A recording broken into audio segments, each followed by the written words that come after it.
Chapter 13. On the annex's upper floor, Brotendove felt relieved as he left Leshel and Magier's room and they closed their door. His presence among them on this journey was necessary, but at times their company was exhausting. A few moments alone were welcome. Walking down the hall, he peered inside various doorways. Finally deciding the choice did not matter, he entered the last room along the corridor. It was closest to the head of the stairs, and all of the rooms were equally oversoft and garish with thick quilts and heavy curtains. Why humans lived with such cumbersome furnishings was beyond him. The life of an Anmiglak was austere, but even his people chose possessions sparingly. Then he heard a soft click-scratch on the wooden floor outside the room. He stood silently tracking the sound in his mind and knowing its every movement. From the upper steps of the central stairs to a left turn around the banister's crest and down the hall, he followed it along the path he had come moments before. A soft scratching was followed by the sound of an opening door.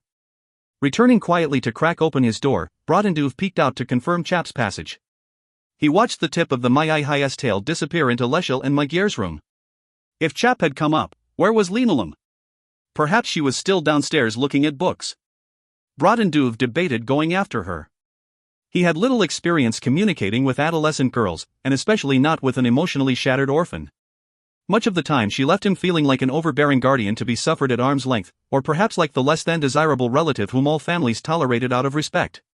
He did not wish to concern himself with such things, but he did. Linoleum was important to him, in part because Gleniokenfa had been one of his only friends. He often found himself worrying, wishing to close the gap with the girl at least enough to help her find her place in this world. Still reluctant, Brotendove was on the verge of going to find Linoleum when she came up the steps. She carried a book gripped in both hands, and stopped at the sight of him. Uncertain what to say, he sidestepped, gesturing into the room he had selected. "Will this serve you? They are all quite similar." She stepped closer and looked in at the huge four-poster bed. "I will sleep on the rug," he added. She hesitated for a few breaths. "Grey Maska, with so many rooms, perhaps I could have my own during our stay here?" This had not occurred to him. Perhaps he, and not she, was the one who most viewed him as her constant guardian. He had no objection to her request, but it would be best if she took the next room so he could hear any trouble that might arise. "Of course," he said. "My thanks." Her thanking him for such a small thing felt like another shove to maintain their distance. Before she walked off on her own, he went to the next open door and gestured inward as he gripped its handle. The room had white lace curtains and a slightly yellowed white comforter. The water basin and pitcher depicted lavender-colored roses. He did not see much difference between this room and the others, so, holding the door's handle, he waited there. She looked inside, but her expression gave away nothing. He could not tell whether she was pleased or whether, like him, she found the place oversoft and over-decorated. I think I will rest a bit before dinner," she said. "Of course." She hurried in, and he closed the door before she could touch it. Turning, he re-entered his own chosen quarters. He would still sleep on the rug rather than smother in one of these ridiculous beds. Crossing to the window, Brotendove still dwelt on the girl and their increasingly empty but polite interactions. This was partially his fault, but after all she had been through, formalities might be the only anchor she had left. Should she try to tell him how she truly felt, she might open a floodgate that would not close. How would he ever deal with that? She had always been daunted by his presence when he visited Gleniokenfa in earlier days. Now she had even greater difficulty tolerating his company. When had that begun? Gazing out the window at the city, Brotendove did not need to ponder for long. It was the day at the Enclave, the first time he took Osha away from her. After only a short time at the central enclave of Koili-Krotol, Brotendove became restless. Too many pressing matters, too many unknowns, could not be put off much longer. Every moment he lingered might bring another turn for the worse that he should have anticipated. Linoleum and Gleniokenfa were in the worst stage of mourning. Somehow Osha's presence and shared grief were helping to carry them through. Both Gleniokenfa and Quirinene had studied the journal in private. A part of Brotendove was now glad they had learned of its existence. Though he was a master of gathering information, the old healer and Leshel's mother sometimes saw ways to use information that he did not. Until they did, he still had to deal with Osha. He went to the guest chamber on the tree home's main floor, tapped twice on the living wood of the archway, and brushed the curtain aside. Quirinene, more beautiful than the woman he loved and had lost, sat cross-legged upon a bedding mattress. There was not much of Eileen in her features, yet she had her mother's determination for serving the people. If life had been fairer, kinder. If it had been possible for him to have bonded with Eileen. So he bonded with that woman? Quirin Nene said quietly. She was not reading the journal. It simply lay beside her as she stared at the room's blank, bark-covered wall. Yes, my dear, as you read, he answered, though it had not truly been a question. Is he happy, do you think? It was not the question of an Anmiglak but of a mother. All of the cast lived a life of service. This did not change because they and others had chosen a different path against most aged father. Amid a purpose, Anmiglak could not afford sentiment, though this did not mean they had none. For now, he answered. Then he is beyond our reach. For now, he repeated. But we cannot afford to wait in present matters. There is another unexpected one. The barest crease marred Quirin Nene's perfect brow. Brodenduv dug out the smooth, roundish stone and crouched to hold it out. When Quirin Nene caught sight of it, the crease of her brow vanished. Her eyes widened slightly before turning to him. She could not read its marks, though she knew from where the stone had come. A sudden breeze, he said. Quirin Nene slowly shook her head. It was so rare to see her baffled by anything as she glanced toward the room's curtained archway. Osha was not even present inside the tree, let alone in the outer chamber. That is what it may say, she whispered, but what does it mean, for Osha? I do not know. Then you have delayed too long. Act quickly. Perhaps sentiment and pity were the reasons he had delayed. Perhaps he had needed someone else's assurance for the cruelty he would display to the few, including her, who meant something to him. Fate was often cruel. Brodenduv had barely risen when he heard the home's front curtain being pulled aside. Low voices rose in the outer area, and he heard his old friend, the healer. Set the plates, Gleniokanthva said, his voice lacking all its normal biting charm. I'll find the others. This was followed by the sounds of two other steps and the shuffle of plates and then Linolem's shaky sigh. It would have been better if Brodenduv could have caught Osha alone. Now. Quirin Nene whispered. Along with sentiment, pity had to be banished. Brodenduv pulled the chamber curtain aside and stepped out to find Linolem sitting cross-legged, head down, as Osha spread wooden plates in a circle upon the moss carpet. Although still thin, he looked physically better. His forest gray cloak had been cleaned and mended, and several days of rest and decent meals had improved his color.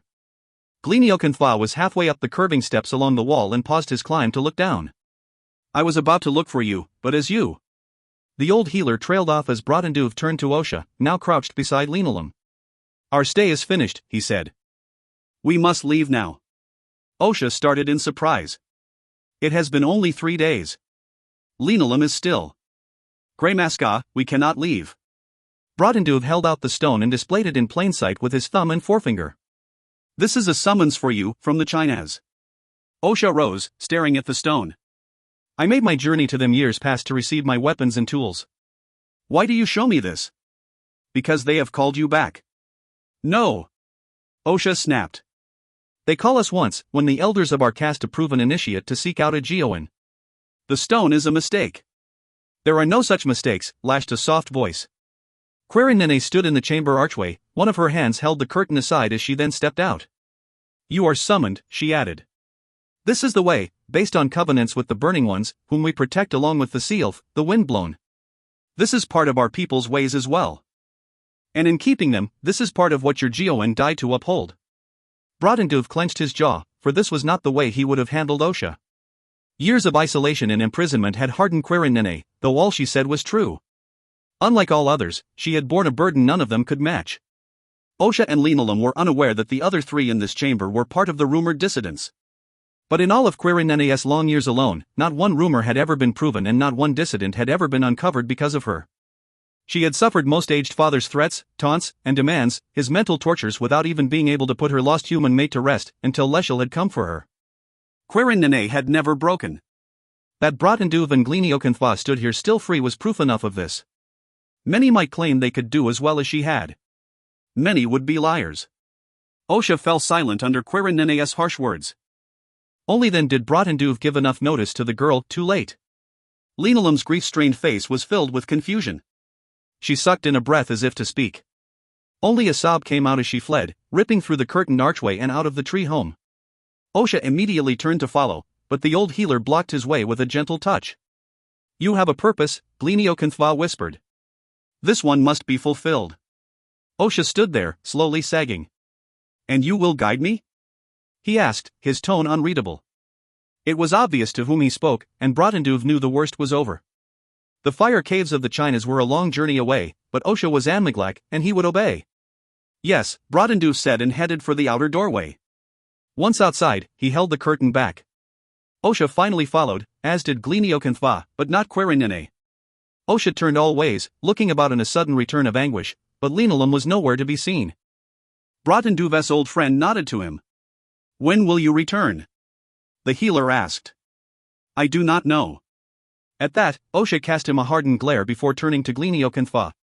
"I thank your enclave for its kindness and welcome," he said with a deep nod of respect to the healer. "Tell Linalam that I will see you both again." Osha started to turn away but then froze. At that, Brotenduv spotted Quirinine in the doorway. As precisely beautiful as any statuette of Tawny wood fashioned by the most skilled shaper, she was equally still and watchful. Osha began to speak, but she cut him off. "I will watch over them," she said. "No harm will come to them unless it first passes me." With closed eyes, Osha bowed more deeply, as if in gratitude, but when he turned to leave, he would not look at Brotenduv. He strode off across the village green. Like any who had once been before the Burning Ones, he knew the general direction. With one last nod to those who remained behind, Brotenduv took off at a trot, quickly passing Osha. Within moments, they jogged out of the enclave into the wild forests of their land. Then the two of them were alone except for the tiny hummingbirds of mixed colors darting among the large blooms in the underbrush. Brotenduv led the way deeper into the forest. The world shifted to rich hues pulsing in the somber light filtering down through the canopy above. Osha said nothing more for the rest of that day. Brotenduv did not give this much thought, as it would have accomplished nothing. When dusk began to gather among the trees, something else crept into his awareness, and he slowed. If the movement of an unseen shadow could be heard, this was the only way he could have described what he felt from behind them. Now a few steps ahead, Osha slowed to look back. "What?" Brotenduv could not answer. When he scanned the forest, he saw nothing, heard nothing, and now felt nothing. Osha looked about, waiting for an answer. Brotenduv simply turned and ran onward. That night when they camped, he closed his eyes but did not sleep. For 3 days more, they ran deeper into the land, always heading westward and a bit to the south. No matter how far they traveled, the sense of a shadow kept returning to slowly unnerve Brotenduv. In the early afternoon of the 4th day, he stopped atop the rise of a sharp slope. "Continue," he whispered. "I will catch up." With a puzzled glance backward, Osha obeyed and jogged onward. Brotenduv waited briefly until Osha was beyond sight, and then trotted down the same slope. When the sharp rise cut off his sight of the way they had come, he darted off Osha's chosen path and into the forest. He sidled in next to a great maple tree and became as still in mind as in body. The shadows of the forest took him in, and with his thoughts emptied, his senses opened fully as he waited. The sound of a soft step carried to his ears. It was little more than what would be made by a leaf falling upon the earth. He saw nothing, though his eyes unconsciously followed that sound up to the trees to the right of the slope's ridgetop. His senses separated every leaf, twig, blossom, and branch until his awareness fixed on a shadow with no origin. Suddenly it changed and fit in. Brotenduv remained hidden in silence and in shadow. Only another grey mascot could cause such an uncertainty to his awareness to be there and then not, in a shadow. It had moved either in body or thought and betrayed itself for an instant. Brotenduv stilled his mind and emptied his consciousness before he became the one to be sensed. "You are here. I know this, as much as you know I am." That whisper carried among the trees. A form suddenly took shape beside a stand of aspens off to his left. Dressed all in forest grey, this Anmiglak was broad-shouldered and perhaps short for an Incrowan. "Urkarasiferin," Brotenduv whispered. Another grey mascot had tracked him. This changed everything. "Turn back," he said. "Whatever most aged father has asked of you, your purpose ends here." "What of the book?" Urkarasiferin returned. "It is all I have come for, nothing more." "Then you have come for nothing." Still Urkarasiferin did not move. Neither of them feared the other, and both saw death only as a necessary consequence of service. All that differed was whom they each served first, the people or most aged father. "Do you have the human sage's journal?" Urkarasiferin asked. It took a fateful blink before Brotenduv answered. "It belongs to me now." That wink of a pause was enough to fail him in his lie. Urkarasiferin was gone without a sound. Brotenduv stood frozen for one breath and then bolted after Osha. He did not even try to move silently, and Osha came to a halt before he caught up. Brotenduv signaled to him without stopping, and Osha whirled and vanished into the trees before Brotenduv caught up and took the lead. He changed directions often, even though he knew it would do no good if Urkarasiferin still followed. What concerned Bradenduv more was that the other Greymaska might have turned back. Patchy, lime-colored moss cushioned their footfalls until Bradenduv finally stopped. He crouched beneath the bright leaves of a squat maple, and Osha dropped beside him. "We are followed," he whispered. "I can no longer come with you, and we must act quickly now." Osha had been through much in the past moons. The sudden statement that he was being abandoned made him rock backward on his haunches. He braced himself to keep from toppling. "Greymaska," he whispered. "Only caste elders know the full way to the Chinas. Young initiates were blindfolded for part of their journey.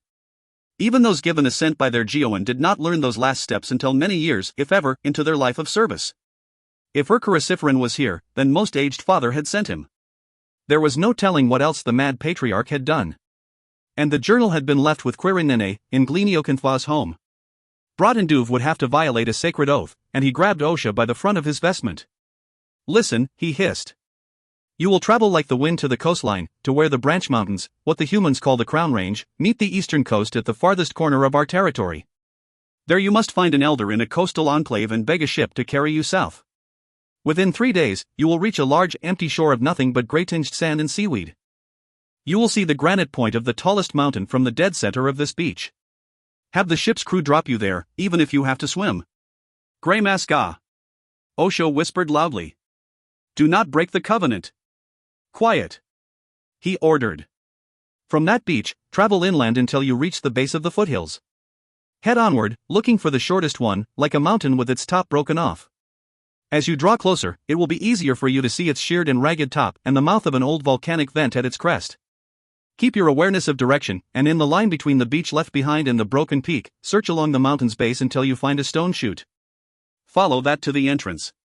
Osha closed his eyes. "You should not tell me these things." "The chute leads to a tunnel," Bradenduv went on. "And the tunnel leads to the cavern. From there you will know what to do. When you reach the portal of the burning one's white metal, dot." "No, Greymaska." Bradenduv shook Osha until the young one opened his eyes. "Touch one of your blades to the portal, and it will open." It was done. Bradenduv had broken one of the oldest oaths of his caste. In trusting this most inept of all Amlaglak, he endangered a centuries-old covenant of protection for the last of an ancient race. Osha shook his head. "Scaleshialich would have died first," he whispered. "He did die before breaking any oath." "What have you done?" Instead of empathy or even respect for the young one's sense of honor, Bradenduv felt only disdain. "Scaleshialich was blind," he said quietly as he rose to full height. "Ignorance to the actions of most aged father is what has ruptured our caste from within, and my death will not help any of our people. Now get up." There was one more thing to be done, for Osha would not reach the coast quickly enough on his own. Bradenduv looked all around and then walked toward a patch of brighter light in a break among the trees. "What are you doing?" Osha asked. "Be silent and follow. Do not speak again until instructed to do so." They were far enough from any eyes that should not see what would come next, what Osha should not see. Bradenduv reached the edge of the clearing, stopped, and motioned for Osha to halt. "Stay," Bradenduv said, and he stepped out into the clearing. Closing his eyes, Bradenduv emptied his consciousness once again, as he would to let shadow take him whole. Here in the light there were no shadows. Amid his emptied mind, he called up one image and held it until it was perfect in his silenced thoughts. He hoped it would hear him, hear that pure apparition of its presence held with the shadow that stood amid the light. He lost all awareness, even of the moments that slipped by. Until a heavy footfall made him open his eyes. Beyond the clearing's far side and out among the trees, 2 branches in a cluster of cedars suddenly moved. They appeared to separate from the others and drift between the trees into view. Below them came a long equine head with 2 crystalline blue eyes larger than those of a Maiai high. Those eyes fixed on him as the creature's tall ears independently turned his way.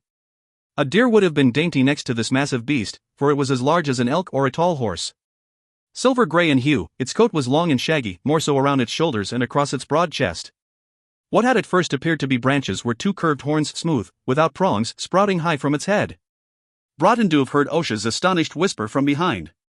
"Cluasses." "My thanks," he murmured, for it had heard his call. He was about to force Osha to do something else unconscionable. Cluasses, the listeners, were among the forest's oldest sacred ones, like the Maiai high. Desperation pushed Bradenduv to something others considered a sacrilege. But they did not understand that this was a secret of the Greymaska. Only they could make a sound deep within shadow, within the emptiness of self, that could beg for such help. Urcuriciferan's presence was nowhere nearby as far as Brotendoof could sense. He needed to leave, and for that Osha must be taken quickly away. Then he heard Osha backstep heavily. At the crackle of leaves underfoot, the great creature stalled. Brotendoof could not risk admonishing Osha again. The silver-gray Cloasis slowly walked into the clearing. Its coat glowed like threads of silver under sunlight, and its eyes seemed too bright. When it came near enough that Brotendoof felt its snorting breath upon his face, it lowered its massive head to look him in the eyes. Brotendoof put his forehead against the bridge of the Sacred One's nose. He let go of its image, and in the shadowed emptiness of his mind, he envisioned Osha and the coastal destination the young one had to reach. The beast snorted and stamped its massive hoof once, but it did not buck its head to strike him down. Brotendoof felt its hot, moist breath as it exhaled on his chin and throat. When he opened his eyes, he was face to face, eye to eye, with the listener. "Osha," he whispered, "come now." It was more than 3 breaths before he heard the young one's steps. Osha rounded wide to the left, his expression beyond tense. "What are you doing?" he whispered. "Climb onto its back," Brotendoof ordered. "No. I will not ride a sacred one like a beast of burden." Brotendoof had hardly believed that an Amyglac of Osha's limited status would defy him, but he kept his patience. "It has been too long since I received the stone," he almost snapped. "This one will carry you more swiftly than you can run. It has agreed to this. Now get on." Brotendoof took out the smooth message stone and thrust it out at Osha. Osha stared in horror between the stone and the listener. The Cloasis swung its head toward him and took a step. Osha stiffened. When the creature snorted into his face, his eyes rolled as if he might faint. "This is its choice," Brotendoof said quietly. Osha swallowed hard and reached out to take the stone. Turning his head away in resignation, he stepped in carefully at the creature's side. He slowly reached up to grasp its neck. Even as tall as he was, he had to jump to pull himself up and swing his leg over. Still afraid to touch it, he quickly snatched his hands back. "You had best hang on," Brotendoof warned. "When you reach the cavern of the Chinas, cast the stone over the precipice's edge into the red light rising from below, and they will come."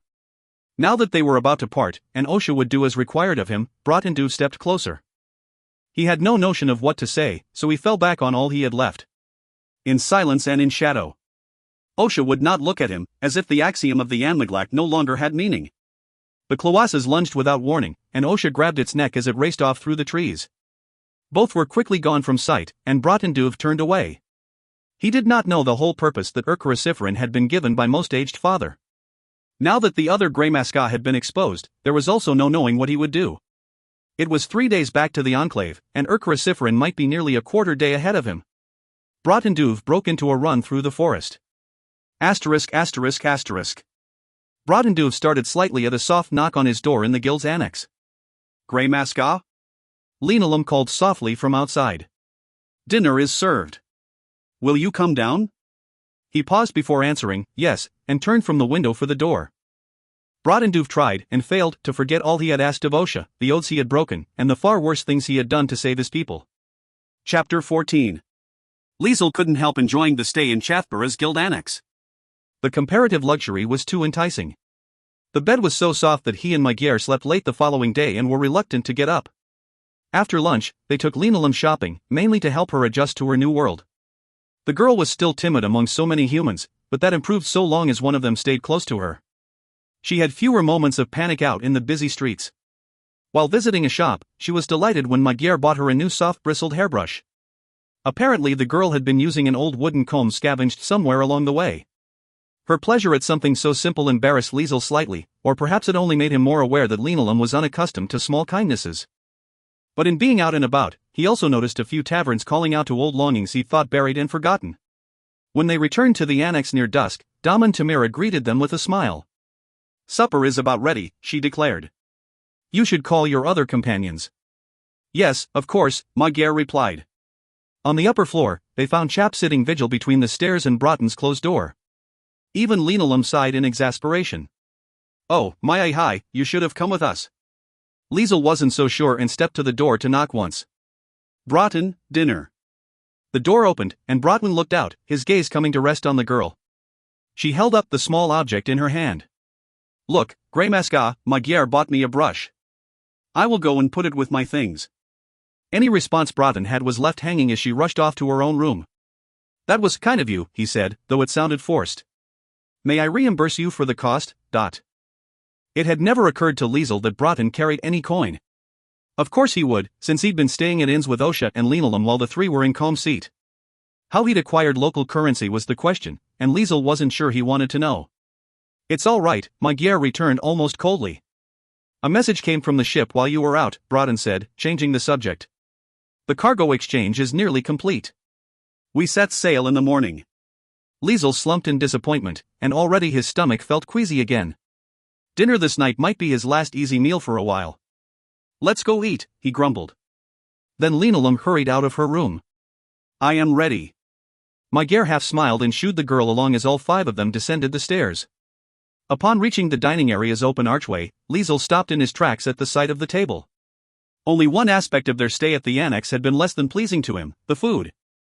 Last night's supper had been vegetable stew and rough grain bread. They'd had watery herb lentils and more rough grain bread for lunch. Of course he'd eaten much worse in their travels, but in a port city there would be delicacies available, shipped up and down a populated coast. And what were they having for dinner again?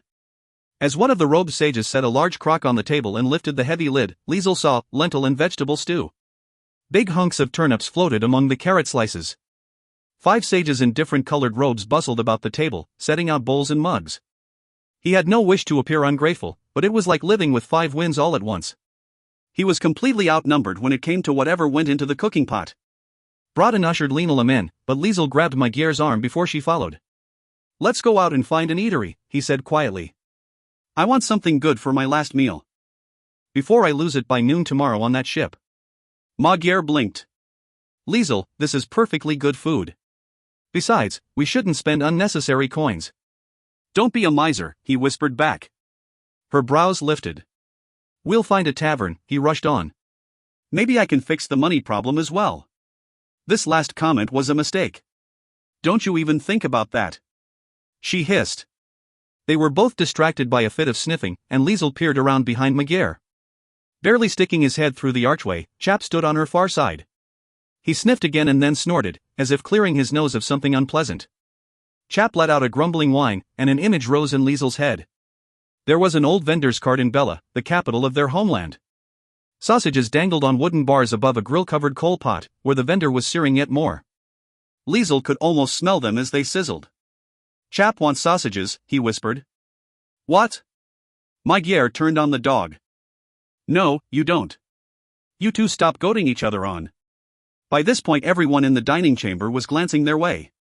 Will you join us? Broughton asked pointedly.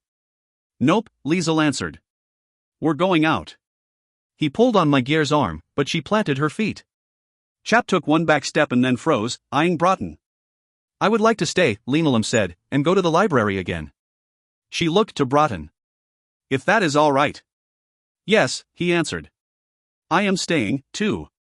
At that, Chap's right upper jowl rose slightly. If Broughton stays, I should stay. Liesel knew this must be a disappointment to the dog, who had clearly been looking forward to eating out.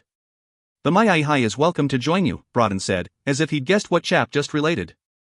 I do not think he will learn much sitting outside my door. Something like a cat's hiss slipped out between Chap's teeth.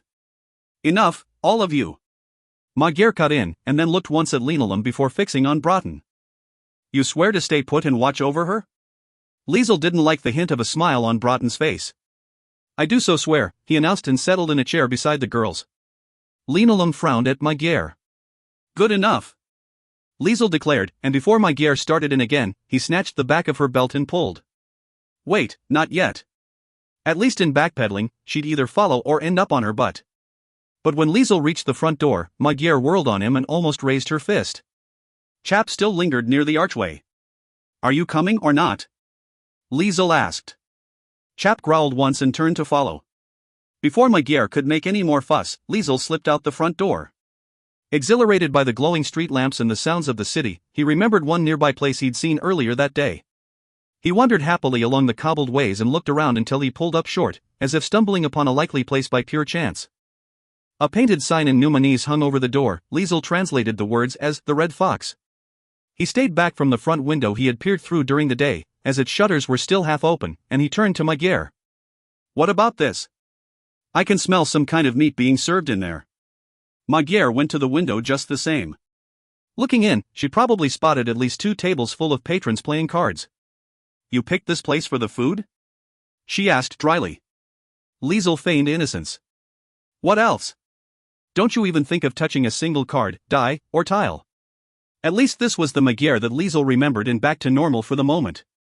He smiled and stepped up, and grabbing the tavern door's handle, he was inside before she could catch him. The tavern was a bit more upscale than he'd realized. A long, polished oak bar was lined with rows of actual pewter goblets and tankards. Several buxom girls weaved among packed tables with overburdened wooden trays. But in the back of his mind, he was thinking that whatever coins they had might be multiplied a little bit, especially since he'd been the last one to have their coin pouch, and he still did.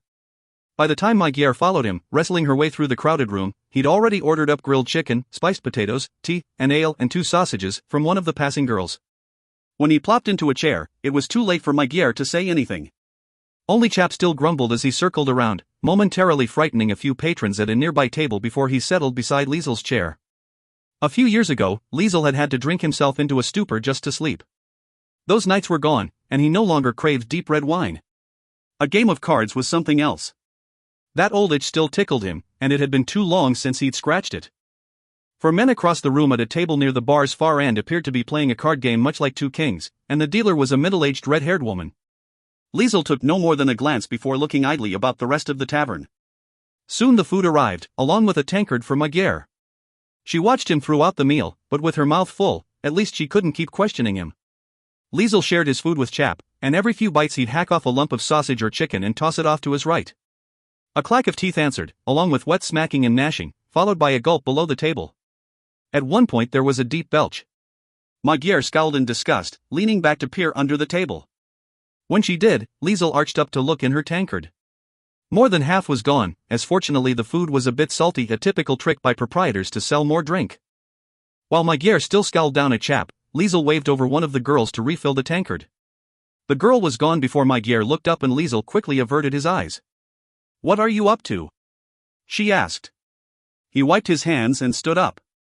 "I'm going to earn our dinner back." "Oh, no, you aren't." She lunged, making a grab for him. The table bucked up as Magyar's legs half straightened, and as it rocked back into her legs, Chap snarled somewhere below. Magyar tumbled back down into her chair, and so did her tankard of ale. Liesel almost stalled. Whether she drank the ale or wore it was good enough for him to slip off through the crowd. He'd pay for that later, but right now he was eager to get in on a game. He'd barely squirmed through the crowded room when he almost stalled again, glancing down at himself. With his hauberk of battered iron rings and both punching blades strapped on, he must look like some half-blood mercenary to the locals. At the squeak of some serving girl when her tray of plates rattled and at least one hit the floor, he knew Magyar was coming for him. 2 of the card players looked up, one leaning back to glance around him at the commotion. Liesel unstrapped both blades as he settled in a vacant chair.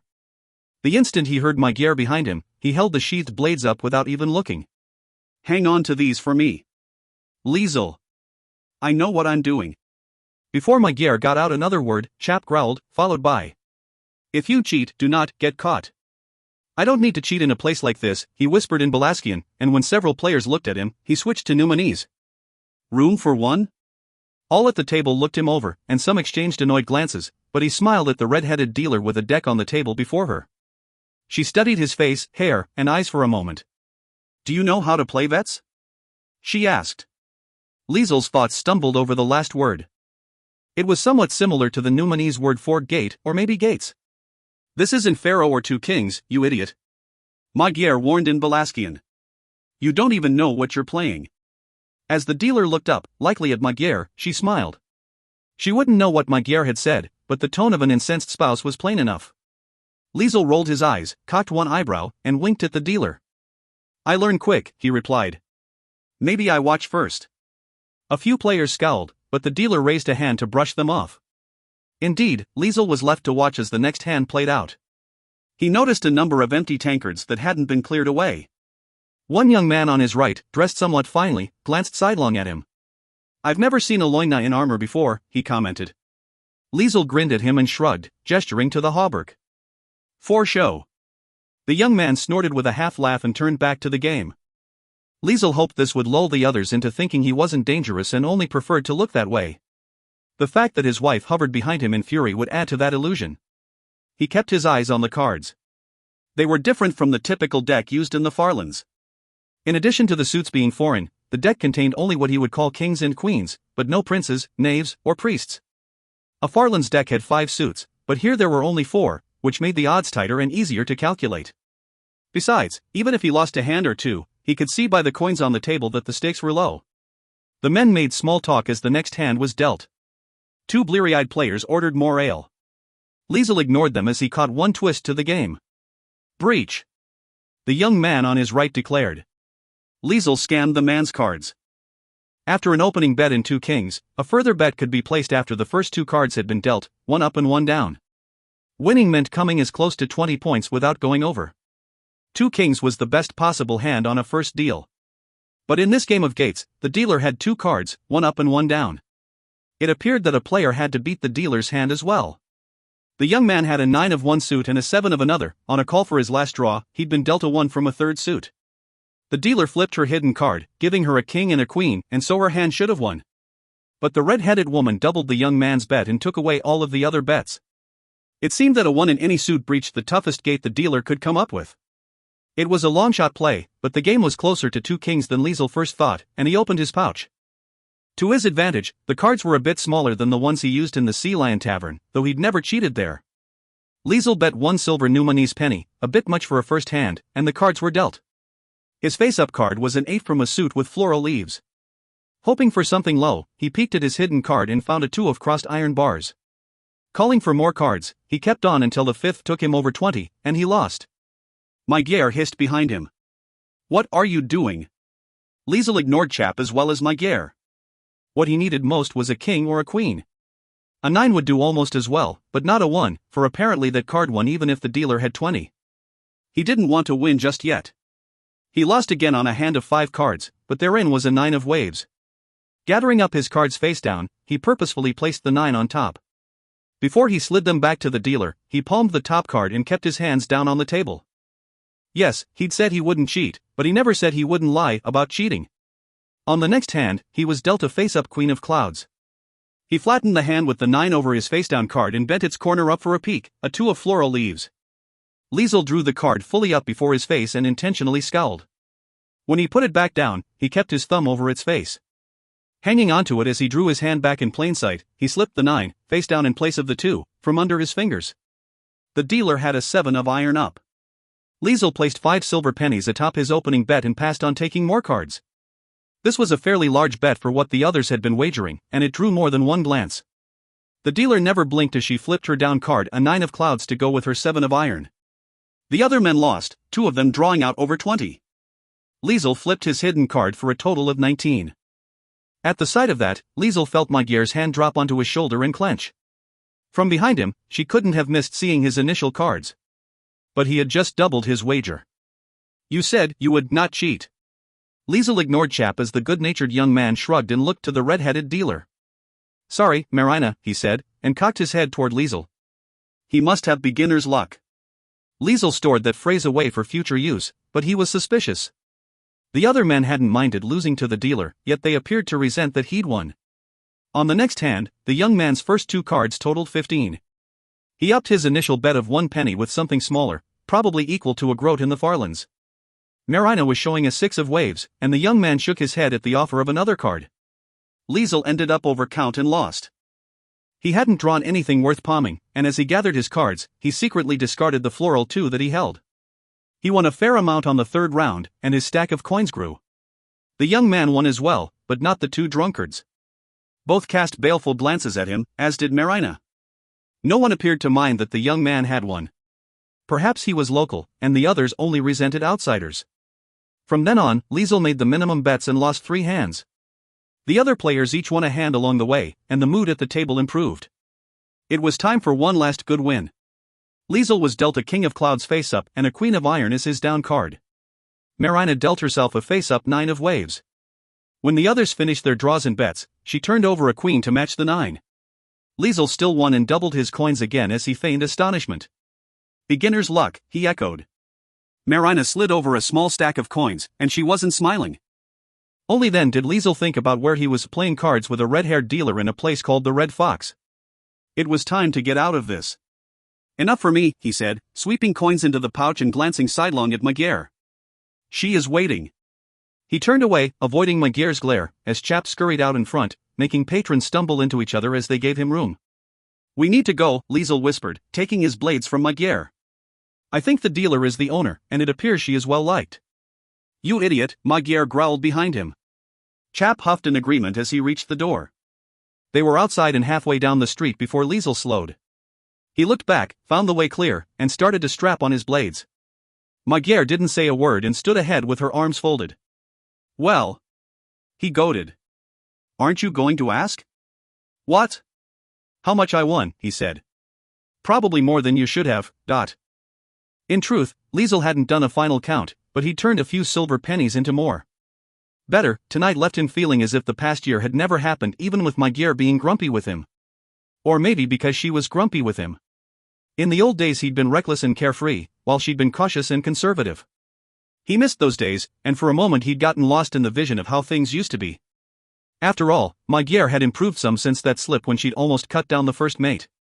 In part, that had been because of linoleum. Maybe he and Chap didn't have to be so vigilant about Magyar. Following her, Liesel headed down the street, while Chap strolled at her side and made a good deal of noise licking and smacking his jowls. What have you done to yourself? Magyar asked, stepping away from the dog. You're a greasy mess. I'm taking a wet towel to your face when we get back, dot.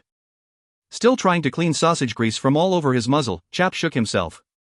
Instead of growling or licking his nose by way of a retort, he suddenly stopped and looked back. His ears stiffened upright. What? Liesel said, instantly on guard, and then he heard. Quick footfalls, more than one set, carried from the first side street behind them. Move on, he said quickly. Magyar kept pace, and as she was about to look back, someone shouted. There he is. Liesel groaned. This wasn't the first time he'd had to scurry away from a card table. You! Stop! A man yelled. Liesel was torn between bolting and facing an ugly confrontation, but Magyar made the decision for them. She halted, turned, and set herself. When her hand dropped to the falchion's hilt, Liesel's tension increased. He and Chap could hold off a few locals with no harm done, but he didn't want this going that far, not with Magyar in the middle of a public street. With little choice, Liesel turned to face what was coming. 3 men from the card table led 4 others, and none of them looked fully sober. A few carried cudgels, and the one in front gripped a poorly made short sword. You! The lead man shouted. You cheated, Marina! Words rose in Liesel's mind. Do not get us arrested. I wasn't planning on it, he whispered through gritted teeth. But inside Liesel wrestled for a way out of this without a fight. Magyar hadn't seemed to even hear him and focused only on the leader. He cheated no one, she said, lowly and breathily, as the lead one stopped just beyond sword's reach. Liesel didn't like the edge in her voice. The leader, broad-shouldered and a few days unshaven, was probably used to relying on weight and size in place of any skill. He cheated on the last hand. The man bellowed, inching in as the others spread out. I'm taking Marina's money back. Hand over the pouch now. Liesel didn't move. The fat drunkard reached out and grabbed him by his hauberk's collar. Liesel should have known what else that might cause, but he just shifted one foot back at the ready. A snarl broke his focus, and then Magyar lashed out. Don't touch him! She shouted. Hardened fingernails raked the fat man's face. Liesel didn't turn in time, and Magyar slammed the man with both hands. 2 other men scrambled out of the way as the bulky one flopped backward and rolled across the cobble. One spindly youth cried out in fright as the leader stopping rolling and lay prone. Half the man's right cheek was shredded. In the dark, Liesel thought he saw exposed bone amid the blood. When Magyar snarled and hissed, he went cold as he saw her. The whites of her eyes were almost gone under her expanding irises, and she rushed at the next closest man. Stop her! Liesel was already in motion. He threw his arms around Magyar from behind and twisted with all of his weight. They both went spinning down onto the cobblestones. As he tried to pin Magyar, he heard Chap harrying the mob. That wasn't going to work for long. Magyar tried to pitch Liesel off, and he almost lost his hold. Stop! It's me! He shouted at her. Several men pulled away in horror, but one stayed his ground, dropping into a half-crouch and raising a cudgel. If Chap couldn't break them up, Liesel feared he'd have to release Magyar to defend both of them. Roll to your right. Liesel did, and when he came up atop Magyar again, he slammed his knees down on her shoulders. Enough! He ordered. Then he felt Chap's muzzle rooting around under the back of his hauberk toward his belt. Before he looked back again, he heard the clink of coins. Chap stood beyond Magyar's feet and faced the gang of men. The pouch was in his teeth. Swinging his head, he tossed the pouch, and it landed on the cobble before the small mob. "Take it! Go!" Liesel yelled at them. "Or pay in more blood." After an instant of being startled by what a mere dog had done, one man snatched up the pouch as others grabbed the leader and had to drag him. They went scrambling toward the side street. Magyar bucked again, but not with all her strength. When Liesel looked down at her, he grew sick inside. She stared up at him with fully black eyes. She wasn't getting any better. The only reason she hadn't given way to that other self in recent days was because nothing had threatened him or Chap. And now she'd maimed a man over a few coins that he'd cheated to gain. Liesel bent down and pressed his forehead against hers until she started to calm, and then he slid his face in until they were cheek to cheek. "Quiet. Be still." When she finally did, panting and shaking, he looked up to find Chap watching them both. She wasn't ready. He wasn't ready to take her anywhere near the annex. Chap spun, hurrying off across the way. "Over here." ****. Chap stood waiting before a cutway's mouth between two darkened shops. They needed time, and he could do little more than scout a close place out of sight. "Come on," Liesel whispered, half pulling, half dragging Magyar. Chap shifted aside as Liesel steered Magyar into the deeper darkness and pinned her up against the sidewall. He held her there as Chap lingered near the cutway's mouth, watching for any returning pursuit. "It's all right," Liesel whispered. It was not, and all Chap could do was what he always did. He turned only his head, looking to Magyar, and tried to calm her mind with the quietest memories he could find in her. This was a slow-burning catastrophe in the making. He and Liesel had been dealing with it for more than half a year. It kept erupting more quickly each time without warning. On their journey into the wastes, Chap had let himself believe that Magyar's slaughter of Kahar had been an aberration. Something that had to be done, brought on by close proximity to an ancient undead. Even then it was obvious that the more undead that she faced and the more potent they were, the more that inner side of her swelled to match them. Chap had thought that was all there was to it, for in earlier times she had always come back to herself. He had been so very wrong, and his thoughts slipped back to the aftermath. ****. Wounded, Chap lay curled against an unconscious Liesel in the sled. After the first lurch, he'd wondered how Magyar could pull it. The more he thought on this, the more often he wriggled his head out from under the tarp to watch, and the more what he saw disturbed him. It overwhelmed any fragile hope that they might survive. In the wind-whipped snow beyond the sled, Magyar was partially obscured from sight. She half ran, half stumbled, lunging against the sled's weight, but she never stopped as she halted blindly over the white plain. There was only one way she could be doing this out there alone, woefully calling upon her damper half. Or was she even Magyar anymore? He had never seen her so utterly changed, nor had he seen her maintain the change for so long. He was too broken to try to stop her, and even if he could, that would leave them all to die out here. Chap couldn't watch anymore and ducked back under the tarp against Liesel. He must have fallen unconscious, for the next time he came aware, it was dark and cold, though he felt no wind now. Something moved nearby, as if on all fours. He found himself on a pile of furs and covered in even more of them, and realized he was inside the shelter they'd used along the journey. Liesel breathed behind him under the furs, but that movement, that crawling scrape, came from the other direction. It stopped, and he caught the sound of ragged breaths. All he could think was that somehow Magyar had managed to erect the shelter and then drag all of them inside.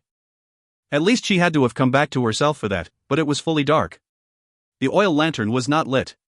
Chap huffed once to get Magyar's attention. No answer came, and so he huffed again. A long, guttural hiss, as if grating out of an animal's throat, answered him. Then silence. It was a long, cold night as he listened for any hint of Magyar's movements. He heard nothing more. Sometime before dawn, fatigue must have driven him down into a fearful sleep. He awoke to dim light leaking into the shelter. Where's Magyar?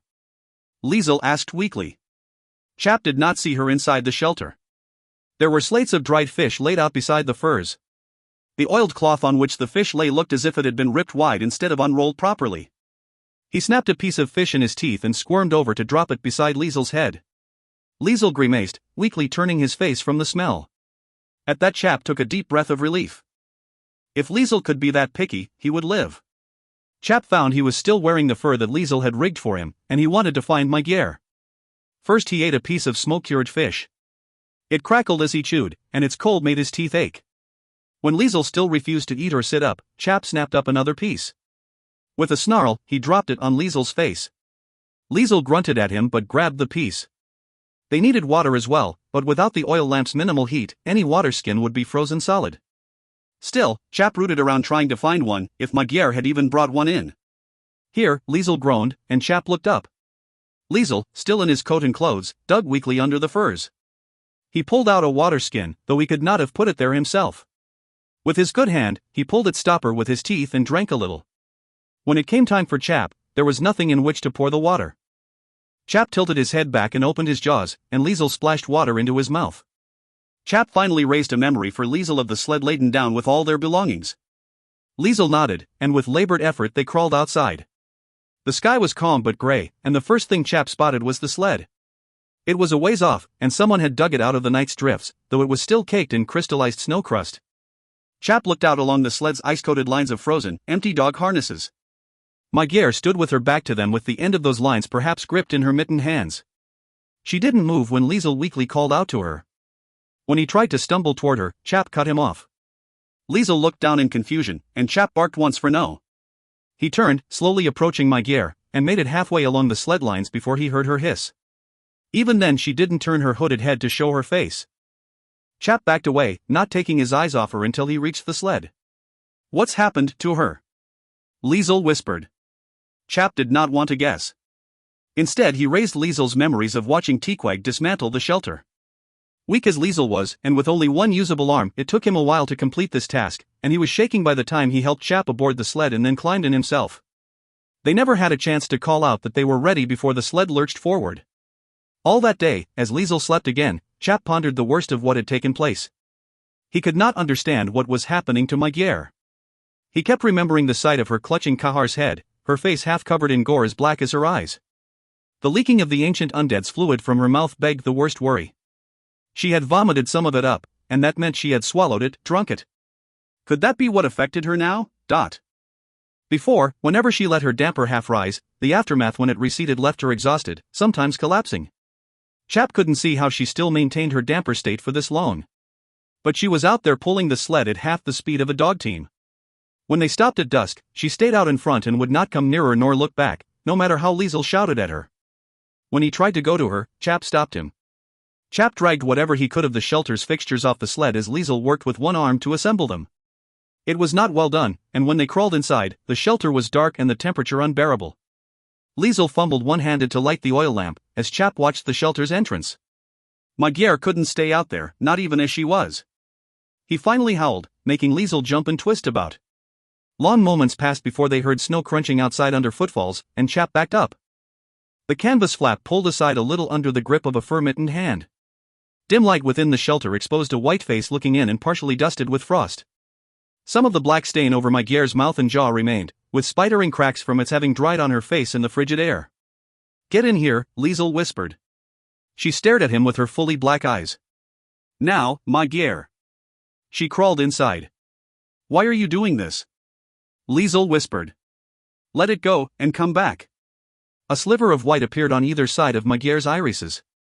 Chap thought her irises might finally be contracting, and then Magyar shuddered. She toppled where she knelt, catching herself at the last instant with both hands flattened on a fur hide on the floor. Her whole body shook as if she might collapse completely. Liesel grabbed her shoulders. Magyar shrieked so loudly that Chap went deaf for an instant, and she lurched, shoving Liesel off. Liesel fell back with a yelp of pain. Before Chap could lunge in, Magyar scrambled to the shelter's wall, turning around, and pressed up against it until the canvas bowed across her back. Her eyes had flooded fully black again. At the sight of Chap watching her, she ducked her head. Even as she cowered from him, wrapping her arms over her head and face, a growl shook her whole body. Liesel struggled up to his knees and tried to go to her, and Chap cut him off again. When Liesel would not stop, Chap had to snap at his face. Liesel finally gave up and dropped where he knelt and hung his head. Chap was at a loss. He lay down upon the shelter's fur-covered floor and soon felt the cold from the packed snow beneath seeping into him.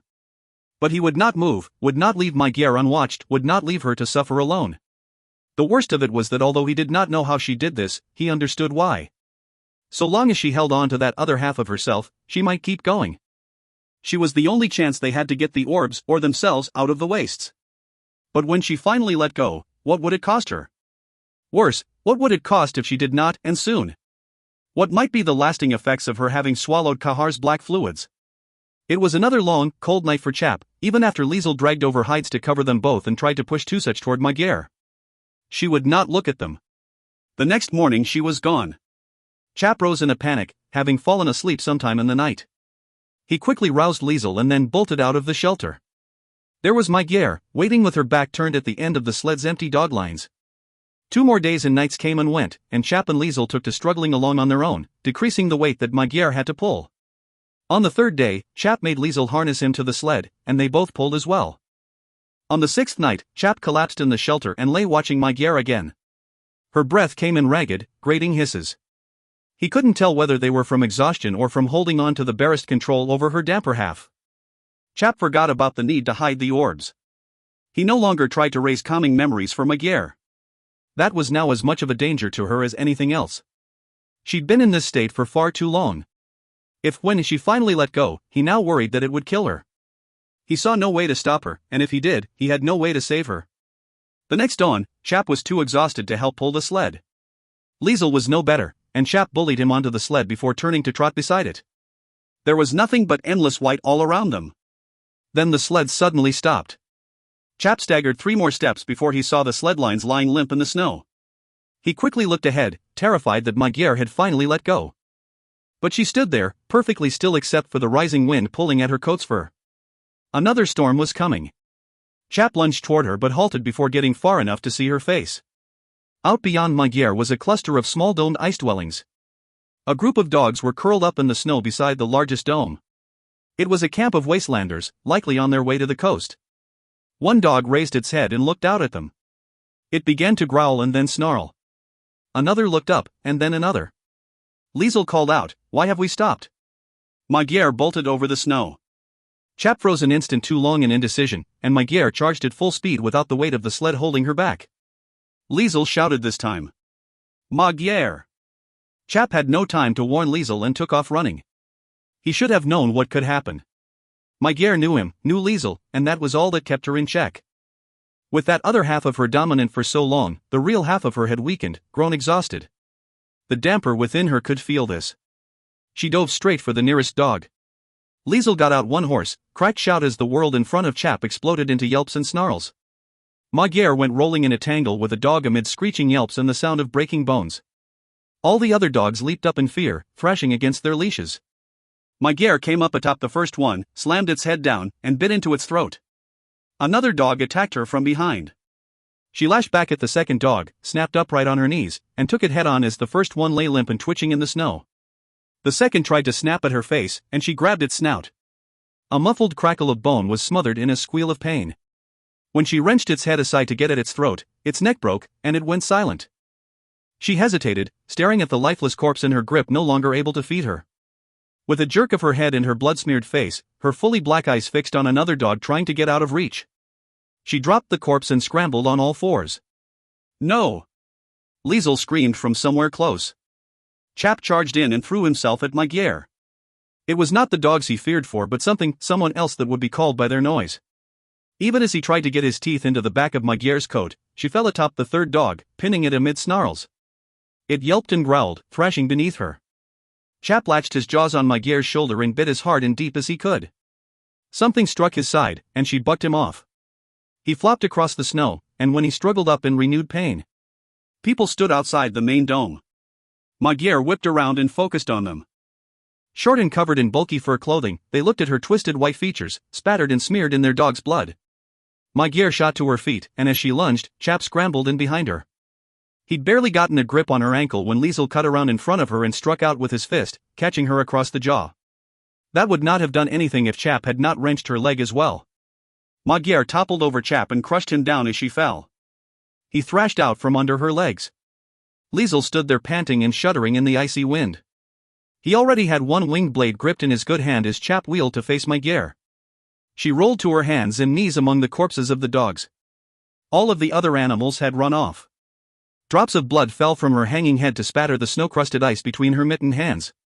Chap could not tell whether the blood was hers or that of her prey, even when she lifted her head and there was white around her large black irises. She swallowed hard in confusion and then gagged. Chap stiffened when he thought he saw the whites of her eyes vanish. She looked aside at the bloodied, twisted body of a dog, and she screamed, heaving out gasps as she tried to scuttle away only to encounter another corpse. Her eyes rolled up, and she collapsed. Liesel rushed in as Chap looked all around. There was no sign of the inhabitants of this place. He spotted only dim forms in the distance that vanished amid snow whipped up by the wind. He had no time for self-loathing at what he'd let happen to them. Chap barked loudly at Liesel, lunged toward the ice dome's entrance, and returned to help Liesel drag my gear. There was an oil lamp still lit inside. A half-eaten meal lay out on wood planks, and the floor was covered in furs and bedding. Using his one good arm, Liesel managed to get my gear's prone form laid out and covered with furs. She was barely breathing. Liesel tried to wipe the blood off her face. All Chap could do was watch, not knowing which half of her would be there when, if she opened her eyes again. He glanced once toward the shelter's entrance. Somewhere out there, families fled in terror amid a rising wind and falling darkness. They would only run all the more if he went after them. A monster, like those shadows in the blizzards spoken of by their ancestors, had come for them. And he had let it happen, acting too late. By dawn the dogs would not be the only victims of his failure. Chap laid his head upon his forepaws and watched Magyar as Liesel tried to rouse her. It would not work. Chap could not be certain, but he feared that swallowing the ancient's fluids had done something to Magyar. How else could she have remained changed for so long? But the instant she had reverted to herself, horror at what she had done struck her. And the worst of it was that after remaining in such a state for so long, feeding on the dogs was the only reason she still lived for now. Chap would never tell her about the villagers, and neither would Liesel. This would not stop her from knowing, if she ever awakened and saw where they were. It wasn't her fault, and yet it was. Was she even two halves anymore, or now the whole of something else? Where's Chap? His head snapped up at that weak, faltering whisper. Liesel quickly leaned in where he knelt next to Magyar. He's here, he said. We're both right here. Without rising, Chap scrambled closer and shoved his muzzle in against Magyar's cheek. No matter Liesel's attempt to clean her, he still smelled blood on her breath. Why did you do this? Liesel whispered in anguish. Why didn't you let it go and come back sooner? Chap felt Magyar's fingers trying to tangle in his fur. Her voice grew even weaker as she answered, I couldn't lose you, either of you. Chap buried his head in the crook of Magyar's neck. He heard only Liesel's shaking breaths as he laid his head on his wife's chest. Any relief was short-lived, for Chap couldn't stop thinking of all that had changed. Dawn came late. Still weakened, Magyar rose with Liesel's aid, but this only confirmed Chap's decision. For all he could think of was a delusion left behind in Magyar's homeland. He had seen an image of her in that sorcery-induced state, as she stood in black-scaled armor before a horde of undead and other creatures in the dark. She had led them into a forest where everything died in her wake. He knew of her birth and how it had been accomplished through sacrificing one member of each of the 5 races, along with her undead father. He knew her birth had been intended to create the impossible, a being of both life and death who could match even the most potent undead. And the ancient enemy of many names had wormed into her dreams to lead her to the first orb. Hiding the orb from their enemies was no longer Chap's only concern. Magyar could never know where the orbs were hidden, and that meant that Liesel couldn't know either. The next 2 moons blurred by, as they lived on stores taken from a village left empty, until the endless white broke upon the edge of the Western Ocean. For the most part, all Chap remembered was cold and pressing Magyar and Liesel onward. The sun rose for shorter and shorter times, and the world had seemed harried by night, as though a creeping darkness ate away the light a little more each day. Then somehow, ahead down the shore, lay White Hut, the trading post where they had hired Tequag. Nothing seemed to matter after that but rest, at least for Liesel and Magyar. They set up a shelter and never spoke, especially not Chap, about tomorrow or what lay ahead. One afternoon, while Magyar slept, Chap dug in Liesel's pack. What are you doing? Chap withdrew his head with the talking hide gripped in his jaws, and found Liesel sitting up and watching him. Liesel had made the hide with Balaskian letters and short common words to replace the one Wynn had written up in the Old Elvish of the Incrowan. Chap cast Liesel a huff, muffled by the hide in his mouth, and pushed out under the shelter's flap. He waited outside until Liesel followed, now frowning in puzzlement. Chap dropped the hide, pawed it out flat, and then nosed and pawed its letters and symbols. Hire me a guide with a dog team. Liesel looked physically better, but his mental state was less certain. A guide? He whispered, crouching beside Chap, I'm not taking Magyar back out there. Chap pawed again. I will hide the orbs. Do it now while she sleeps. Realization flooded Liesel's face, though he frowned in worry as he glanced back at the shelter. Chap didn't need to explain, Liesel was no fool. Magyar was somehow connected to the orbs. Even in their current situation, she might not let Chap go if she knew what he was about to do. Liesel had always wanted the Orbs out of their lives. Even if we had enough money or trade goods, he whispered, how could you possibly do this on your own? What are you going to do, dig a big hole and bury them like a bone? Chap growled at him. You can't carry them, and any outsider will know where you hide them. Chap would not tell Liesel how he would address this problem, and he pawed at the hide for much longer this time. Hire someone to go inland, not north. Trade Teaquag's travel gear. No one knows it is not ours. No one will know what was lost in the journey when we turn over what remains. Chap sighed in frustration at having to paw out so much. Liesel sighed right back, shaking his head, but he stood up and walked off. Chap peeked back into the shelter to find Magyar still asleep. It took longer than expected for Liesel to come back, and Chap worried that no guide might be willing now that they had returned without Teaquag. But Liesel returned in success.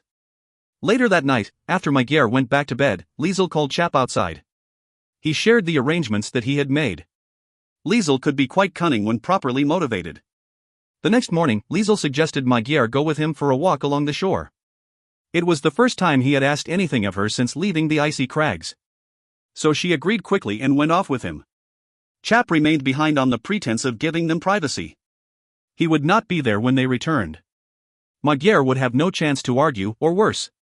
A stocky man arrived with a sled and looked none too happy at being instructed to follow the lead of a wolf bigger than any of his dogs. Grunting and straining, he took up the chest with the first orb, and then the second, hidden in wrapped furs by Liesel. Once all was secured, Chap turned away, heading inland. When Liesel returned and Magyar learned what had been done, it would drive a further wedge between them, and between her and Chap. This could not be helped. Hiding the orbs from their enemies and her mattered more. Liesel would face even worse once he told Magyar the rest. All that he would have to show her was Kahar's Thork. That could not be left with the orbs, in case by some slim chance they were found. And he and she were to head south along the shore to get clear of all eyes in White Hut. This way Chap could find them again later, far from any who might see him return alone. Chap loped ahead of the dog team and the sled but already dreaded what would come. The next 3 days proved less difficult than expected.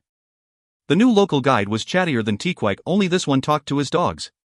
He talked to Chap as well, and he had a strange habit of referring to himself in the third person. Noyad get you supper, he would say.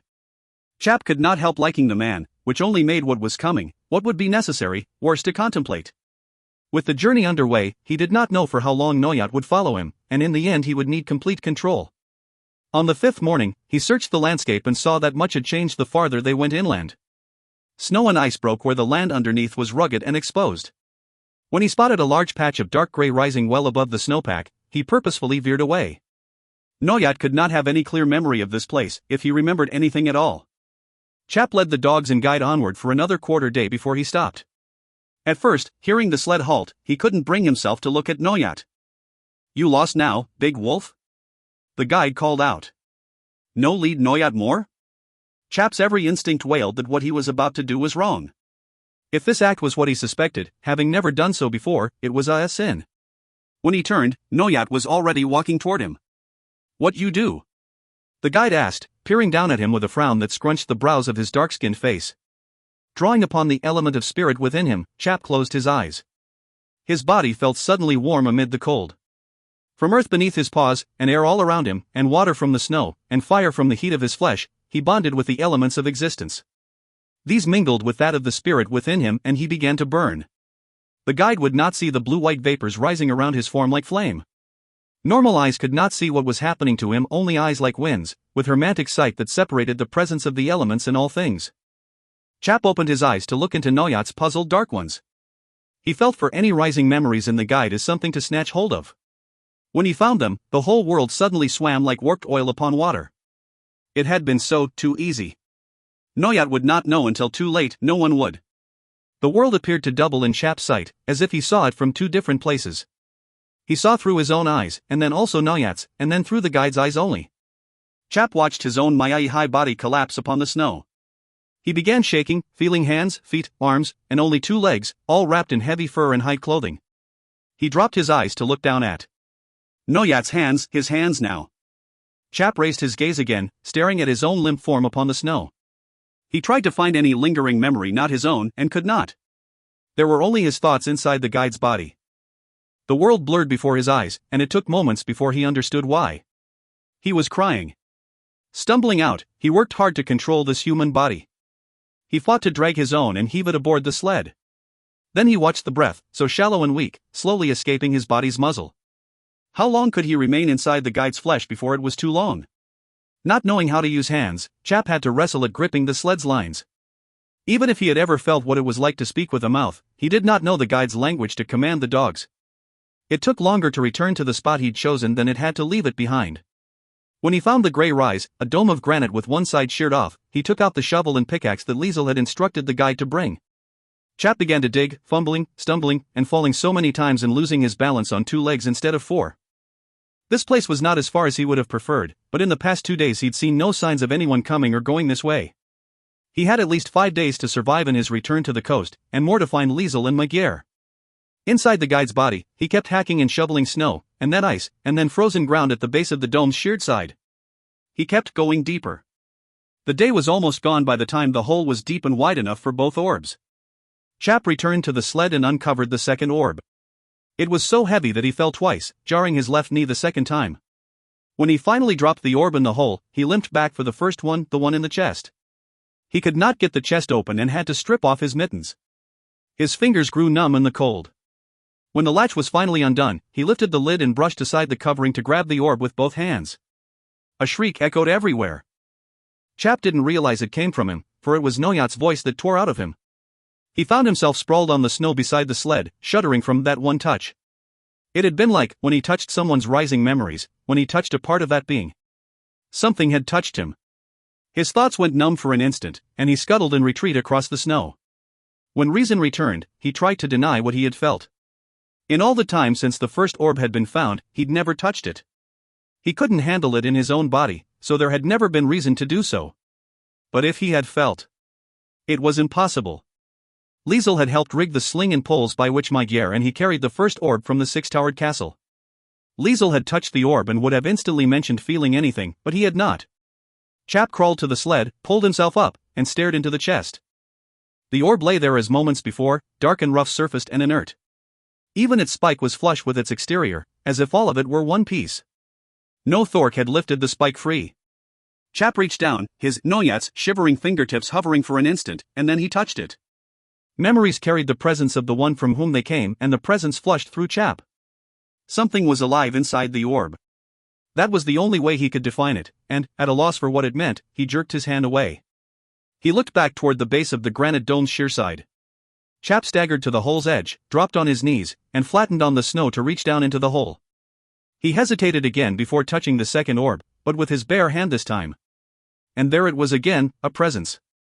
Magyar had felt something, but only when she opened an orb with a Thork. So why did he feel something now? And the thought of her Thork, or the other one he had left behind with Liesel, lingered in Chap's mind. If he had kept it with him instead. Chap pushed up, away from the hole.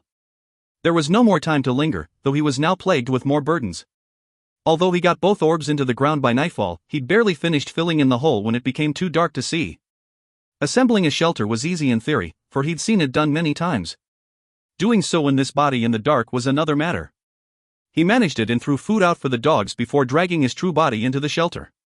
In the morning, he shoveled snow and ice across the filled-in hole and hoped for foul weather to soon obscure any evidence that someone had been digging there. While after midday, he took down the shelter, returned to the dogs and sled, and then drove them back to the place where he'd taken Noyat's body. When if the guide awoke, he would see no more than in the last moment he remembered. Chap hesitated. He could already feel that something was wrong. He was shaking and not from fatigue. There were moments when the world appeared hazy and dim. What if his return to his own flesh was worse than possessing that of another? He took time to assemble the shelter again and dragged his own body into it. The breath from his muzzle was even weaker now as he watched. Chap stripped off Noyat's gloves. Taking his own head in Noyat's hands, he pushed up the lids of those high eyes. The pupils were no more than black pinheads at the center of crystal blue irises, but he looked into those eyes, trying to find spirit again, not his individual spirit but the elemental spirit of flesh itself. Everything went black before his Noyat's eyes. Chap felt his head hit the hardened ground as he collapsed, and then he was struggling to breathe. His chest burned. Cold air stung his dry throat. Every muscle ached as if he'd lain in illness too long without moving. He had to fight to open his eyes, and even then everything was so dark. It was more than a dozen breaths before he made out a mute form before him. Everything in the shelter appeared turned sideways where Chap lay with his head against the ground. Beyond his nose was a dark-skinned hand, and beyond that was Noyat's face. The guide lay on his side, eyes half open and unblinking in his slack-featured face. Chap tried to get up in his own body and could not even lift his head. He tried to bark, to paw, to do anything to rouse some reaction from Noyat. In desperation he reached for the guide's memories, searching for anything that rose there now that he'd vacated the man's body. There was nothing. He had gone too far, lingered too long in that man's flesh. Chap lay there through the night. By dawn he was able to roll onto his belly, though at first he couldn't bring himself to look upon his victim. When he did so, the light outside was bright enough to filter through the shelter's canvas. Noyat's eyes were still half open and empty. Though he breathed, it was no more than Chap had seen in his own body through the guide's eyes. Was there anything left of the individual spirit Chap had pushed down so completely that he had taken the man's flesh as well? He tried again to find any memory in Noyat, but the darkness in the guide's mind was so complete, and then something flickered in Chap's awareness. It was only one image, and it did not move like the memory of a past event. Chap Noyat saw himself in the moment when he had fixed upon the guide and taken the man's will so completely that he took his flesh as well. The image of himself in Noyat's memory did not move. It lingered, frozen, capturing the moment of Chap's sin. When Chap had been born into flesh, he'd not known how much of his memory of being with his kin, the Fae, had been torn out of him by them. He had not even remembered that they had done this to him. Only later had he suspected, and even then he had difficulty fully fathoming any fragments of memories left inside him. Among those was a notion of sin, the first sin. Until now he had only suspected what it was, but the hint of possibility must have been retained out of all that had been lost in being one with the Fae. Somehow he knew their sin, though not why they called it such. His first sin had been domination, a slavery so utter and complete, but he could remember no more than this from his time as part of them. Was the one memory, that last image of his own sin, all that was left of Noyat? Perhaps it was a sign that the guide was still there and would return to his own flesh. Perhaps that was just a pathetic wish spawned in guilt and self-loathing he could have never imagined. Chap slipped from the tent and hobbled at first until he regained control of his own body. He began running for the coast. Each dusk he burrowed into the snow with only the fur hide Liesel had fashioned around his body. He was left to fitful sleep, plagued by what he had done to a man as Fae and what he had felt from the Orbs. Each dawn he hunted for any wild game until the day fully came. Whether he had eaten or not, he ran onward. When he finally saw the ocean in the distance, he turned southward along the shore. On the seventh day, in the late afternoon, he spotted a canvas shelter upon a small knoll above the rocky beach. Down near the water, someone stood looking out over the ocean. Chap saw white blonde hair blowing in the wind, and he howled. Liesel twisted around and, as Chap bolted onward, Liesel shouted, "Magyar!" Chap stopped 10 paces off when Magyar thrashed out of the shelter. She went running toward Liesel until she saw Chap. He'd known they would wait for him, though he was uncertain how Magyar would react now. She only studied him through unreadable eyes. "Is it done?" she asked. He huffed once for yes. "I want to go back to Calm Seat," she said. "I want to talk to Win." Chap huffed once, again. Then Liesel was on him, wrapping both arms around his neck as Magyar joined them. Asterisk asterisk asterisk. In the mouth of the cutway off a street in Chathper, Chap looked back and locked eyes with Liesel. As before, as on the ship, perhaps they remembered some of the same things, but not everything. Leaning against Liesel's chest, Magyar breathed heavily and raised her right hand. There was still blood on her fingers, like there had been the moment in the Wastelanders' camp among the corpses of the dogs. "What did I?" "It's all right," Liesel interrupted, stroking her hair. Nothing was all right. All three of them knew this, though Chap knew two things that were far worse. He looked away from Magyar and then hung his head. She was not the only one who had changed for the worse. The first sin of the Fae was not his only burden, though he did not yet understand why and how they had come to name it so. It was one thing no one else could ever know until he understood what it meant. Liesel had felt nothing from touching the Orbs. Magyar had felt something only when she opened one or touched a thork to it. The only difference between them and Chap was that he was a Fae born into flesh. And he did know exactly what he had felt. A Fae had been imprisoned inside each of those two Orbs. All the hate that Chap bore them for what they had done him and those he cherished did nothing to smother his second guilt. What he had done, he would not even wish upon Broughton. Chap had buried alive two of his forsaken kin in a frozen grave to be forgotten. Chapter 15. Returning to the annex, Chap followed Liesel and Magyar through the reception area and up the stairs. As they passed, two sages sat reading in the library, but neither looked up. When they reached their room, Chap paused. He was too weary with his own burdens and, even though Magyar needed tending, he did not want to spend the night watching Liesel soothe Magyar. When Liesel ushered Magyar in, Chap remained in the hallway. Liesel looked back in puzzlement. "I will stay out here for a while." Liesel half turned to Chap but then glanced at Magyar collapsed on the bed. Liesel pursed his lips and was perhaps ready to argue, but instead nodded and closed the door. Chap looked down the hallway. Both Linolem's and Broughton's doors were closed. Chap quietly approached the ladder and sniffed at the space near the bottom. The scent was faint, but he could tell that the old assassin was inside. It was the only scent he picked up, so Linolem must be in her own room. And suddenly Chap no longer wanted to be alone. Leaving Magyar and Liesel to each other, he went to scratch softly on Linolem's door. Light footsteps sounded inside, and she opened it and looked down. Her hair hung loose down her back. "May I come in?" Linolem blinked, glanced about the upper hallway in puzzlement, and then stepped back. "Please," she answered, pulling the door wide for him. He entered, and after closing the door, she scurried in her bare feet back toward the bed. The book he'd seen her with earlier was lying open and propped up on a pillow. "Were you reading?" "I have been trying, but the pictures keep stopping me. My people do not make drawings like this in their texts unless necessary." Chap was slightly taken aback by the ease with which she talked to him. Perhaps having her own space to control made her more comfortable. Anything that made her treat him less like an aberration of her homeland's sacred guardians was a relief to him. She clambered up onto the tall bed, settled before the book, and turned a page. "Are you coming up, Dot?" He leaped up after her, stumbling a bit when his paws sank into the quilt and mattress. He stretched out, and she pointed to an illustration of a young elven female dressed in a sage's robe and holding an etched wooden plate. I think she was doing travels and uncovered artifacts, but I do not know why she was traveling. Chap glanced over the story. She was a journeyer.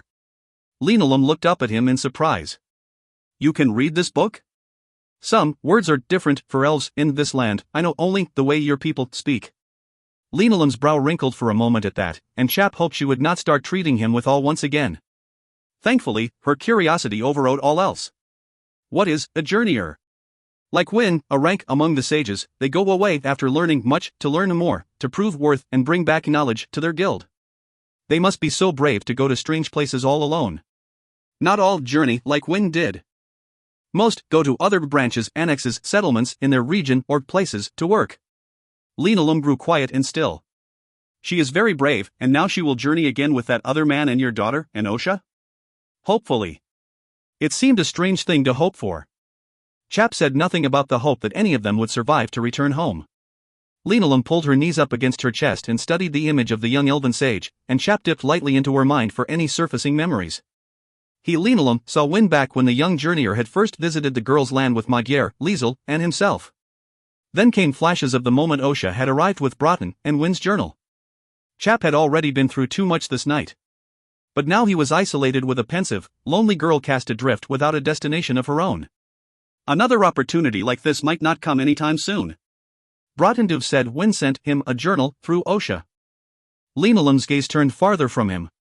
"He told you this? What became of the journal?" She turned fully away from the book and him. "Do not ask me. I cannot break my promise, my oath, to the Greymaska." The question still worked, though this brought Chap no pleasure and only more guilt and shame and reigniting Linolem's painful memories. ******. In the 3 days after Osha departed with Broughton, Linolem hardly left her home.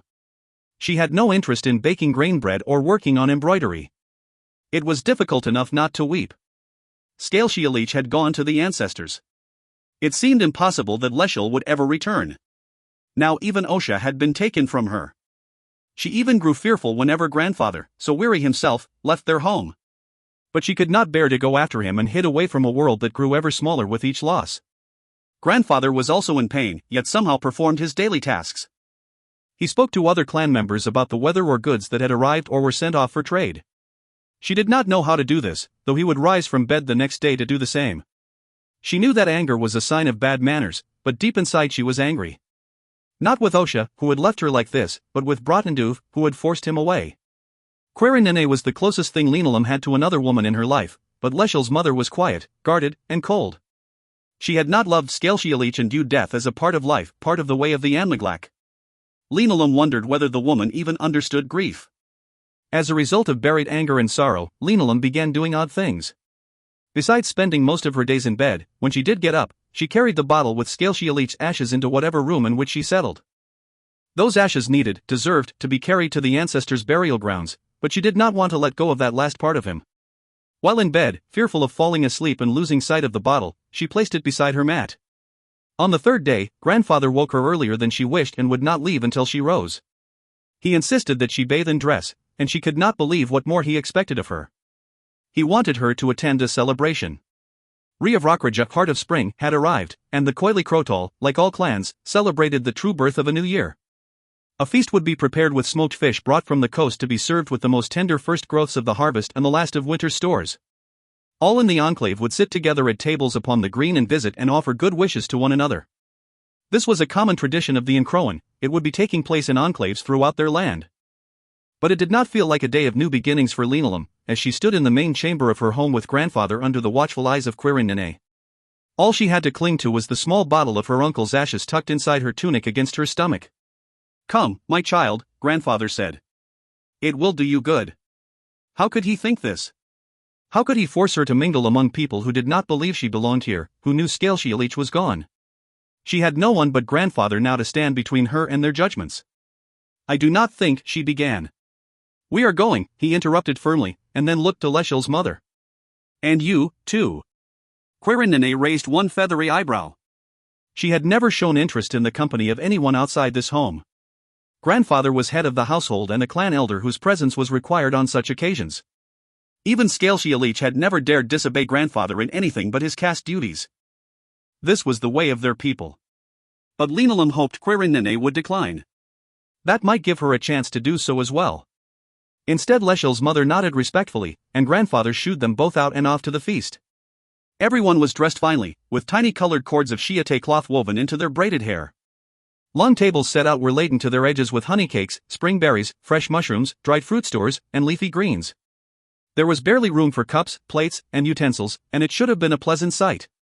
Linolum shied away from anyone, from accepting their polite but brief condolences or their well-mannered but half-hearted wishes. She busied herself at the oven only to carry food to tables and get away from anyone trying to approach her. When there was no more to be done, she sat between Grandfather and Quirin and pretended to eat. Grandfather offered blessings and formal wishes and smiled forcefully and carefully at every jest, friendly chat, or raised cup. After a while he looked at Linolum sadly. "Is this so difficult?" he asked. "Could we go home?" she whispered. The look on his wrinkled old face, so broken and disappointed, made her regret even asking. But he immediately rose. And even Quirin's controlled expression betrayed relief as they followed him and left the feast long before anyone else would consider doing so. They made their way past the other tree dwellings, to the outskirts where their large one awaited. Linolum ached to rush ahead and return to her room. A strange bird-like whistle rose sharply out in the forest as she reached the curtained doorway of her home. A chirp followed 3 times after that. Linolum stopped because her grandfather was no longer beside her. She looked back to find that he had turned, and they both stared at Quirin. She was frozen in place farther back with her head tilting slightly. Linolum stiffened as those beautiful but cold eyes suddenly narrowed. She followed that gaze out among the trees but saw nothing. Quirin rushed straight at Linolum and snatched her wrist. Before she could even think to resist, she was whipped around away from the doorway and shoved down into the brush at the base of an oak. "Stay!" Quirin ordered in a whisper. Linolum cringed, and her wide-eyed grandfather trailed Leshel's mother in a rush through the curtained doorway. Too much had happened lately that Linolum did not understand. This time she would not be shut out. She climbed out of the brush, hurried to follow, and pulled aside the doorway's curtain. Then she halted, her thoughts blank in confusion. She barely noticed Grandfather or Quirin, each standing to one side of the doorway and partially blocking it. Linolum's eyes fixed on the main chamber of their home, torn apart and in complete disarray. Dishes had been knocked from shelves. Seating mats were cast aside in rumples. Pillows had been shredded or cut open and their grass or feather stuffing scattered about, some still floating on the air. But most of all Linolum stared at. 2 tall figures in forest gray, with matching cloaks tied up around their waists, stood at the chamber's rear. Inside their hoods both wore wraps over the lower halves of their faces. The Anmaglak on the left, nearest to Quirin's guest chamber, held something in his hand. It was the journal. "Lapdogs!" Quirin spat. You disgrace a holiday to do his bidding? Linolum was utterly confused. Anmiglak protected their people. Why had these two come to destroy her home? We are here to serve, the one with the journal answered. You will not interfere with our purpose. Step aside, or be proven the traitor that you are. Linolum's gaze shifted as grandfather took a step forward. She had never seen him so angry. True guardians do not turn on their people, he accused. Leave my home and everything in it at once, or face sanction before the elders' council of the clans. The second Anmiglak, slightly shorter than the first, had eyes so lightly colored that they were nearly yellow. Neither reacted to grandfather's demand. Step aside, the first one repeated, tucking the journal into his tunic. Linolum grew fearful amid confusion. No one spoke to a clan elder this way. No Anmiglak was above the people's ways, not even most aged father. Quirin Nene became a sudden blur. Linolum blinked in a flinch. When her eyes opened, Leshel's mother had crossed the entire chamber. The shorter Anmiglak stepped out to cut her off, and they tangled in a flurry of limbs. It was so rapid that Linolum could not follow any one movement. The other Anmiglak bolted straight for the doorway. Linolum lost sight of the room as grandfather sidestepped in front of the doorway. Almost instantly he was gone, knocked to the floor. The Anmiglak rushed straight at her, and she froze. He slammed her chest with one palm. She went spinning, toppling outside the tree's entrance.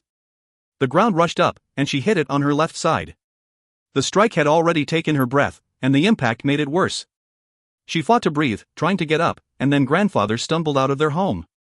His expression was dark with rage, and he had barely cleared the drape when Linolum heard a commanding shout. Bliniokanfa, no. Grandfather did not heed Quirin Nene and rushed by toward the forest's edge. Linolum then remembered the strange chirps heard out in the forest. A wave of fear rushed through her. Grandfather! She gasped out, struggling to her feet. There was no sign of the Anmiglak who had struck her. There was only a brief sound like someone whipping a stick through the air. And it cut off instantly.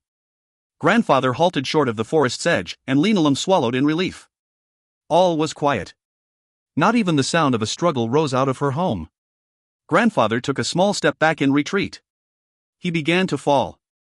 His back hit the turf, his eyes wide, and they did not blink when his head bounced on impact. A short arrow stood erect from the center of his chest. Linolum screamed, the sound ripping from her throat as she rushed in. No matter how she shouted at him or rubbed his face, he would not answer. His unblinking eyes stared upward. She felt no breath from him and grew numb. Linolum did not twitch when Quirin Nene suddenly crouched beside her. The woman was stained in spatters of red, and a blood-drenched stiletto was in her narrow hand. Linolum looked back only once. No one else came out of the draped doorway. She looked down at grandfather, the last of those who truly cared for her. This could not be real. Why? She whispered. Quirin Nene did not answer. In confusion, Linolum grabbed her grandfather's tunic and tried to drag him toward their home. She could not leave him here, but she barely moved him at all. A slender tan hand closed around her wrist, and something broke inside Linolum. No! She released her hold on grandfather and struck out at Leshel's mother. Quirin Nene's head snaked aside, and Linolum's small fist passed harmlessly away. She was jerked to her feet, and the grip on her wrist released briefly. Quirin Nene's bloody hand clamped over her mouth. Quiet, she hissed. We run now. Before Linolum could say a word, she was pulled into the forest at a wild pace, and Quirin Nene dragged her on and on. For how long Linolum did not know. Everyone who loved her had been taken from her. She wept in flight and was unable to stop, even when Leshel's mother halted and pulled her up short. There was a large redwood almost as great as the tree homes of the enclave. Though no shaper among the people had guided the growth of this tree, there was a natural cave-like hollow between two of its huge roots mounting the forest floor. Quirin Nene glanced all around. We are unseen. Get inside. Linolum did not understand. In. Quirin Nene ordered, pushing Linolum down between the roots. She shrank back into the dark and dank hollow. The notion of being left here without anyone, even Leshel's mother, was too much. Do not leave me. She begged. Again Quirin Nene did not answer. She dropped the stained stiletto and began tearing her own gown apart. She shredded it into strips, which she bound around her legs, arms, and torso. Taking up mulch and earth from the forest floor, she smeared it over her whole lithe body, then dropped to her back to writhe and cover it as well. Please, Linolum whispered. Quirin Nene rolled up to a crouch and retrieved the stiletto. Leaves and soil now clung in the blood upon it. She wiped the blade clean across her thigh.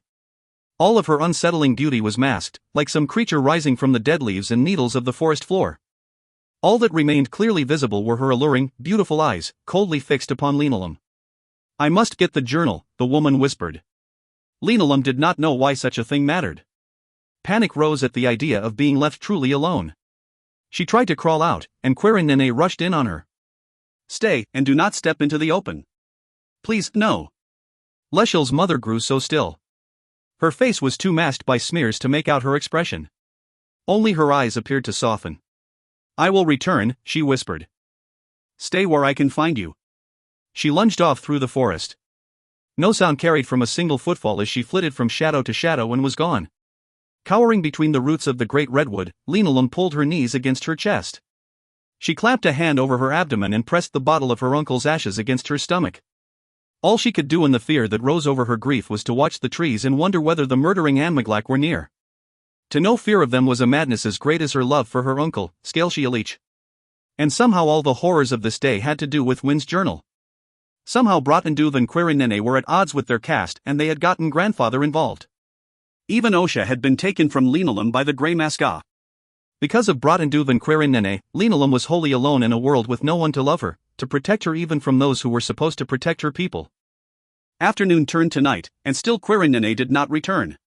Linoleum's thoughts grew dull and tangled. She began to piece together all those times she had been sent away, whenever the Grey Maska came to visit. How many times had she returned from little errands she had been sent on, only to find grandfather whispering with Bratenduv? And that had only increased after Leshel's mother came to live with them. Anger rose again. Linoleum had no one left to trust, had been intentionally sheltered, kept ignorant of things she should have been allowed to know and understand. She looked about the darkened forest. Still afraid, she rose, bracing against the great redwood. The last time she had seen Scaleshialich, he had promised that he would finally take her to the ancestral burial grounds. All young and Crowan undertook the journey before reaching adulthood. Scaleshialich and grandfather had always advised her to wait. They did not have to say why. She knew it was because of her tainted blood. But Leshel had gone there, guided by Scaleshialich. And Leshel had come back. He had more human blood in him than she did, but, even so, Scaleshialich had guided him. Linoleum looked about the forest. She knew only that the burial grounds were far north, and then east of Krychish. If that was all she knew, how could she find it on her own? For the first time she almost wished she found Mai Eyes watching her from the forest, anything not to feel so alone and lost. Linoleum heaved a gasp as she flattened against the tree in terror. There were eyes watching her, but not those of a Mai. They peered around thick and ivy crawling up the trunk of a gnarled and twisted oak, but they were green like hers, and not pure crystal blue.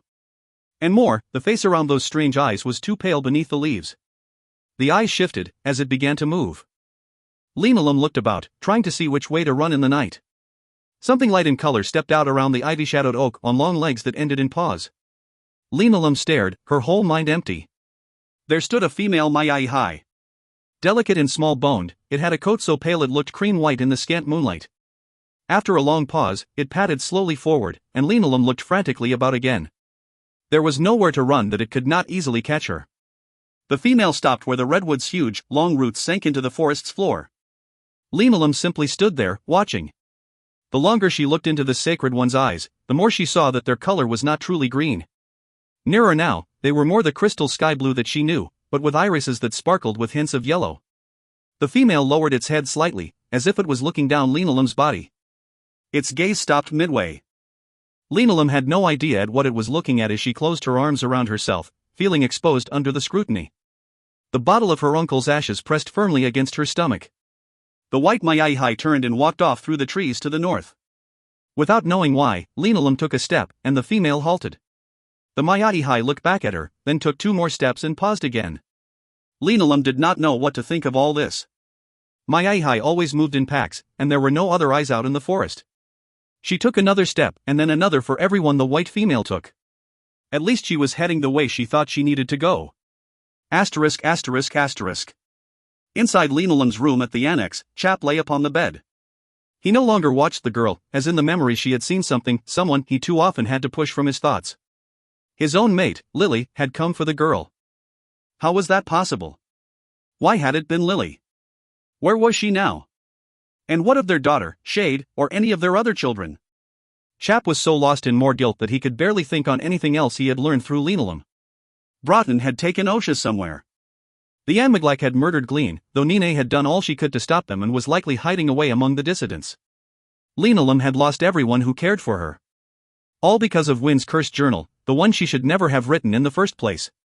If only it had never reached the blood-soaked old assassin, let alone most aged father. "What are you doing?" That frightened hiss of a whisper roused Chap. Linolum, with her legs curled up and clutched to her chest, had scooted back against the bed's headboard. He had not noticed her move, and at first he didn't understand her question. But she kept staring at him. In the same manner she had when he'd peeked in on her in the Annex's little library. "What were you doing?" she whispered. Chap stiffened. No, this was not possible. She could not know he'd touched her rising memories, but it was clear he had pushed her too far. In truth, he was uncertain he could handle any more himself. "Come and look at this book with me, I will help you read more." She hesitated, lost either in the past or some other unexplained fright, perhaps both. Finally she scooted across the bed but still watched him out of the corner of her eye as she pulled the pillow holding the book closer to her. Chap remembered that she liked learning about the sages. If there is more about sages, we can start there. Soon she was distracted from the past in reading onward. He clarified what words he could, for the dialect was not the one he knew. When she yawned too many times, he pawed the book closed, and he slept there with her upon the bed. He looked up only once in the night, when Liesel cracked the door to check on them. The next morning they all headed back to the Cloud Queen and set sail. Captain Bassett declared their next stop was a port called Drist.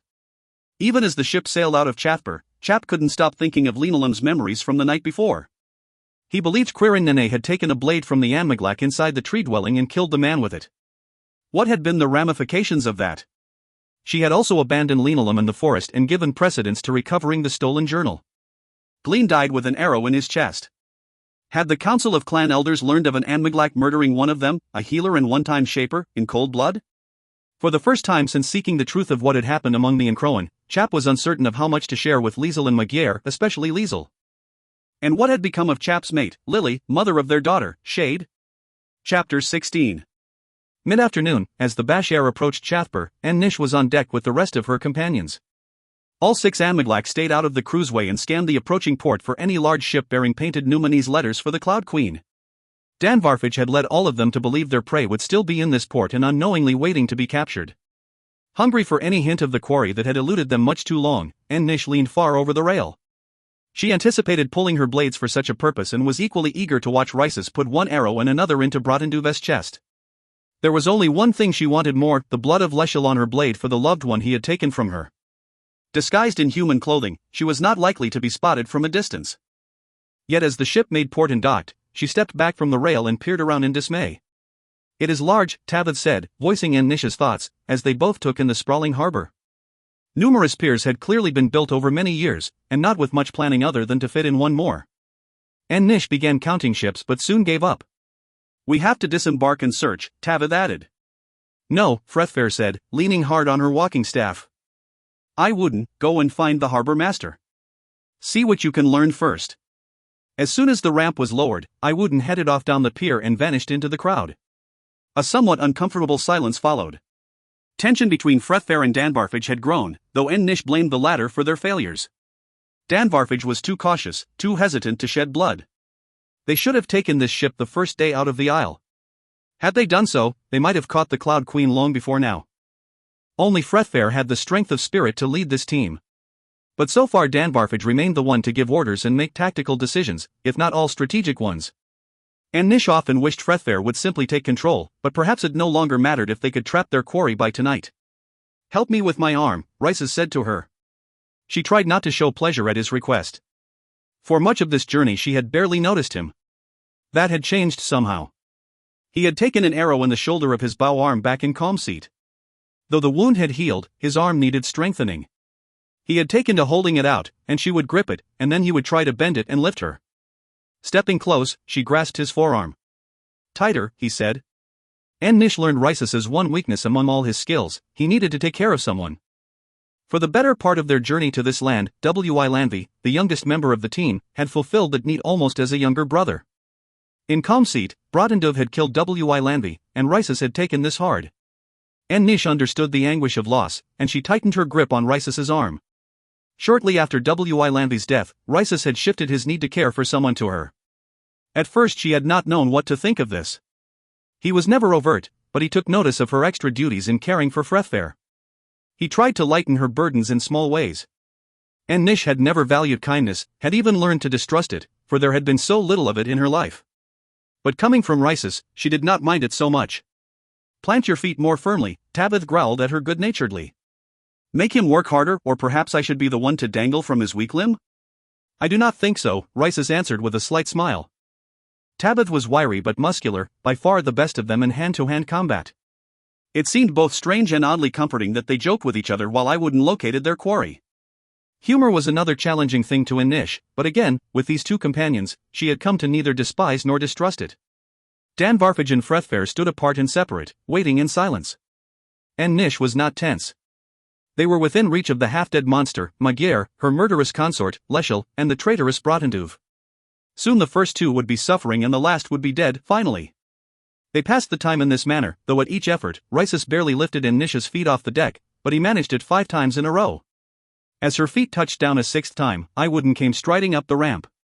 In her hunger, Nish tightened her grip on Rysis's arm, and she did not wait for her superiors to ask.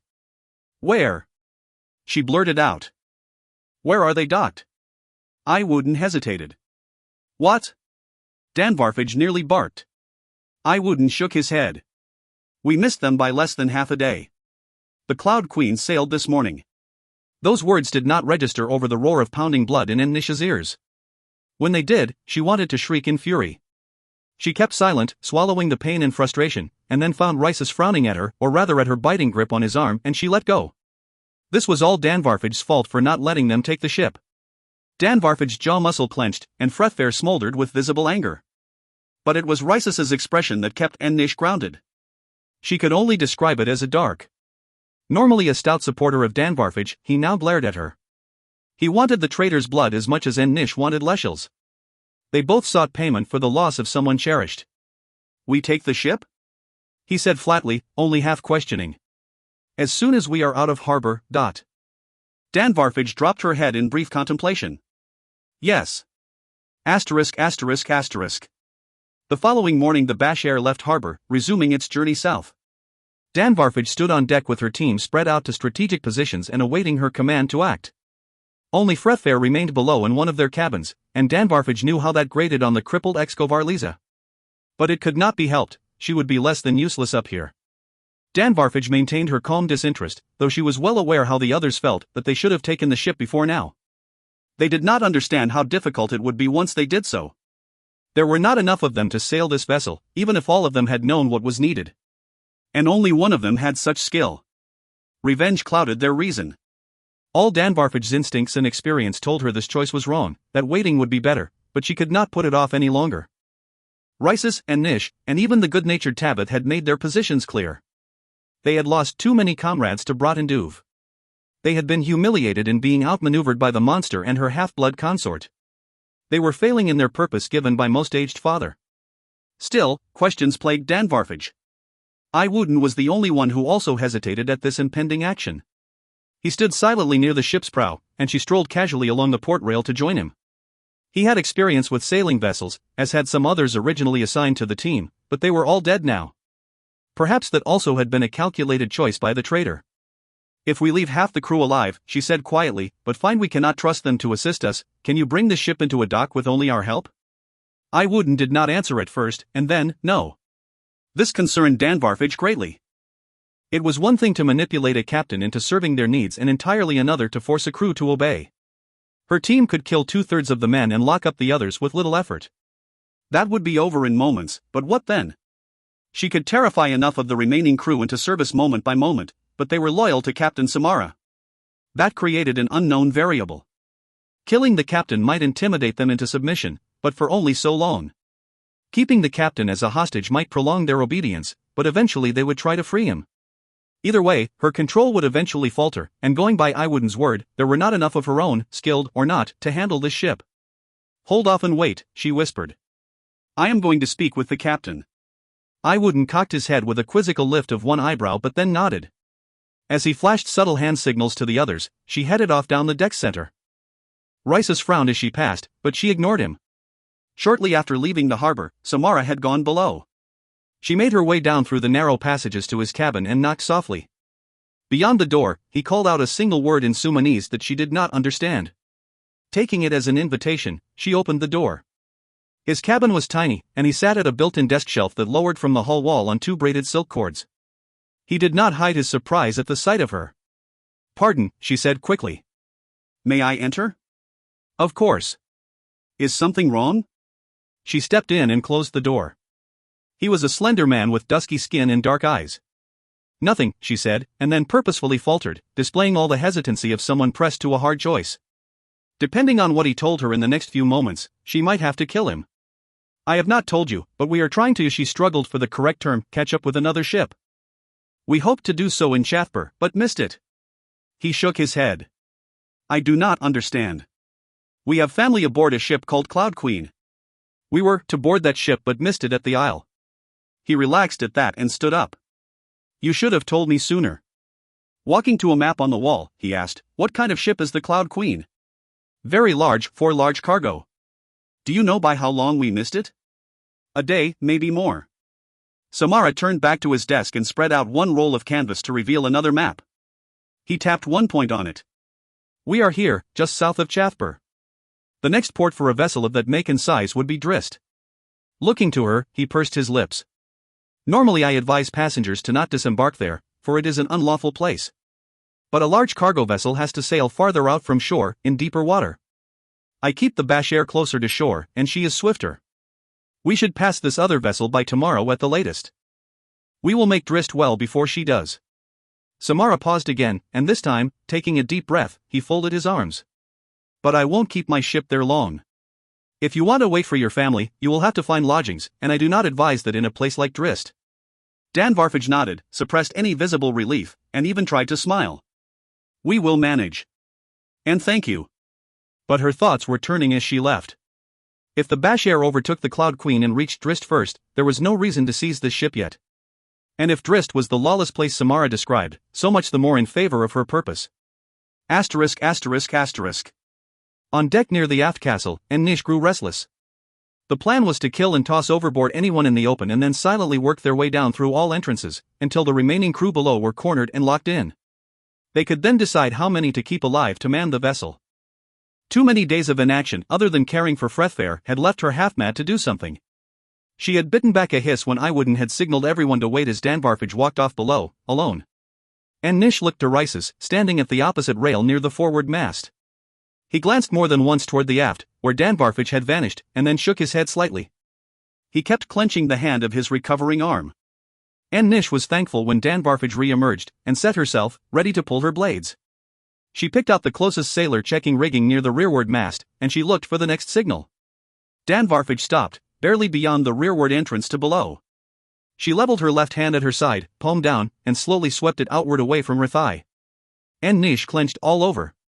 Why had Dan Varfage called off the attack and ordered them to go below? Tavid straightened where he leaned against the forward mast, sauntered idly toward Dan Varfage, and headed below. But, like Nish, Rises stood his place and stared at Dan Varfage. Only then did Iwooden walk away from the prow. Rises did not move, and neither did Nish. Iwooden traversed the far rail and came up behind Rises to settle, leaning on the rail with his elbows as he looked out to sea. A slow turn of his head brought his gaze around to fix on Rises's back, as if he might pierce his comrade with only his eyes. As Iwooden shifted, his eyes turned on Nish with equal warning. Rises lowered his head and only half looked back, as he was well aware that Iwooden stood behind him. With a slow breath, he headed after Tabith and never once looked at Dan Varfage. Still Iwooden watched Nish and did not move until she did. Unlike Rises, Nish never flinched from looking Dan Varfage in the eyes as she passed. Asterisk asterisk asterisk dot. Dan Varfage ignored Nish's glare and did not even follow the young one's path below. Instead, she stood waiting as Iwooden drew near. They had no one except for him to manage this vessel. With Samara's assurance of overtaking the Cloud Queen, seizing the ship was not the expedient strategy. Likely Frethfair would hear a jaded and inaccurate account before Dan Varfage even reached the cabin. That was acceptable, this time. In correcting the facts, Dan Varfage would put Nish in her place and thereby warn Rises against further insubordination. Dissension was unacceptable in their purpose. Wooden came up beside her. Glancing about the deck, he cocked his eyebrow again. "Am I to assume you have something better in mind?" he asked. Danvarfage was grateful for his show of support but did not say so. This was expected of all who shared the purpose given to a team's leader, but she gave him a nod of respect. "Yes," she answered. "Should I come with you to report to Frethfair, Dot?" "No, watch the crew, and anyone else who comes on deck." Wooden nodded and wandered off. He settled where Risus had stood stubbornly a moment ago and leaned against the rail. Danvarfage turned to head below. What she did now was best done alone, for authority. There would be no further open defiance, regardless of anyone's rightful desire for revenge, even her own. Chapter 17. The next day, Liesel was on deck, and for once the ship's rolling didn't make him quite so miserable. Though he certainly didn't feel normal, at least he'd kept breakfast down. Magyar, having recovered for the most part from that bit of ugliness in Chathper, sat on a barrel behind him. She was still unsettled, but as so often before, they'd chosen not to talk about it. Linolum was kneeling by Chap, and the two were obviously in some kind of chat, though Liesel heard bits from only the girl's side. It struck him that those two had been getting awfully chummy lately, but at least Linolum wasn't hiding away as much. Still, he worried about her future. For someone so young, she'd lost too many people in her life. What would happen when it came time for her and Chap to part ways? Liesel knew full well that they would eventually. All that remained to figure out was where Linolum should go. The sight of her beside the dog as the two huddled against the rough breeze only made such a notion worse. Linolum was Scales' niece, and just as with Magyar, Liesel wasn't about to let anything happen to her. That also meant getting her somewhere well away from Broughton. And the old assassin was a bigger problem. Broughton stood hulking over the rail and gazing toward the distant shore. Liesel noticed an almost imperceptible stiffening of Broughton's shoulders. Anyone else might have missed it, but he had received too much dark tutoring from his mother. Slipping to the rail, he followed Broughton's gaze. Under the steady wind, a small two-masted vessel sailed along nearer the shoreline. Liesel glanced sidelong at Broughton, who gripped the rail with both hands. "You know that ship?" he asked. Broughton didn't flinch or look at him. He didn't even blurt out a what. And instead answered flatly. "No." "Then what's wrong?" Broughton pivoted halfway and looked to where Chap and Linolum huddled. "Linolum," he called. "Go below and see what the cook is preparing for lunch. Wait for it and bring it up to us." Normally Magyar would have gone at Broughton for ordering the girl about. Instead she moved to the rail behind Liesel. Something was happening, and she must have sensed it. Linolum frowned, as if knowing she was being sent off for some reason other than biscuits, dried fruit, and probably salt pork left over from last night. Rising, she headed for the door below the aft castle, and Chap didn't follow. They all waited until Linolum was out of sight. "All right, out with it," Liesel said, glancing at the small vessel growing smaller in the distance. "Why are you watching that ship?" Broughton shook his head and stepped closer to tower above Liesel. "I do not know. Perhaps it is nothing." The four of them were almost alone. Only the ship's pilot at the wheel was close enough to hear. So long as they spoke Belaskian, that wouldn't matter.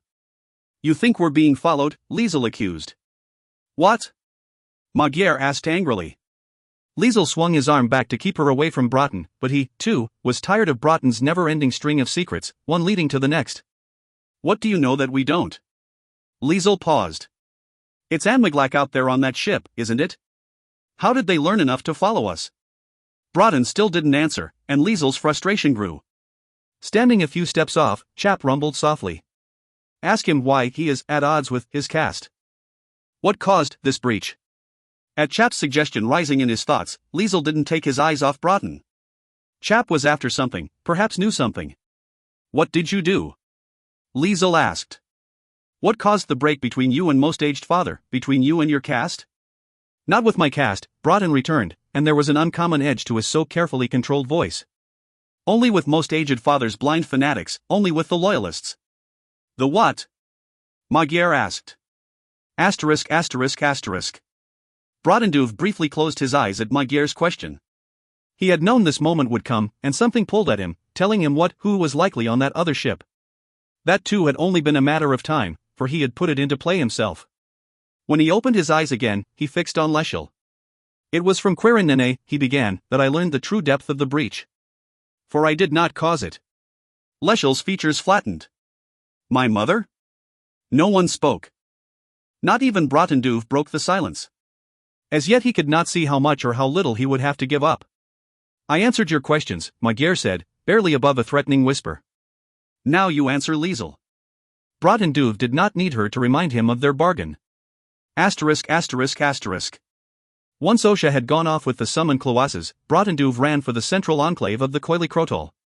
It was a 3-day journey, but he cut that time short by resting only briefly along the way and even traveling by night. Near dusk on the second day, something disturbed him. He slowed and heard movement ahead, soft-footed but in haste. A familiar whistle carried on the air. Someone was trying to catch his attention. He rushed onward, swerving into the trees and away from any open paths. It was not long before that someone appeared. Quirinine came over a gradual rise and halted. She crouched, studying the earth and tracking, and Bratenduve hurried into the open. That she was here and not with the girl and his old friend unsettled him. Quirinine rose at the sight of him.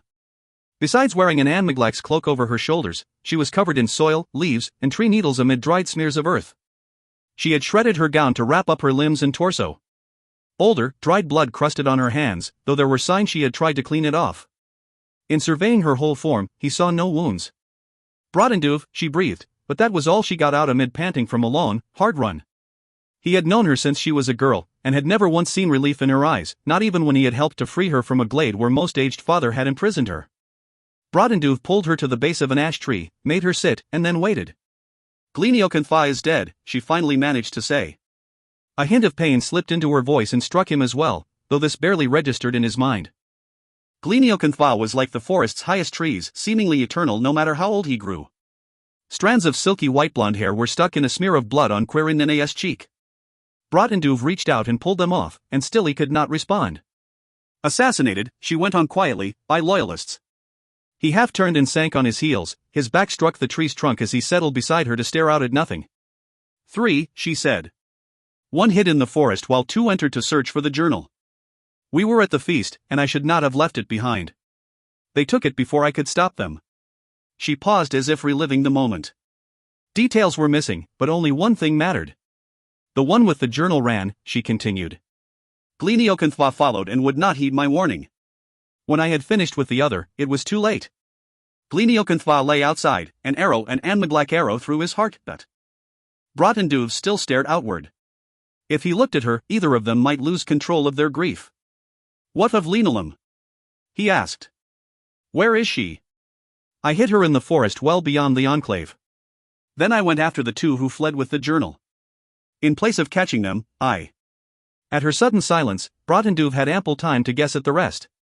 Who did you meet? Urcariciferin, she whispered, returned from following you and Osha. It was as he had guessed, though it made no sense. How did she know this other Greymaska had tracked him? Urcariciferin would fulfill any purpose set by most aged father that served the people. He was as devoted, and perhaps as naive, as Scaleshialich, and neither a dissident nor one of most aged father's blind followers. Had that now changed? Had another Greymaska taken sides? He did not, Quirinine whispered. Bratenduve glanced at her. That she followed what he would reason, without his saying anything, testified to his trust in her. I would not have found him, she went on, except that he let me. I attacked him on sight even so, thinking he had been the one to lead those sent by most aged father. I knew I would not survive, but I did not care, so long as neither did he. Why did he let you live? She sighed. He had nothing to do with what happened, leaving the other 3 behind to only watch and wait for his return. I assume the enclave has been under surveillance. When he saw you there and then leaving again, he must have wished to speak with you or at least understand your intentions before anything was done. Killing had never been part of his purpose. He did not order them to break into Gleniocanthai's home. And you believe him? Quirinine glanced at Bratenduve. He gave me his cloak, let me go, and told me to find you. The ramifications of everything set in. Most aged father had sent 4 of their caste, including a Greymaska, after the journal. They must have watched the enclave for some time, likely even while Bratenduve had been there. Urcariciferin had waited for a clear opportunity with no complications, no unwitting harm to anyone. When Bratenduve had left, taking Osha as well, perhaps the overly quiet Shadowgripper had not been satisfied, and so followed. If Bratenduve had been given such a purpose and accepted it, this was what he would have done. Urcariciferin would do no more or less. Most aged father would have known this, so it begged 2 more questions. Why was Urcariciferin selected for this? And had the others of his team been given a second purpose unknown to him, or simply chosen to act on their own? Whether the three had waited for an opportunity or had been secretly ordered to act mattered little. There could be only one reason for Urkarasiferan's presence. Most aged father had known where Bratenduv would be and had sent another grey Maska in ignorance to deal with him, if necessary. That ancient worm in the wood of his people had used his shadow gripper as an unwitting accomplice in his subterfuge. Most aged father's loyalist fanatics had broken into the home of one of their people. They had stolen from an elder of the clans and killed him. Where is Urkarasiferan now? Bratenduv asked. On his way back to Krychish for a clarification. No doubt he would receive only more lies. This time Urkarasiferan would not be fooled, but what he would do then had yet to be seen. And Linalam? Quirinine closed her eyes. She was gone when I returned for her, before coming for you. Gone? I found no sign of a struggle and so searched. I tracked her path for a ways before deciding to come for you. Yes, the one word did not make sense. What path and to where? Not where, but after whom, Bratenduv shook his head in puzzlement. I am not fully skilled in the wild, she explained. It is not my expertise. For as far as I went, her course remained true north alongside the paw prints of a Mai-Hai. To my eyes, its tracks were as fresh as hers. She may have even been following the sacred one directly. This troubled Bratenduv even more, but he had to act. Too much time had been lost. He needed to hunt most aged father's agents and retrieve the journal before it reached Krychish. Failing in that would necessitate drastic measures to remove it from most aged father's possession. The journal had become a tool of fear. Amid bloodshed, it could serve either him or the old worm in pulling down the other. With its hints of an artifact from the time of the ancient enemy, the journal could be used to sway the caste in one of two directions. Worse, that it had been found secreted in the home of the old healer and in the hands of Quirinine, once imprisoned as a traitor, would make it proof for most aged father to do as he wished in hunting down every dissident. If Bratenduv could not retrieve it, then most aged father had to die. Can you travel? He asked. Of course. Find Linalam and get her to safety. And where would that be? Quirinine asked dryly, sounding more herself. Thinking, he tilted his head. Take her to Urkarasiferan's clan. He has proven he will not turn you over to most aged father, regardless of his allegiances. He would never allow an innocent to come to harm, so he will protect the girl. Once she is safe, spread the word through our cells. Every dissident must go into hiding and wait for instructions. Most especially all among the Coily Crotal. What are you going to do? What I have to. He thought she might argue, insist upon coming with him. Instead she nodded. A moment later she was gone, and he stood gazing at the spot where she had vanished. But before beginning his hunt, he had one more thing to do, an unavoidable, undesirable task. On the edge of dusk on the third day after leaving Osha, Bratenduv walked silently into the home enclave of his lost old friend. He made his way unseen to Gleniokenfa's tree dwelling and slipped inside. The interior was in shambles, with blood dried on the moss floor, but the body of the Anmiglak whom Quirinine killed had been removed. The people here would know to send for one of the caste to retrieve it, and so would prepare it for return with their own hands. Bratenduv could only imagine their dismay at finding an Anmiglak slain in the home of one of their own. They would have already seen to the body of Gleniokenfa, their treasured elder. Bratenduv had not even been present for this. Gleniokenfa had been more than an ally. Perhaps aside from the lost Eilean, the old healer had been Bratenduv's only friend in a life that did not leave room for such things. He swallowed down that pain and buried it. Within a few steps, it resurfaced against his will, but he had come here for more than a last farewell. This tree had belonged to a shaper turned healer. It was one node in a living and hidden method of communication traditionally reserved for the Anmiglak and the Council of Clan Elders. And now this enclave would be watched by most aged father's agents. This home would be stripped for further evidence that worm in the wood of his people could use to vilify any dissident or anyone charged as such before the Council of Elders. Bratenduv knelt in shame for what he was about to do. After taking out his flint and one stiletto, he paused. It was not enough to make certain that most aged father's agents found nothing of use. He went into the guest chamber, where Quirinine had stayed, and he began tearing up the living moss carpet to dig into the earth until he found what he sought. Earth-stained oval nodules lumped out of the base of one great root, new wordwoods not quite ready for those who would need to communicate with this tree. Bratenduv gouged them off the root with his blade and returned to the main chamber, then searched the place for lantern oil and found 2 small bottles. Once the torn pillows, wall hangings, and blankets were burning, he tossed the unfinished ovals of wood into the fire and waited until the flames grew enough that smoke filled the room and stung his eyes. When he turned to leave with both oil bottles in hand, he spotted Gleniocanthwa's satchel against the wall near the door. It was always there, waiting for when the old healer's skills were desperately needed. Brotendoof picked it up, a foolish and sentimental act, but he could not let it perish. He stepped out of the home of his old friend with smoke already billowing around the doorway's drape. He pulled the drape aside enough to heave the oil bottles in and hear them break. Someone would soon spot the blaze in the night. The enclave would be roused and cleared as some took to controlling the fire. The damp spring would do most of that for them. All that truly needed to be destroyed was whatever was inside the tree's hollow part at its broad base. Still, to murder a living home was something he could not take lightly. Brotendoof ran into the night forest, not bothering with stealth as he headed for Kreichisch. He could not look back. Asterisk. Chap listened with rapt attention to every word Broughton spoke. He almost didn't believe most aged father had given orders that allowed the deaths of his own people all for the sake of a small journal. Yet when Broughton spoke, Chap believed him. He knew there were missing details which Broughton either didn't know or had left out. Such as all that had truly happened with. One tiny glint caught the corner of Chap's eye, and he turned his head slightly. There in the shadows inside the doorway below the aft castle was a glimmer in a verdant green eye. Linoleum crouched upon those inner stairs with her head barely high enough to peek out. She was flattened close to one sidewall, listening and watching. She had never gone below as instructed. Chap was careful not to let her know he had spotted her. He pretended to eye Liesel and Magyar while keeping the angle of his head where he could see the girl. "What happened to my mother?" Liesel demanded. Broughton's hesitation almost made Chap look back at him. "It was not until later that I rejoined Quirinene." Linoleum flinched and cowered at the mention of Liesel's mother, and Chap became warier. He casually turned, stalking up the deck to stand off behind Broughton.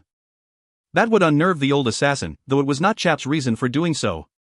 From there he could see Linoleum without looking directly at her. Cautiously Chap reached for whatever memories rose in Linoleum's mind at the mention of Quirinene. Asterisk. The girl everyone called Linoleum crouched on the steep steps below the aft castle and listened to Brotendoof, who so coldly and flatly related the events. How could he speak of burning her home, her grandfather's home, so calmly, as if it had been only one more task to complete? When he had finished, at the mention of Leschel's mother, Linoleum could not help but picture Quirinene in her mind. Linoleum had been moved when she heard how quickly Leschel's mother agreed to come after her. She had not known this before and, at that time, had not wanted that woman anywhere near her. For Linoleum had already found another guide. Asterisk. The white Maiai remained barely within Linoleum's sight. The more she tried to catch up, the quicker the female pressed on, though it never abandoned her. Its very actions confused her after all the time she had feared finding those eyes watching her from out of the forest. But Linoleum blindly followed the female through the night, into day, and then through another night. By the following dusk, she was aching in exhaustion when the white Maiai suddenly veered and vanished. Linoleum grew frantic. She stumbled to the last place she had seen the female. No matter how she thrashed through the surrounding brush, she found nothing. She was crying and did not even know it until she stopped and stood helpless, ready to drop on her knees. Linoleum! Her head whipped around at the shout. Favoring her right leg, Quirinene weaved closer through the trees. "I had thought to catch you before now," she said, and then demanded, "Where are you going?" Quirinene was disheveled, still covered in shredded cloth wraps stained with soil and mulch, though most of that on her face had dried off or been wiped away. And now she wore an Amnaglax's cloak. Spots in her bound-up silky hair were crusted with dried blood. The sight of her was unsettling compared to the woman who had come to live in Linoleum's home, so perfect and beautiful. All Linoleum saw now was a living reminder of loss, blood, and death. She spun, looking again for the white Maiai, but the female was still gone. You frightened it off," she whispered. "Frightened what off?" Quirinene asked. Linoleum turned back and then retreated, swallowing hard in her dry throat. A Maiai had run from this woman. "Go away and leave me alone," she shouted. "You care nothing for me, nothing for those I loved. All you care about are your whispers and schemes with the Grey Mascot. I am to take you to safety. At least you were heading in the correct direction." Linoleum had no idea what this meant. Who besides her grandfather or Scaleshialich or Osha would willingly take in a mixed-blood girl without even a true name? All of them had left her, and any other place would be empty, devoid of love and loved ones. She had followed the white Maiai only because it appeared that the sacred one had wanted to lead her somewhere. Had it known where she wanted to go? Because of Leschel's mother, even that had been taken from her. "Go away," Linoleum warned. That is not going to happen, Quirin replied quietly, and took 2 more steps. Linolum backed up and almost tripped. This is your fault, yours and the Grey Masca's. She shouted. Because of you two, grandfather is dead. What did you do? What did you drag him into? At that, Quirin froze. I will go nowhere with you. Linolum ranted on. Find another way to ease your conscience. Or go on suffering, if you even can. I am going to the ancestors to deliver Scaleshia Leech, even if I cannot bring grandfather to them. I am taking my true name. Now get away from me and do not. Quirin was suddenly right in front of her. Linolum struck out without even thinking. She felt no more than the touch of fingertips on her wrist, and her fist struck nothing. In an instant, she was pinned face down, and an angry whisper rose near her ear. Unless Scaleshia Leech or Gleniocanthai told you more than they should, you will never find the way. They had reasons for keeping you from that place, and I will honor their wishes. There has been enough loss in losing them, and I will not see you lost as well. Before Linolum uttered another word, she was heaved to her feet and pushed onward in a silent walk into the trees, until Quirin found an open space. All Linolum could do was sit against a cedar's trunk and watch while the cold-blooded woman made a fire. In the morning we go to the Hadj River, Quirin said, adding more twigs to the small flames. I may be able to influence a river barge master to carry us part way. I am taking you to the clan of Urcriciferin, where you will be safe. Linolum sank in upon herself, hanging her head. She was to be imprisoned among the people of yet another Grey Masca. The weary night dragged on. She touched little of the travel rations Quirin laid out on a fresh maple leaf. Thirst made her drink too much water, and her stomach began to ache. She gave in to exhaustion and squirmed around to rest her head against the cedar. But she lifted her head and peered off into the forest. The campfire's soft yellow-orange light glinted upon blue eyes that pulsed to green, like her own. The white Maiai watched Linolum between the bush's leaves. Suddenly its head turned as it looked more toward the fire. Linolum did not wish to do anything to alert Quirin to the female's return. That did not matter, as Quirin stood up and stared at a guardian of their forest. Is this the one you followed? She asked. Linolum hesitated to say anything. The white guardian pushed her head out of the leaves and studied Leshel's mother, and then turned back to Linolum. Yes, she finally answered. She wanted me to follow. It was a half-truth, for she knew no such thing, but she wished it to be true. I did not remember that I had seen her before, Linolum went on. Not until daylight came and I saw her clearly. Before? Quirin asked, still watching the Maiai. When your son, Leshel, and his friends came to us, Linolum explained, and Scaleshia Leech took us all toward the Hadj on the way to most aged father. The strange Maiai with Leshel sometimes went off with this one's pack. My son? Quirin whispered. You are speaking of the Maiai they call Chap? Linolum flushed at the thought of anyone putting a name upon a sacred one. Win Hijort, the funny little human called a sage, had also done that to this white female. Linolum would not repeat such an offense. It is a rare thing, Quirin whispered, continuing to watch the Maiai. Rarely, if ever, is someone singled out by one of them. Linolum did not think so, not after what the others had done to her. She looked to the white Maiai watching Quirin, but she could not understand what Leshel's mother meant. Quirin glanced away. Very well, she whispered. The white female wheeled and vanished into the forest. Linolum clawed up the cedar, scraping her hands on the bark as she pulled herself up to stand, and lunged after the Maiai in a panic. She was snatched by the back of her tunic and pulled short.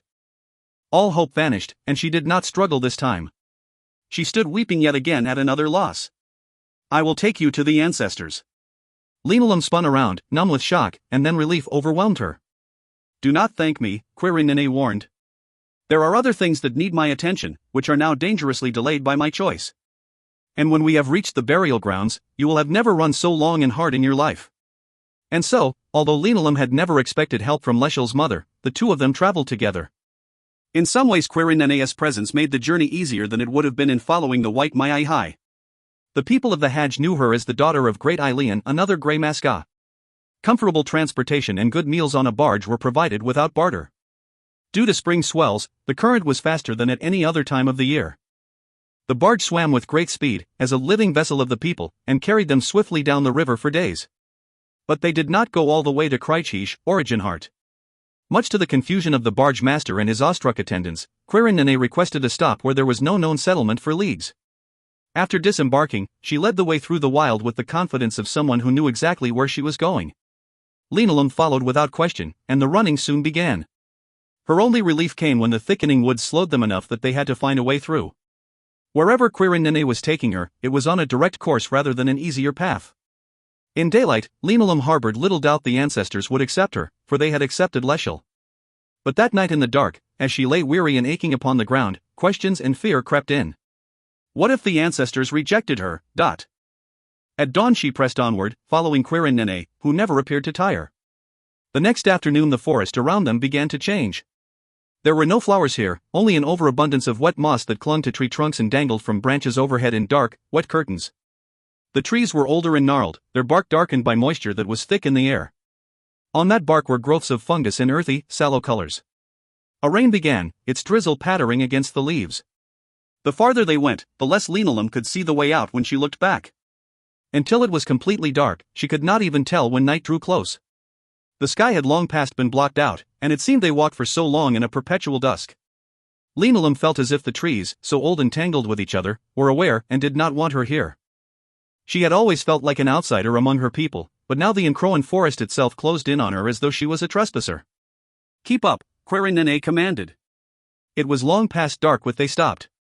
Linolum waited, but Quirin did not crouch to prepare a fire this time and simply stood there with her back turned. Finally Linolum stepped closer. The forest ahead thinned, its branches screening in open space.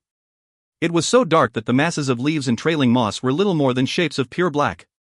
Yet beyond and through the spaces between them was a soft light, perhaps a little brighter than a full moon might provide. Linolum tried to make out what was hidden beyond in the clearing, but she caught only a hint of glistening yellowish-brown limbs beyond shapes that might be more moss-draped oaks. Enter there, Quirin whispered. Do not move. Do not look for it. It will come to you. Linolum glanced up, but Quirin did not look at her. Then she heard something sliding heavily up the wet forest mulch. The faint, soft sound carried from directly ahead. For the first time since this journey began, Linolum's fear grew beyond that of being rejected. Was there danger in what she did now? The sound grew louder, as if something circled around the far clearing instead of passing through it. Wet dragging came between rhythmic pauses. You will say these words exactly as I speak them, Quirin whispered. But Linolum was frozen with fear. Father of poison, Quirin began. Linolum tried to choke out the words, but nothing came from her mouth. The dark base of one oak bulged near the ground. The swelling rolled and flowed on the forest floor, and came toward her across the nearer clearing. It turned into the path between her and that farther half-hidden clearing. The soft glow from that place caught on a piece of slithering darkness. Its surface glinted to iridescent green. A long body, thicker than her own, was covered in tight-fit scales. Their deep green shimmered to opalescence as it came closer. The yellow glint of two eyes marked its approaching head, like gems bigger than her fists and an oblong boulder pushed along a hand's breadth above the ground. Repeat my words. Quirin hissed. Linolum shook so hard that her teeth clicked. She fumbled in the tunic's front to pull out the bottle of her uncle's ashes for something to hang on to. Father of poison, she uttered in a shaky croak. The slithering mass upon the ground began to twist and roil no more than 4 strides ahead. Quirin took a quick breath. Who washes away our enemies with death? Linolum struggled to get out those words. The mass in the dark began to rise, like a snake too huge to be real. Let me pass by to my ancestors, first of my blood, Quirin whispered. Give me leave to touch the seat of sanctuary. But then Linolum lost her voice. The serpent's body knotted and coiled, gathering into a mass beneath the last of it, which raised a scaled and plated head to hover in the dark and sway gently. Slit-irised eyes like spiral-cracked crystals fixed on Linolum. Say the words. Quirin ordered. Let me pass by to Amai. The serpent's jaw dropped open. She saw in that night-shadowed mouth the shapes of glistening fangs longer than an amyglax blade's. The widening maw could swallow half of her before she screamed. She had come for 2 reasons, and for either she would rather die than fail to try. Closing her eyes, she struggled on. Let me pass by to my ancestors, first of my blood. Give me leave to touch the seat of sanctuary. A horrid, cold breath washed over her face. Her fingers began to ache in clutching the bottle. That breath came twice more, stronger each time, and then stopped on an inhale. Linolum's legs nearly buckled as she waited to be swallowed alive. A soft grating sound and pulses broke over the noise of blood pounding in her ears. She heard the coils grating upon wet mulch. The sound grew strangely softer, more distant, until it was gone, and still she could not open her eyes. "Now enter," Query Nene whispered. Linoleum shuddered, not only at those sudden words but the quavering Query Nene's voice.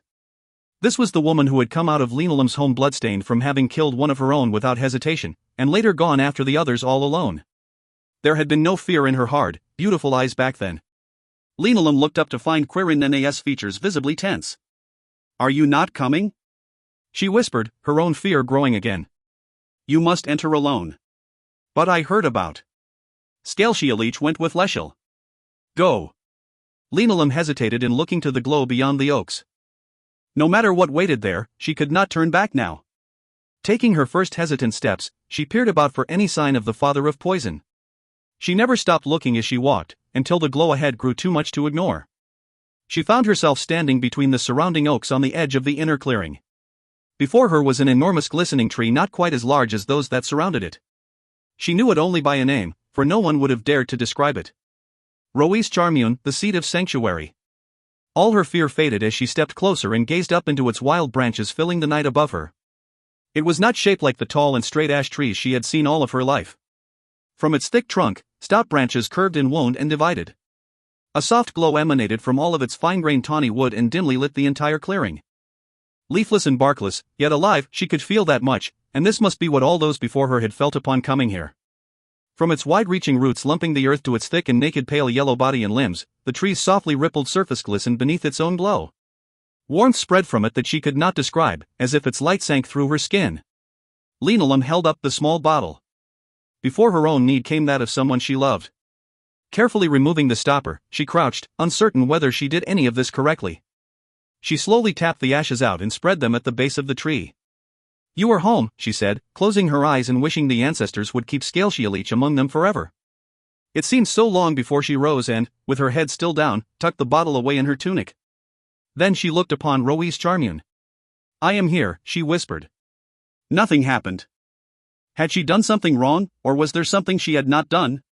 She hesitantly stepped closer, reached out, and her hand stalled with her fingertips shy of that bare, tawny trunk. Swallowing hard, she touched the glistening wood. The world darkened and grew cold. Linoleum's breath caught as she felt a hand overlie hers against the tree, and then she saw the hand take form. It was long-fingered and glimmered like the tree, and she could see her own hand right through it. Linoleum turned her head to look upon. A ghostly golden and crowing woman, her slender face lined by age, sternly watched Linoleum. The woman's robe over her gown might have been blue, but Linoleum could not be certain as she began shivering in the sudden cold. The way the woman's long hair moved in some unfelt breeze reminded Linoleum of long grass blades caught in a river's flow. She could not help but think that she looked upon one of the ancestors. With a sharp flash of pain in her heart, she blurted out, "Is grandfather with you? Could I see him once more? I never told him goodbye." By way of an answer, the elder woman placed her other hand upon Linoleum's cheek and pressed, forcing her to look back to the tree.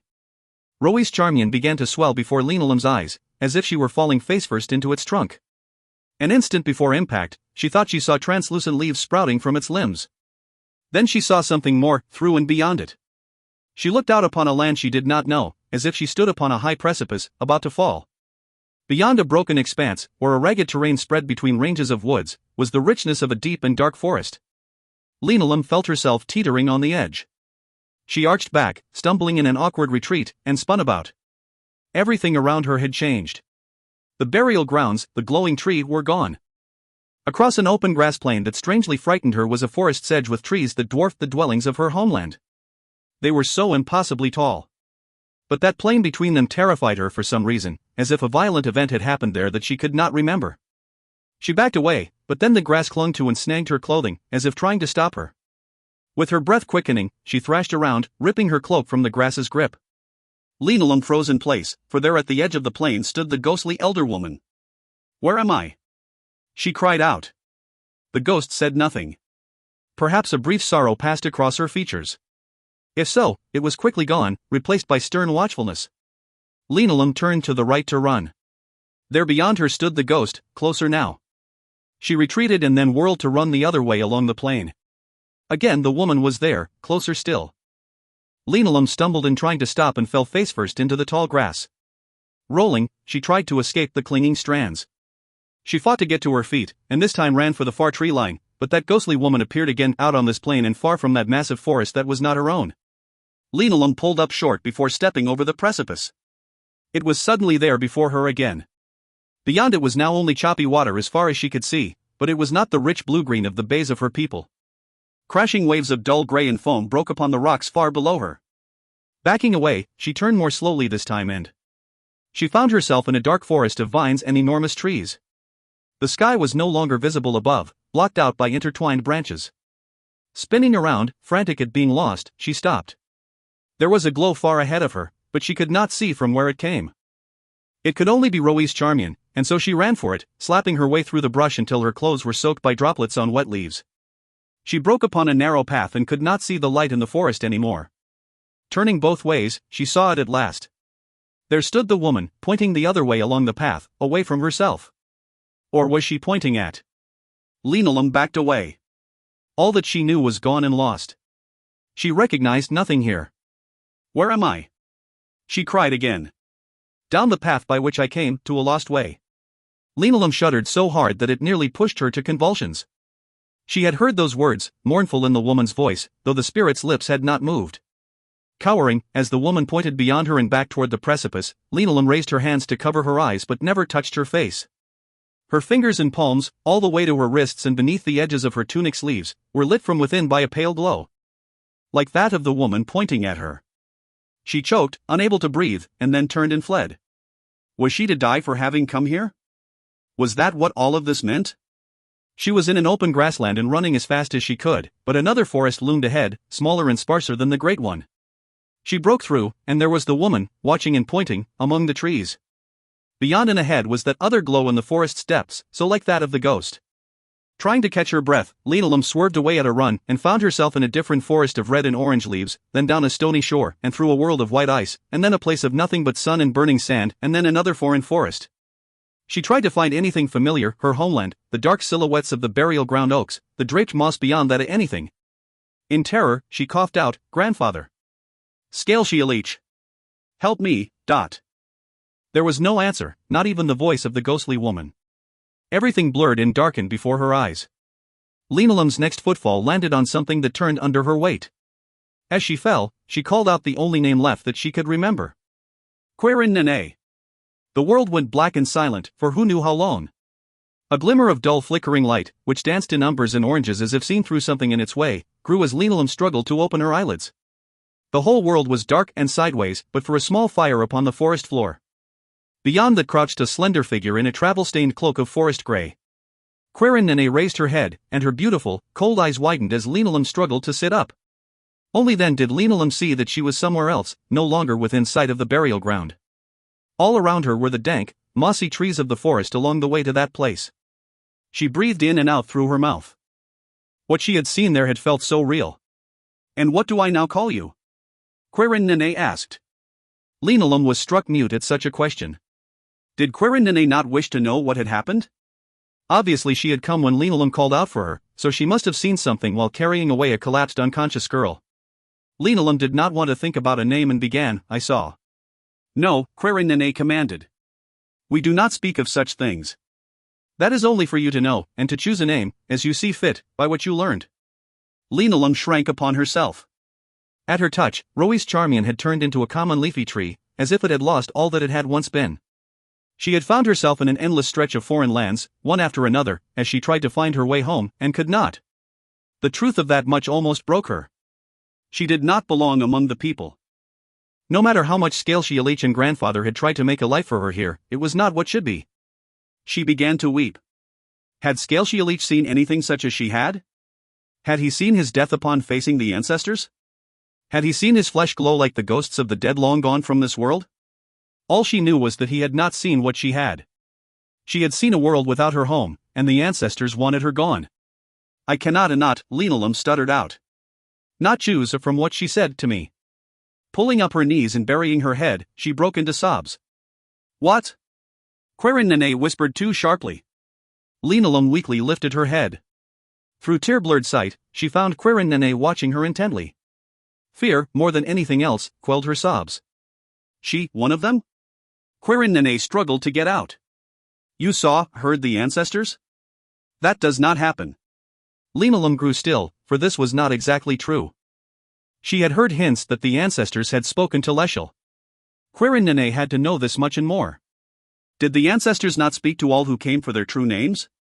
How much the worse for her, if they did not. Grandfather had once mentioned that Leshel refused to accept his true name. Lesiar Leuk. Champion of Lesiara. Champion of Sarotir, one of the ancestors. She suddenly knew who that ghost of a woman had been. Only the one who had given Leshel a name he rejected could have cursed her in this way. What did she? Quirin began and then pulled back. No, do not tell me. But you must take a name. No. Linolum shouted. If Leshel could deny his, so could she choose not to choose. Quirin was on her and grabbed her by the shoulders.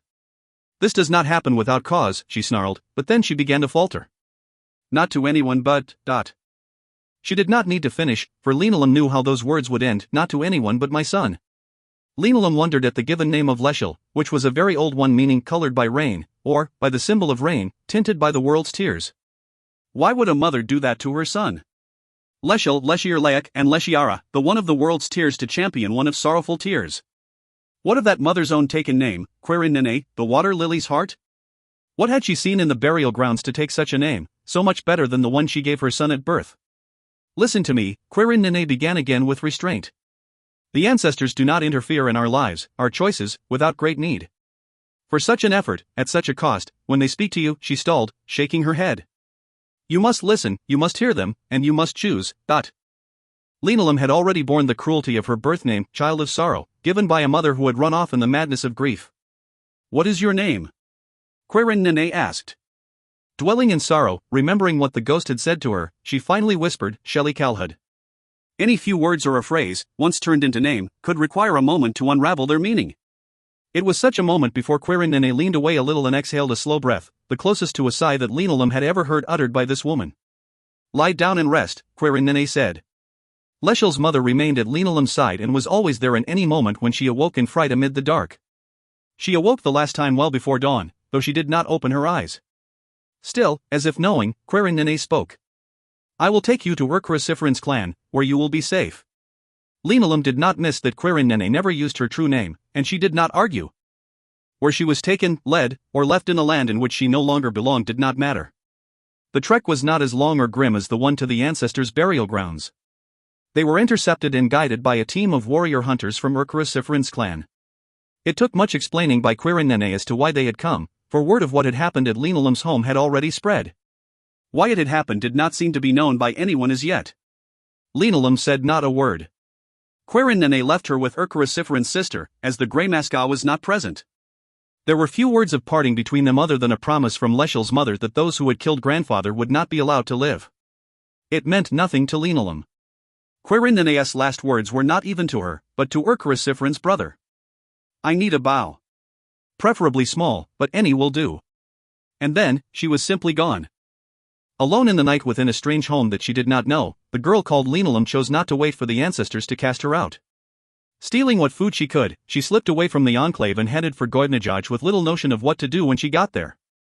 But in all that she had lost, how fitting that she had taken a name even worse than the one given at her birth. To a lost way, Dishlai Kalhak. Shelly Calhoun. *****. Chap watched as Linolum's verdant green eyes closed. The girl crumpled down the stairwell's wall below the aft castle until he lost sight of her. He could not fathom what had happened to her in the burial grounds. Somehow, for some unknown reason, his own beloved Lily and Liesel's mother had made this come about. An innocent, naive girl had lost everything because of all she did not know, because of the dissidents and what had happened surrounding Wynn's journal. Chapter 18. As Linolum disappeared down the stairs, Chap, concerned about her and overwhelmed by what he had learned from her memories, started to hurry after her. Did you get it back? Magyar demanded. Did you get Wynn's journal before it reached most aged father? Chap stalled, waiting on the reply. No, Broughton answered. Chap had been distracted for only moments by Linolum's memories. He did not think he'd missed much of Broughton's story. Much as someone should go after Linolum, Magyar's question and Broughton's answer held him in place. He needed to hear more. What happened when you got to your caste settlement? Liesel asked. Broughton closed his eyes. I started a war. He paused for a long moment, and then began to speak again. Asterisk asterisk asterisk. If Brotendove had known he would not catch the loyalists on foot, he would have headed for the river and taken a barge. For much of the year an Anmaglac could travel faster overland, so long as he or she did not stop to rest. But in mid to late spring, when mountain runoff was strongest, river currents became swift, smooth, and strong. Taking a barge would have been faster, as the living vessels swept along with their small crews rotating both day and night. But Brotendove sought to catch his quarry and the journal before they reached Kreitschich. If he did not, the journal would be in most aged father's hands, so he ran, always checking for tracks. His quarry remained out of reach all the way to the outskirts of Kreitschich. Brotendove lingered in the forest outside the settlement. It would gain him little to let his presence here be known, except as a last resort to make his enemies scurry in a hasty frenzy. For the present it was best to stay hidden until he obtained more information. If Urkarasiferin had returned here by now, most aged father would know that his prime enemy would come for the journal. In that event, father would keep the journal hidden elsewhere until it was needed, for Brotendove would have done no less if they exchanged places. The small book was important as a tool, rather than for what little it held. Only when the time was right would it be thrown in the faces of the Council of Elders as proof of the Patriarch's paranoia. That humans posed a great danger to all in Crowan.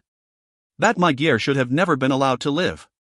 And that she, who shared part of a nature with the undead, had sought out and obtained a device likely fashioned by the ancient enemy itself. Brotendove could imagine how that worm in the wood of his people would use Win Hydort's naive words to justify more unspeakable acts.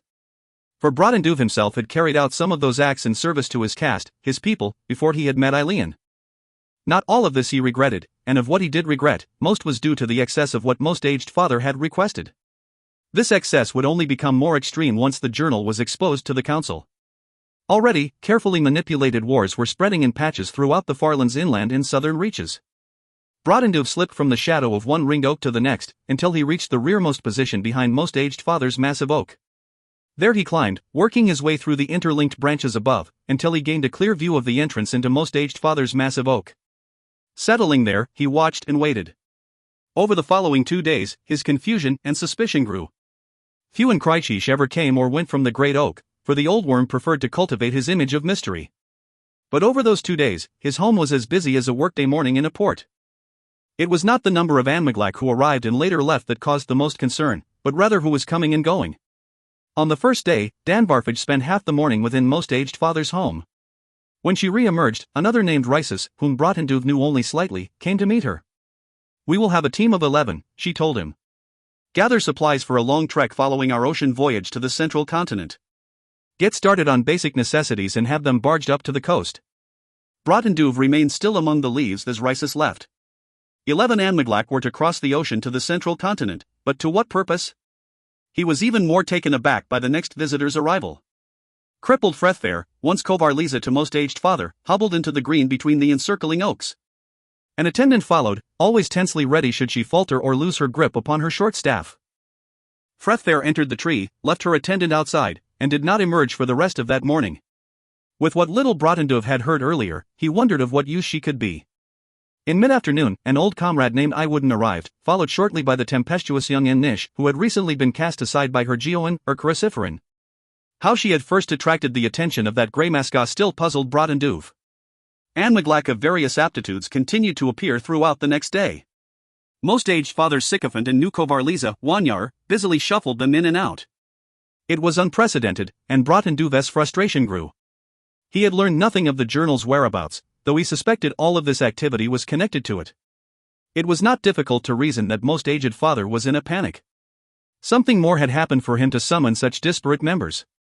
What were the connections? Nish could be linked to Leschel, who had killed her betrothed. Frethfair was linked to Magyar, who had crippled her. Danvarfage could be linked to Magyar, Leschel, and Chap through her failed mission to intercept and seize the artifact, and through the death of Quandov. These facts combined with Danvarfage's orders to gather supplies for a long journey left Brotendove with only one conclusion: most aged father was sending a large team after the artifact. Worse, he had chosen members motivated by personal vengeance. At the second day's end, all who had visited were long gone and had not returned. Brotendove knew they were on their way to Goynajaj to catch a ship. His urgency grew, but he waited, remaining focused on his own purpose. Of all who had entered the tree, only one had not re-emerged this day. Wanyar was still inside with most aged father. Brotendove counted 2 sentinels before the great oak's entrance.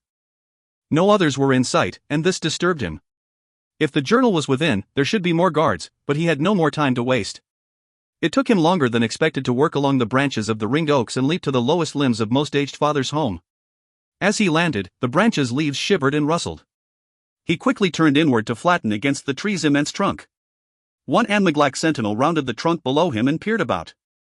Brotendoof stilled both mind and flesh, and let the shadows take him. The Anmaglac below tilted his head toward the branches above and stared upward for too long. Finally he turned, lowering his head, and looked out across the green to the ring of other oaks. Brotendoof waited, though he was so tired that his mind lost its stillness. The only sentinels Father would have near him now were those most loyal to him, like those who had not hesitated in killing Gleniocanfa. Brotendoof would not hesitate either and did not risk the sound of drawing a blade as he stepped off the branch. Something caused the Anmaglac to look up. Brotendoof landed with one foot on his target's shoulder and folded his leg upon impact. His other knee struck as his weight crushed his target to the ground face first. At a muffled crack of ribs breaking, he struck with one fist into the back of his target's neck. A crackle of vertebrae made his target go limp. Brotendoof heard fast footfalls coming the other way around the tree. Amid too much hatred and anger to let shadow take him again, he ripped down the wrap across his face. A grey mascot came to kill his own, and in exhaustion, he did not even try to hide. When the other sentinel appeared, he lunged from his crouch. The fast rhythm of the Anmaglac's feet barely faltered at the sight of him, but it was enough. Brotendoof dropped low at the man's delayed thrust. A stiletto's tip entered the side of his cowl instead of his chest. He straightened before the tip fully pierced the cloth. The forward edge of his right elbow rammed upward into his target's jaw. The Anmaglac's head had not fully whipped back when Brotendoof's left hand struck the man's throat with two rigid fingers. It all took less than a breath. Brotendoof stepped back as his target fell prone upon the ground. One Anmaglac lay dead, and the other mutely struggled for air through a collapsed throat as he choked on blood filling his mouth. In a time to come, Brotendoof would look back and question which death was worse. Even then he would not care. All that would disturb him in reflection was his loss of self-control. Without a sound, he rounded into the great oak and down the stairs toward the large chamber surrounding the heartroot. When he was halfway down the steps, a voice carried from inside the heartroot. "I will not be long, Father, and I will bring fresh tea when I return." It was the sycophant, Wanyar. Brotendoof froze with nowhere to hide. Immediately the boyish form of Wanyar appeared out of the heartroot and trotted for the stairs, and he stopped at the sight of Brotendoof 6 steps above. His lips parted below widening eyes. There was more fear there than in the last one who died. Brotendoof descended 6 stairs in a single step. The Kovar Lisa's right hand flashed up on instinct to block and failed. Brotendoof's fingertips struck the soft hollow of the sycophant's throat. Wanyar toppled down the remaining stairs, and Brotendoof did not wait. Secrecy was lost, and he dropped off the stairwell's side to run for the entrance to the heartroot's chamber. He halted before the heartroot's opening and looked in. Inside, Most Aged Father lay in his bower of living wood and dead moss, and stared out through milky irises. There was not a trace of surprise in his eyes at the sight of Brotendoof. "My son." The old one bit off in his creaking voice. "You are ever predictable." Brotendoof's right hand flashed to the sleeve of his left wrist to pull a stiletto. "You're too long year's end. Father," he said. "And the ancestors will not take you in as they have Gleniocanfa." Most Aged Father smiled, exposing yellowed teeth in their shrunken gums. In the corners of Brotendoof's sight, the walls of the outer chamber began to move and silver glints appeared from 3 directions. He lunged rearward as 3 Anmaglac melted from the main chamber's walls, 2 Anmaglac on the left, 1 on the right, all holding bows with nocked arrows pointed at him. Each had a stiletto gripped between his teeth, at the ready once their shots were fired. A 4th figure stepped out of the heartroot chamber's rear wall with a single blade in hand as he stood beside Most Aged Father's bower. Brotendoof had not seen any of them upon entering. None of them were Grey Masca, and he looked to that old worm still smiling at him. How all this had been done, he did not know, but who had managed it was obvious. He had been so focused on reaching Most Aged Father that he had not thought to sense for anything else. "I am of the ancestors," Most Aged Father said softly. "I was one of them, led here long ago to our land. You are the one who will never meet them when you die." Brotendoof's mind went still, his heart and breath slowed, and calm returned. He could take any one archer, but not all 3, before a shot was fired. If he turned to run, he would not make it to the stairs without being hit by 1, if not all 3, arrows. Standing in the open, he had no opportunity to let shadow take him without his opponents still firing upon his position. "Shoot," Most Aged Father whispered in the silence. At the sound of bowstrings releasing, Brotendoof twisted and snatched the edge of his cloak. He tore it loose from around his waist in a spinning arc. A rush of air passed below his chin as the first arrow missed. His cloak jerked in his grip as the second arrow pierced it below his left arm at chest level. He finished that twist as the sound of a third bowstring released. But Brodenduv heard no arrow strike him. "Run, you old fool!" a female voice shouted. One of the archers to his left, nearest to the stairs, whirled around as the other slid limply down the chamber's wall. An arrow protruded from the center of the second's chest. Quirinene stood atop the steps with another arrow drawn back, and she fired again, hitting the first one, who had whirled toward her. That one fell as she reached for another arrow. Most aged father stared out through the Heartroot's entrance at Brodenduv still standing there. Then the ancient creature shrieked in rage as the Anmiglak beside him rushed toward the Heartroot's opening. Brodenduv heard an arrow's release and glanced to the right as the third archer, the only remaining archer, fired. The arrow flew past toward the stairs, and Brodenduv flung his stiletto. It cracked against the Anmiglak's bow. In reflex, the man dropped the bow in a back step, and Brodenduv drew his second blade. Then he heard Quirinene suck in a sharp breath behind him on the stairs. Before he could glance back, the Anmiglak in the Heartroot chamber came through the opening and collided with him. The impact drove him back as he grabbed the blade thrust at his throat. Its edge bit into his palm. Before he could counterstrike, his opponent grabbed his other arm at the elbow and tried to puncture the joint with a thumb. Brodenduv met his opponent's eyes. There was no fear of death, not even in facing him, in this one. This was a true Anmiglak but with a twisted purpose. He would willingly die to kill one of his own simply because father had told him this was right. Brodenduv had long mourned the decline of his caste and the corruption of it by their patriarch. It was no longer defiance or even hate that drove him. There was only overwhelming grief in looking into the amber eyes of a fanatic. He saw no sacrifice and service to the people in those eyes. He saw only the death of Anmiglak virtue, murdered by most aged father. And he heard the one who had dropped the bow coming in on his right. It did not matter whether he died, so long as he ended this here and now. Brodenduv slammed his forehead into the fanatic's face, and the man's head lashed back. Brodenduv twisted aside the stiletto blade he still gripped, and it bit deeper into his palm. Wheeling away, he kicked into the knee of the archer charging in on his right. As that one stumbled, Brodenduv rammed his stiletto through the throat of the fanatic and then slung his impaled opponent at the archer. He put aside all else, exposing his back as he looked into the Heartroot chamber, still gripping the hilt of his own stiletto with one hand and the blade of a dead Anmiglak's in the other. Not the slightest trace of fear haunted most aged father's milky eyes. Brodenduv knew he had failed on one count. The journal was not here, it was beyond his reach.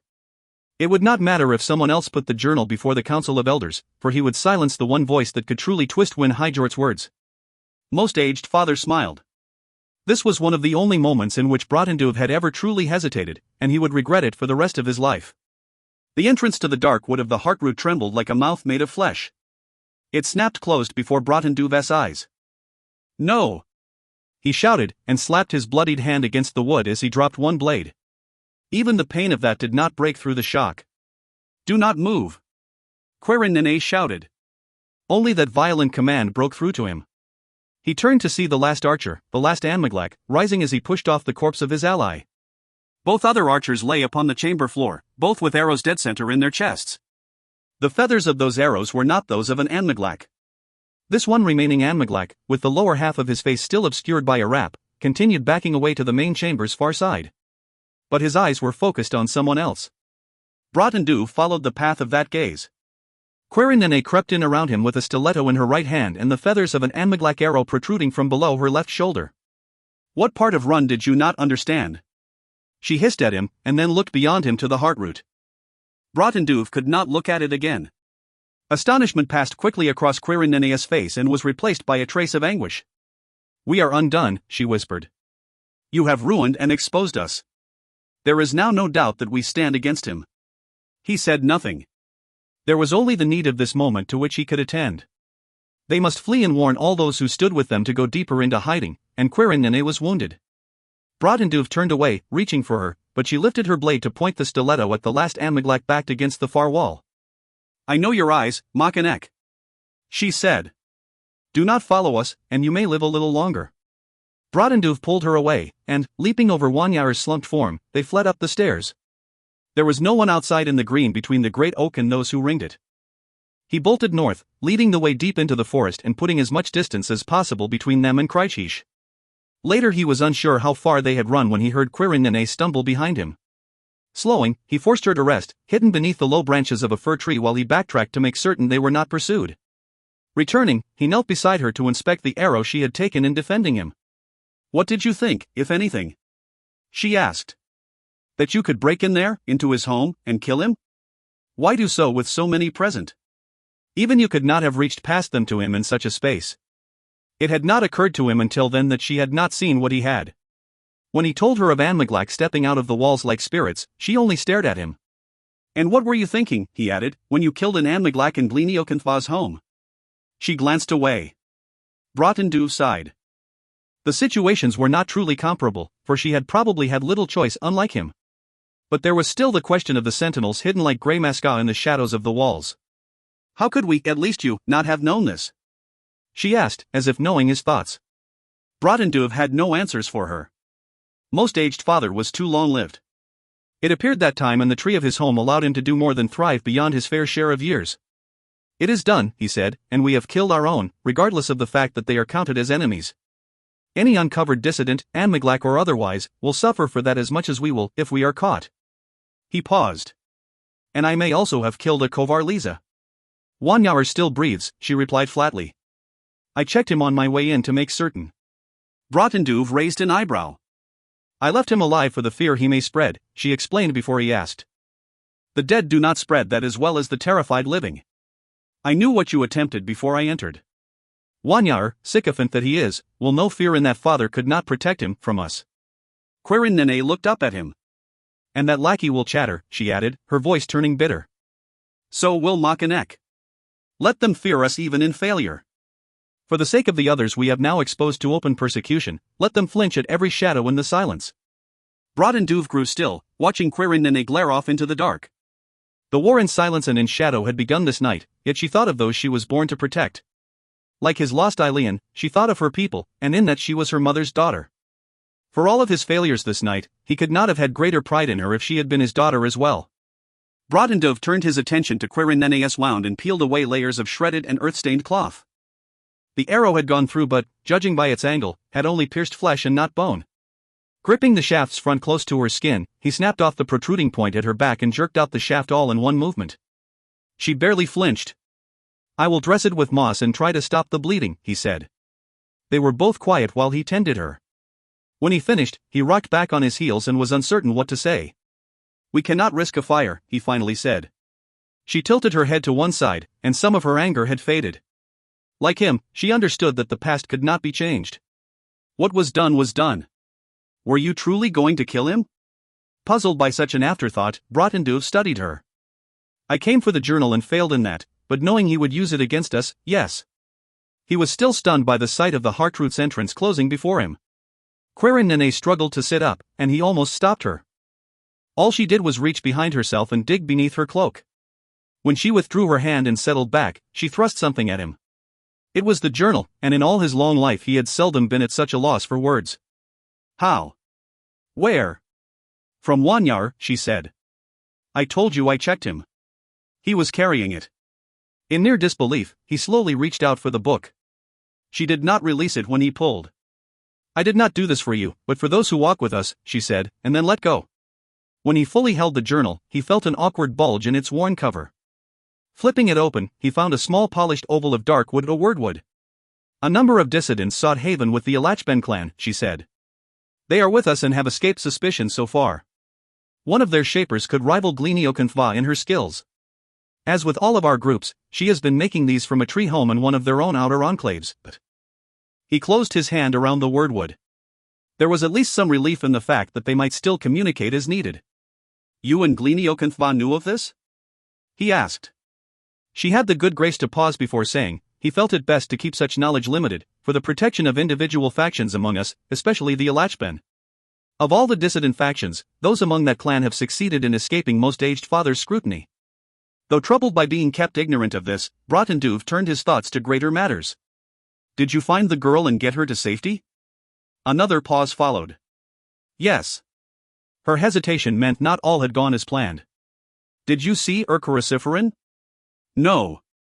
His sister and brother offered their assistance. "They took the girl without reluctance but clearly desired me to leave." "Why?" he asked, and when she did not answer, what happened? She looked closely at him, and it was clear that the answer troubled her. Urkarasiferin denounced all sides in this conflict, she answered. He will not allow either dissidents or loyalists in his clan's territory. He has left the caste, and only because I delivered an innocent was I tolerated among his clan. Brodenduv could not see all that this meant other than that their people had begun to fracture even further. Perhaps Quirin was the wise one, and he had indeed been a fool. It was possible now that many of the clans would turn against both dissidents and loyalists. Listen to me, he said. There is more that I have learned. He told her what he had seen and overheard while watching Most Aged Father's tree for the past 2 days. As she listened, her alarm increased. A team of such size, going after my son. She pushed herself up. They must be stopped at any cost. He had to step in her way, and she tensed as if she might go at him. He held up his empty hands. I will leave for Goimnajaj tonight, he assured her.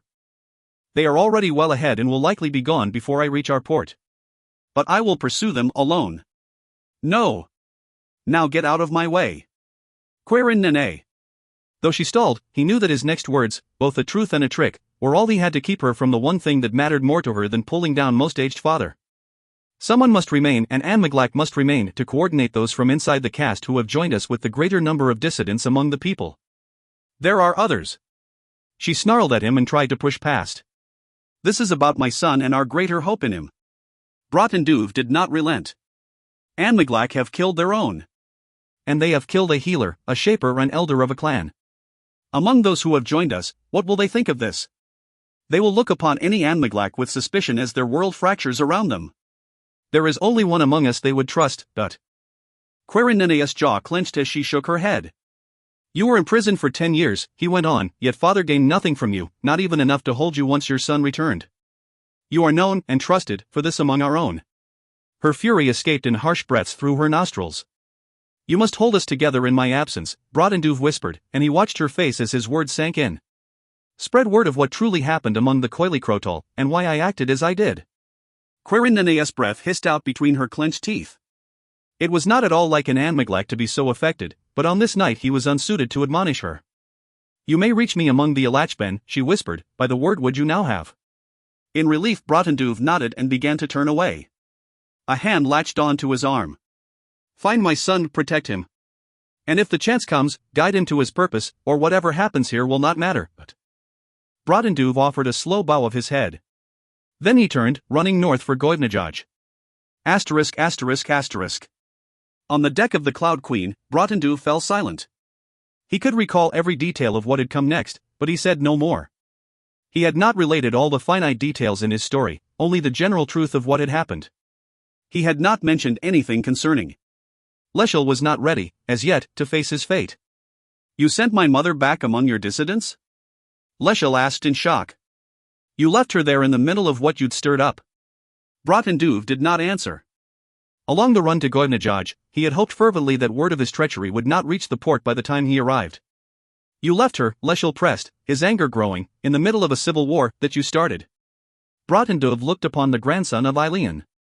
In retrospect, he wondered whether all their efforts to train Leshel in secret, away from all ties, could serve the purpose they intended. They had attempted to cultivate someone capable of cunning, with skills outside of any allegiances, to be the weapon of their need. Leshel was not as skilled as most Anmiglak but skilled enough. Unlike the Anmiglak, his mind was undisciplined, thereby creative, ungrounded, and unbiased as a living weapon should be. Brotenduv still did not believe in portents, omens, and revelations, but he was learning to in the hardest of ways. And perhaps, if necessary, another weapon might yet be found. The Orbs. Perhaps the weapon needed to kill the ancient enemy was one of its own making. What other reason could have led Brotenduv to this moment? But as he looked upon Leshel, another uncertainty flickered through his subtle machinations. Perhaps the weapon that had been made, the one standing before him, would need to use the weapon that had yet to be found? He knew now that he would have to follow Magyar, go through her to procure this artifact, this key, this orb. And that itself might be enough. With it he might find a way to claim the other orbs that had been hidden away. He might have a weapon suitable to Leshel's final purpose. Well? Leshel demanded. Magyar was silent, just watching, but Chap circled slowly, threateningly around Brotenduv. Your mother is strong, he answered. She is needed where she is. We must all follow our separate paths, each to our separate purpose. Leshel turned away, as if overwhelmed by all that had been said and all that had not been said. Chapter 19. Magyar wasn't sure what to think while listening to Broughton on deck. It didn't surprise her that Liesel focused on his mother. Nine's situation certainly wasn't good, but Magyar saw larger issues at stake. Standing behind Liesel, she carefully put her hand on his shoulder and closed it. "So you started a war, you and most aged father," she began. Broughton shifted his attention from Liesel to her. "Wars begin well before anyone chooses to declare so." She wasn't going to argue with that evasion. "What happened when you got to your people's port?" At the sound of a stumbling footstep, Magyar looked back to find that Linoleum had returned. The girl stood outside the aft castle door with a tray of food in hand. Her eyes were reddened and puffy. Had she been crying? How long had she been there listening? And Broughton still hadn't answered Magyar's question. "Are you going to tell them?" Linoleum asked, looking to Broughton. It was unusual for Linoleum to speak up like this. Would Broughton try to worm out of her question, too? Magyar turned to watch him and looked for a crack in his armor. "Or not, because I am here?" The girl added. "You have no secrets to keep from me in this, Grey Masca." "I was there." Linoleum's tone surprised Magyar even more, but she didn't take her eyes off Broughton. She wished she could have, just for a smile and a wink to the girl. It was the most backbone Linoleum had shown in a while, and it was about time. Magyar was also puzzled.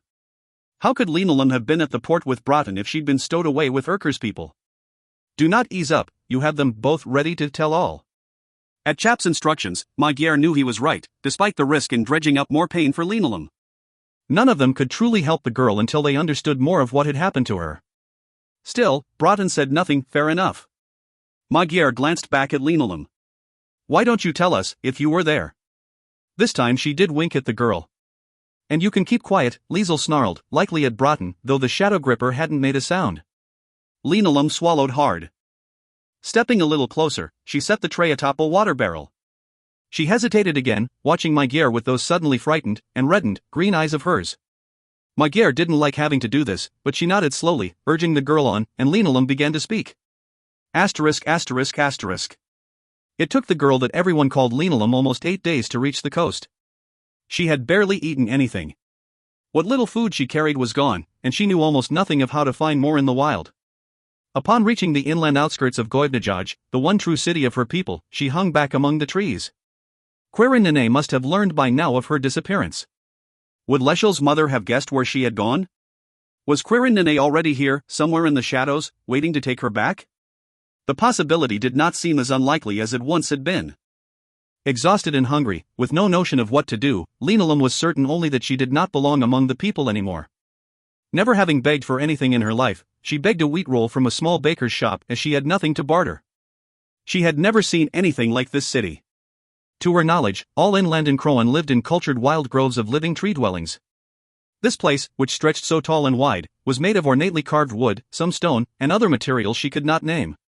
As she peeked out at the great piers down the beach, wild arrays of structures were spread along the shore above, amid sparse but massive trees. There were even more structures beyond the broad mouth of the Hajj River spilling into the bay. She shrank back from this overwhelming sight and realized how little of the world she truly knew outside the limits of the enclave where she had grown up. Then she scurried away, trying to find some quiet corner.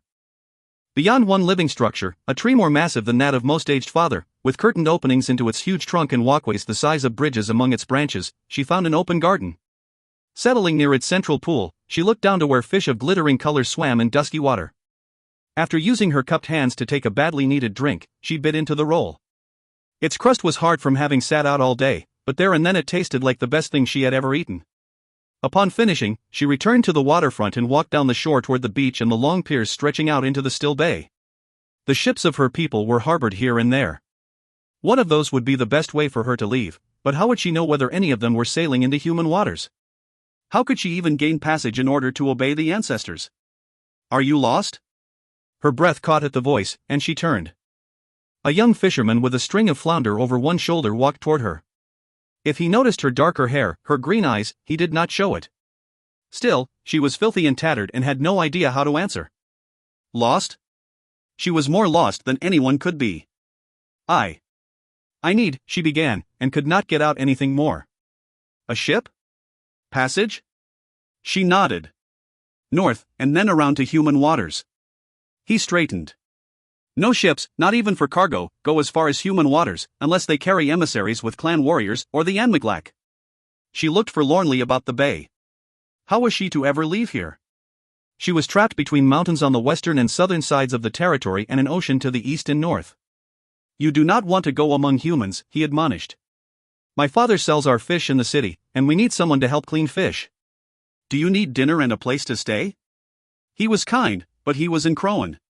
She did not belong with his family. No. Thank you. With a frown, he nodded to her and walked away. She went off the way he had come, up the shoreline and keeping to the rocky slope above the sand so she might not be easily spotted by anyone along the city's front. The only thing she could think of was to sneak aboard one of the ships, but which one? And what would happen if she was caught? It would have to be a large one, maybe military. That sounded like the only kind that would leave in Crowan waters, but what did one of those even look like? The only other way was to cross the mountains, and even from a distance they looked impossible to breach on foot. Desperation made her wonder if she should try. She might have to steal more food, clothing, and possibly a bow, if she could figure out how to use it. The thought of theft, and the shame of it, frightened her too much. When she spotted a small cleft in the rocky slope, she crawled in to hide. Should she just sleep here? The air began turning awfully cold, and an inbound wind blew straight into the cleft. Her only other choice was the city, and she did not like that place, with its structures of dead wood and stone. Perhaps she closed her eyes a bit too long while her chin rested upon her pulled-up knees. When she opened them again, night had fallen and a large ship, bigger than anything else in dock, was coming into the harbor. Would a ship of this size be the kind that the fisherman had spoken of, one that would eventually head for human waters? Crawling from the cleft, she stood watching as the ship settled in near the pier's end. She wondered about its comas, what humans might interpret as a captain. If he would give her leave to board, she might soon be away from this land, perhaps by the next dawn, and she would not even have to watch as the coastline faded from sight forever.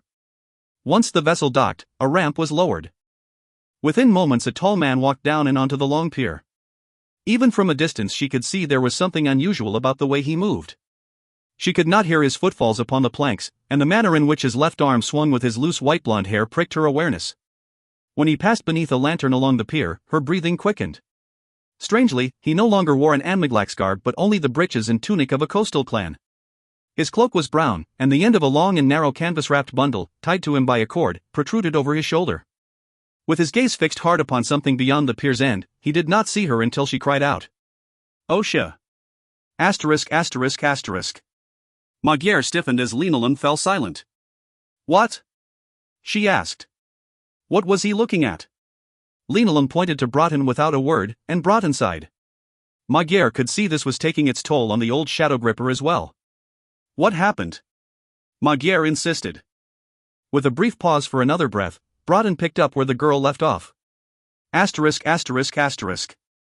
Broughton had been in Goivnajaj a full day as he waited in the shadows and watched the smaller docks at the mouth of the Hodge River. His quarry would have taken a barge and most likely had already arrived, but there was always a chance that part of the team had been delayed somehow. He wanted to explore all possibilities before taking action blindly. If he could put an end to their purpose here, then there would be no need to leave. He could stay to attend to other matters, to finish what he had failed to accomplish, to remove that worm in the wood of his people at any cost. But no Anmiglak arrived at the barge docks. The team had already come and gone. His only option was to follow, to track them. As darkness fell, he slipped from cover and went to the harbor to look for any ship he might know with a comas who could be trusted for both information and passage. He kept to the rocky upslope along the shore for its darker cover, far from both the dock lanterns and those along the city's frontage. It took him a while to spot a suitable vessel, but in that he finally had some luck. His gaze came to rest on a mid-sized ship in the harbor, with a comas who knew him. Broughton also noticed a larger ship settled in at the longest pier, but he did not give it much thought. He had taken only a step toward the smaller vessel when a tall man disembarked from the larger one. The way the man walked down the pier gave him away. The smooth gait of an Anmiglak was broken by a slight awkwardness others would not notice. He did not wear a forest gray cloak, and something long and narrow was lashed over his back with its cord bound across his chest. Broughton stepped through the sand toward that other pier as Osha, now dressed like a coastal dweller with a traveler's cloak, neared the shore. Whatever had been required of Osha by the Chinas, the burning ones, must have been brief.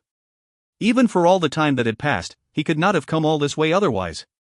Why had he not returned to the inlands, to the cast, or even to the ruin of Scaleshialich and Gleniocanthva's home enclave? Osha passed beneath a dock lantern. Its brief light exposed his lost, grieved expression. Then came a sudden change.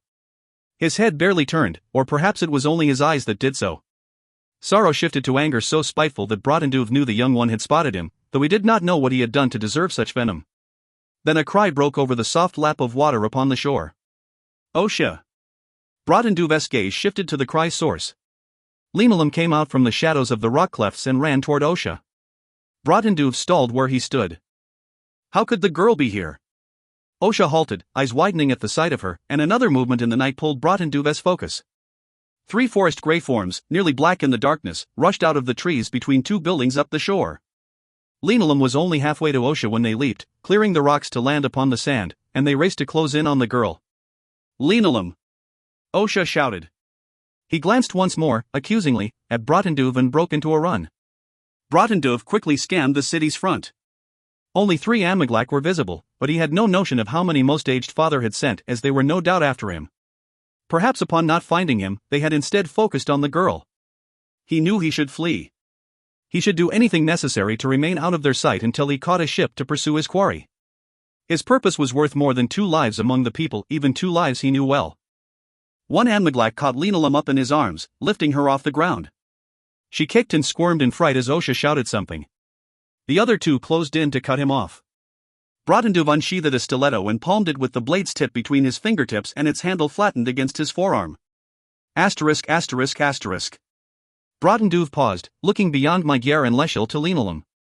The rest is yours, if you wish, he said quietly. As the girl gazed back at him, some of her tight anger vanished. If nothing else, perhaps speaking the end of it all, for her, might serve more than one purpose here. Magyar twisted about, taking a protective step toward the girl. Linolum raised a hand to hold Magyar off. It is all right, she whispered, and just as quickly, she picked up where Brotendove had left off. Asterisk asterisk asterisk. Running wildly toward Osha, the girl suddenly felt herself whisked off the ground, and impossibly strong arms held her in the air. On instinct, she kicked and struggled, but her captor did not appear to notice. Panic engulfed her, as she had no idea what was happening until she saw Osha nearly flying toward her up the shore. Then she caught a glimpse of forest gray sleeves on the arms pinning her. The Amyglac were supposed to protect her, protect all of the people. She had no faith in that anymore, not after the loss of Scaleshialich and the way her grandfather had died. Let go of me! She shouted, and then suddenly feared for more than herself. Osha had no weapon in his hand as he charged in. She caught glimpses of forest gray on each side of her, and realized there were more of them. Without warning, the one who held her suddenly dropped her feet to the ground. She was so shocked that she tried to bolt too late. One of his arms whipped around her and pinned both of her arms to her sides. Osha skidded to a stop just out of reach. Why was he wearing that strange cloak and clothing? Where were his stilettos? Release her! He ordered. Do you know who you assault? She is kin to the great Scaleshialich. That is why we take her, a voice answered above her head, and Scaleshialich is great no more, not after killing one of his own, a grey mask got more honored than 10 of him. We will keep her from the traitor, added the one to her right. This is the wish of Most Aged Father. Lost and terrified, she did not understand any of this. Who was this traitor they spoke of? Do not ally yourself with him, warned the one holding her as his grip shifted slightly. Able to turn her head, she glanced both ways. Osha did not appear to know the other 3, though all had their face wraps pulled down. The one to her right bore a jagged scar from the corner of his mouth to his cheekbone. The one to her left, unlike most Amyglac, had his hair cropped short beneath the upper edge of his cowl. She could not see the one who held her, but judging by his voice above her head, he was quite tall. She watched Osha, and his brow furrowed in the same confusion she felt. What could Most Aged Father possibly want with her? And who was this traitor? So the caste now makes hostages of the people? Osha nearly shouted back. Yet you dare claim Scaleshialich has fallen from honor in upholding the people's way in a sworn oath? You know nothing of what happened at his death, liar. The girl's fear only grew. She respected Osha, but her uncle had never finished training him. Osha was no match for these 3, but even so, he took a slow step forward. He spread his arms slightly, as if daring the 3 to come at him, and the sides of his cloak fell from his forearms. Moonlight, or some lantern at the city's front, caught on his left wrist. She should have seen a sheathed stiletto there, but instead, there was only the sheen from burns on his palms and wrists already beginning to scar. It must hurt even now, though he did not appear to feel it. She saw something else, perhaps a pain that had nothing to do with flesh, beneath the fury in his eyes. She had suffered enough to recognize that. "Stand down," the short-haired one ordered. "Or we take you to have sided with traitors, and we will kill you." "Kill me?" Osha repeated, his voice quiet at first. "Look in my eyes and see if that matters to me anymore." "Release her. Now." A shadow rose out of the darkness behind him. She saw it in the last instant only because of the pier's lantern, and she almost shouted Osha's name in warning. A scarred face with burning amber eyes inside a cowl appeared over Osha's shoulder. Brodenduv snatched the neck of Osha's cloak and jerked him back. The girl felt her captor's grip tighten as he dragged her a short ways in retreat. The other two Anmaglak shifted into readied crouches. But from behind the tattered and blood-stained grey maska, a change in Osha's face caught her gaze. Osha's plain, long features twisted in near hatred. He glared at Brodenduv's back as if he might strike at the grey maska first of all. Brodenduv did not notice and stood erect but relaxed, as if disregarding the three Anmaglak before him. "Release her," he ordered, "and walk away." "On your word, traitor?" replied the tall one holding her. At the grey maska's silence, waves of sickness swelled in the girl. This would end in more blood and death, and Osha would not back down either. "Stand off," warned the one with the jagged scar. "Killing you would increase our advantage in breaking the rest of your kind. But we are taking the girl either way." At first Brodenduv did not respond in any fashion. Starting with the Anmaglak on his left, he looked slowly from one opponent to the next and finished with the scarred one. In the span of several nights, he began, dispassionate and clear, "I have been forced to begin killing our own, something unheard of since the first of us took guardianship in silence and in shadow. I have spilled blood all the way to the chamber of most aged father himself." He stood as if waiting for a response. His eyes flickered slightly, as if he watched for something, perhaps a move on their part, or as if he was simply noting their positions. "Stained as I am in their blood," he went on, "would your stains even be noticed among the others?" The short-haired one went for a stiletto up his sleeve. Brodenduv lunged in one long step as his right hand whipped up, dragging the edge of his cloak. His opponent jerked backward at some impact she did not see. That Anmaglak hung in stillness, and then dropped to his knees. In the blink that it took him to choke once, Brodenduv lashed his right hand out. As if from nowhere, a stiletto shot from his hand toward her legs. She did not have time to pull aside. She felt no impact or pain, but she felt the one behind her shudder. She began to topple as her captor stumbled and his weight came forward. She tried tearing away from his grip, but he was still strong and still on his feet. A narrow white metal blade appeared out of the corner of her eye. In the hand of her captor, it came around the side of her head and level with her throat, and she was too lost and frightened to cry out. Another hand latched upon the wrist of her captor, and she later remembered seeing the shiny scars of burns in 4 lines. Osha, his face in frightful rage, loomed before her. He wrenched the Anmaglak's wrist aside, turning the blade outward, and she saw Osha's other hand thrust suddenly over her head with thumb and first finger spread wide. The hand passed so fast that she heard the whip of air from his sleeve. Her captor's breath caught suddenly. As he choked, the stiletto fell from his grip. She jerked herself free, ducking around behind Osha.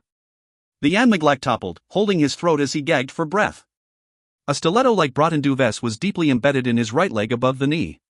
Still hiding behind Osha, she cast her gaze about, looking for the grey maska. Asterisk. Linolem fell silent on deck, standing almost directly in front of Brodenduv now. "The rest was all yours," she said quietly. She was right, and he knew it. Exhausted and drained, Brodenduv began again where she had stopped. Asterisk. As he faced his last opponent upon the beach, he whispered loudly, "One crippled, one down." And the Anmaglak with the jagged scar struck forward.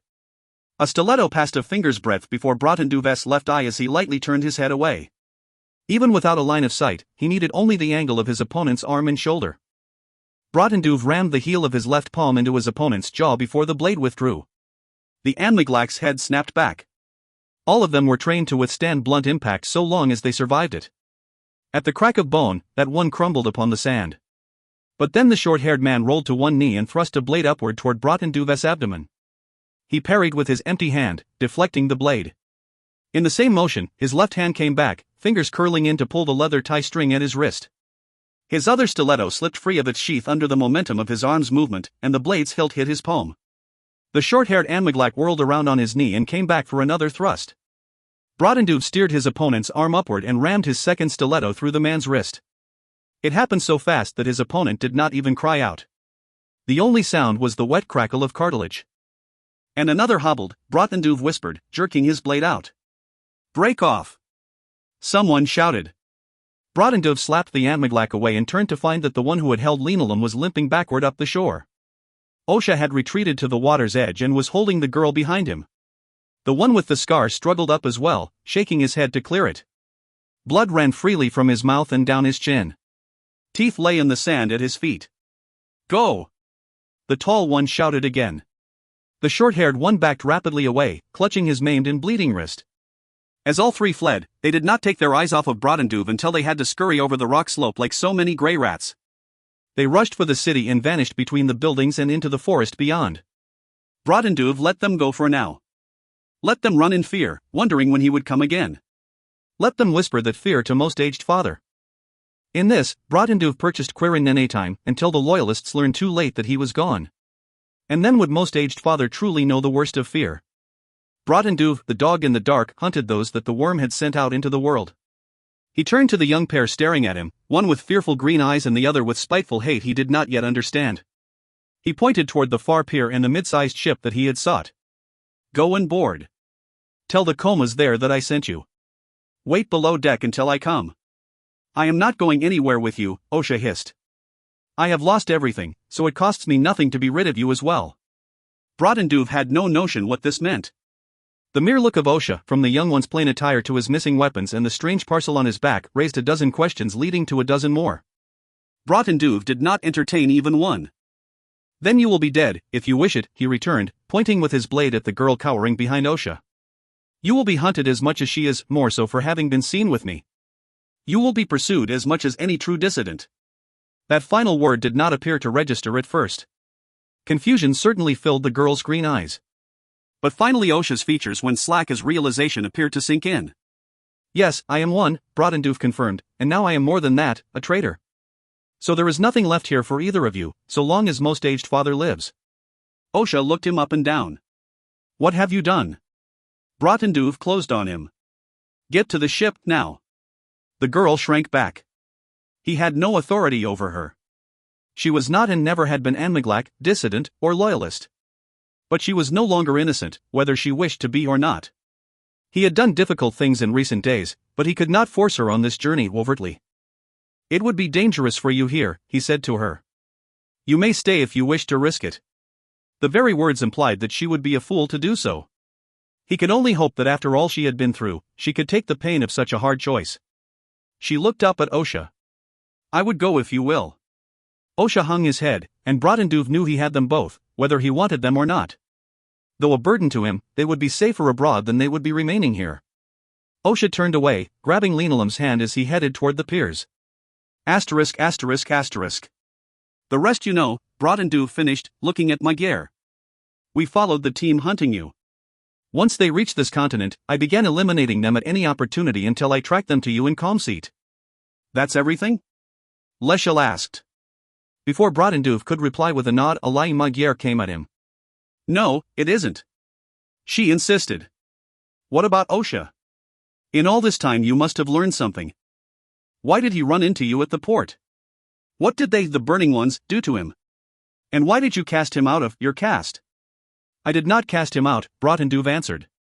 Then what? Leshel asked. I know far less of what happened to him than you wish, Brotendove replied, so it is his to tell. I will say no more on that.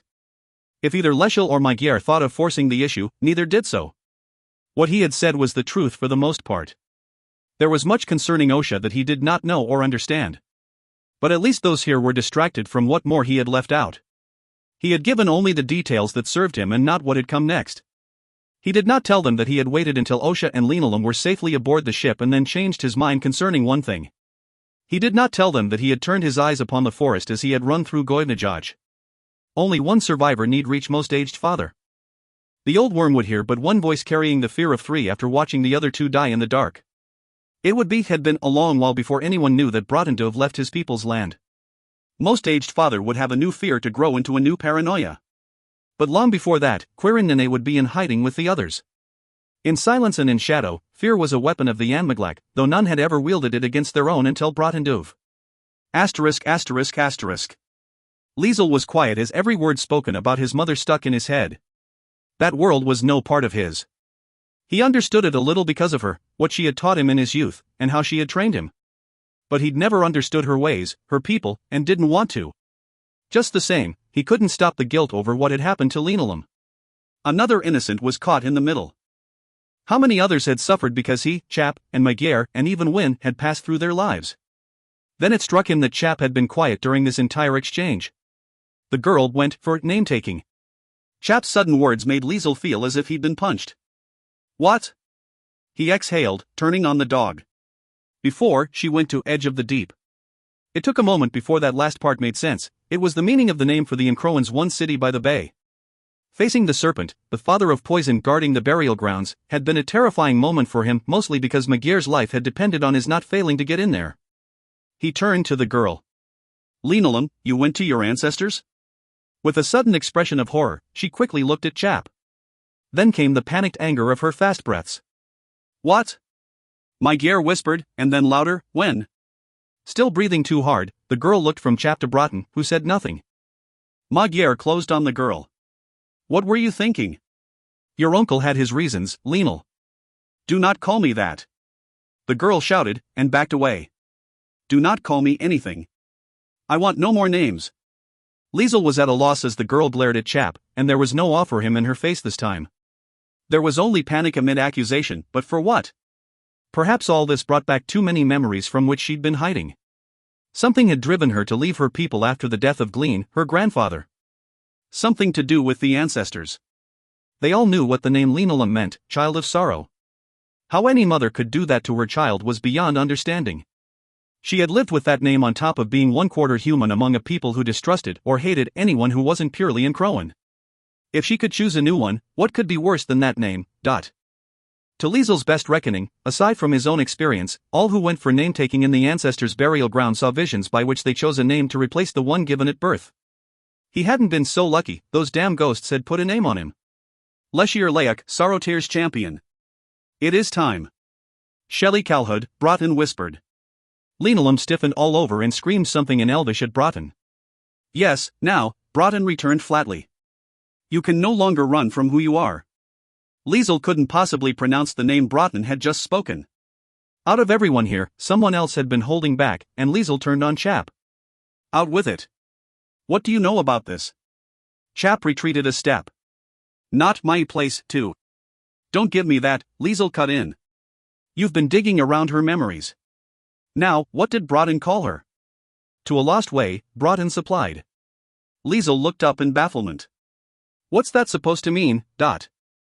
It is her name, Broughton answered, rendered in your tongue.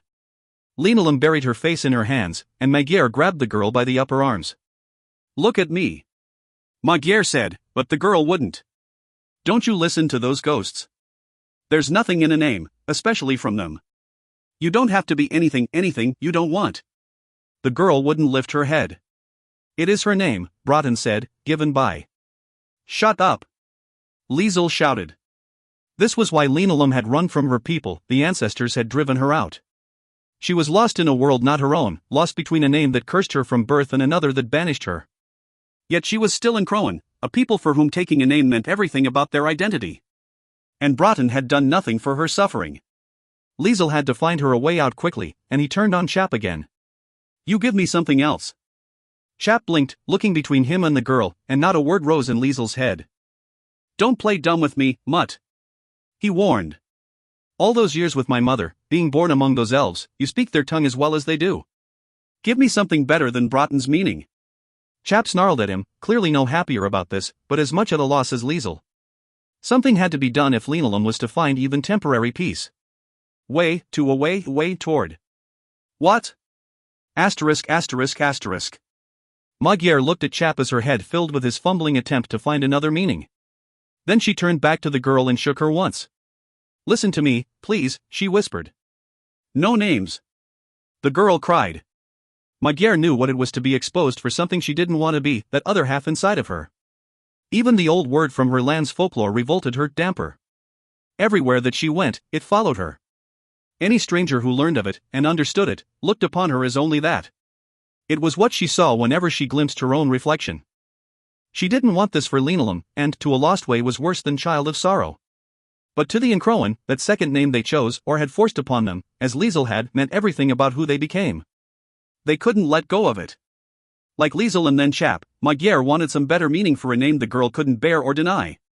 She ran through every name or title she could remember. All she could think of from Chap's failed suggestions was an old word in Drovinken, her native tongue. She carefully pulled the girl's hands down. "Listen to me.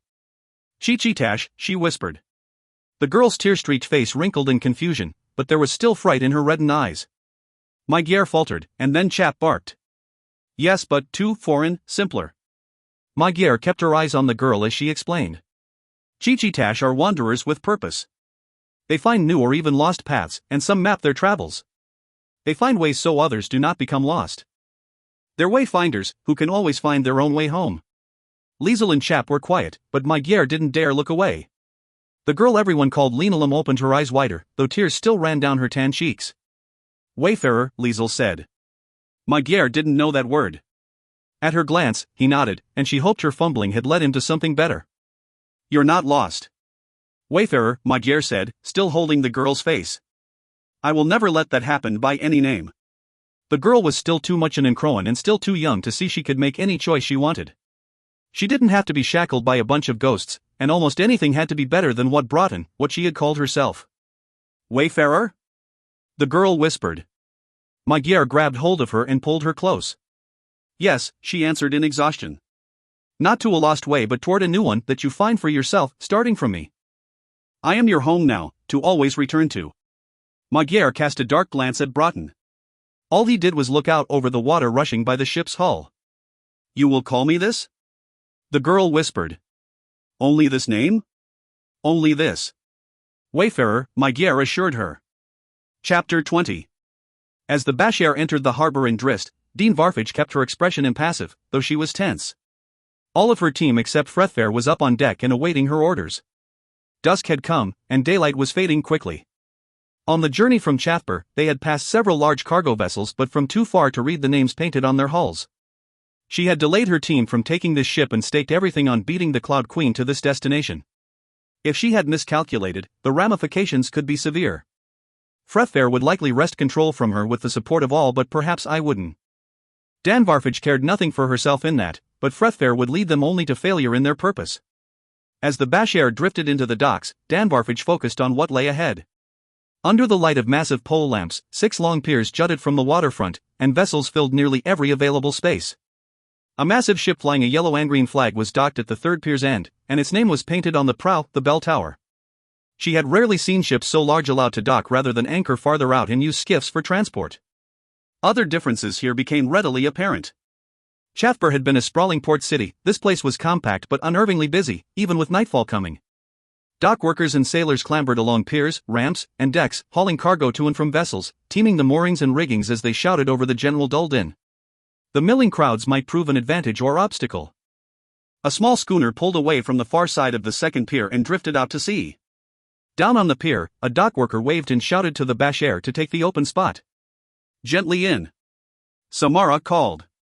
His pilot cranked the wheel hard, and the crew prepared lines to cast. It took little time to settle the small suman vessel, and then half the crew began strapping on cutlasses distributed by the first mate.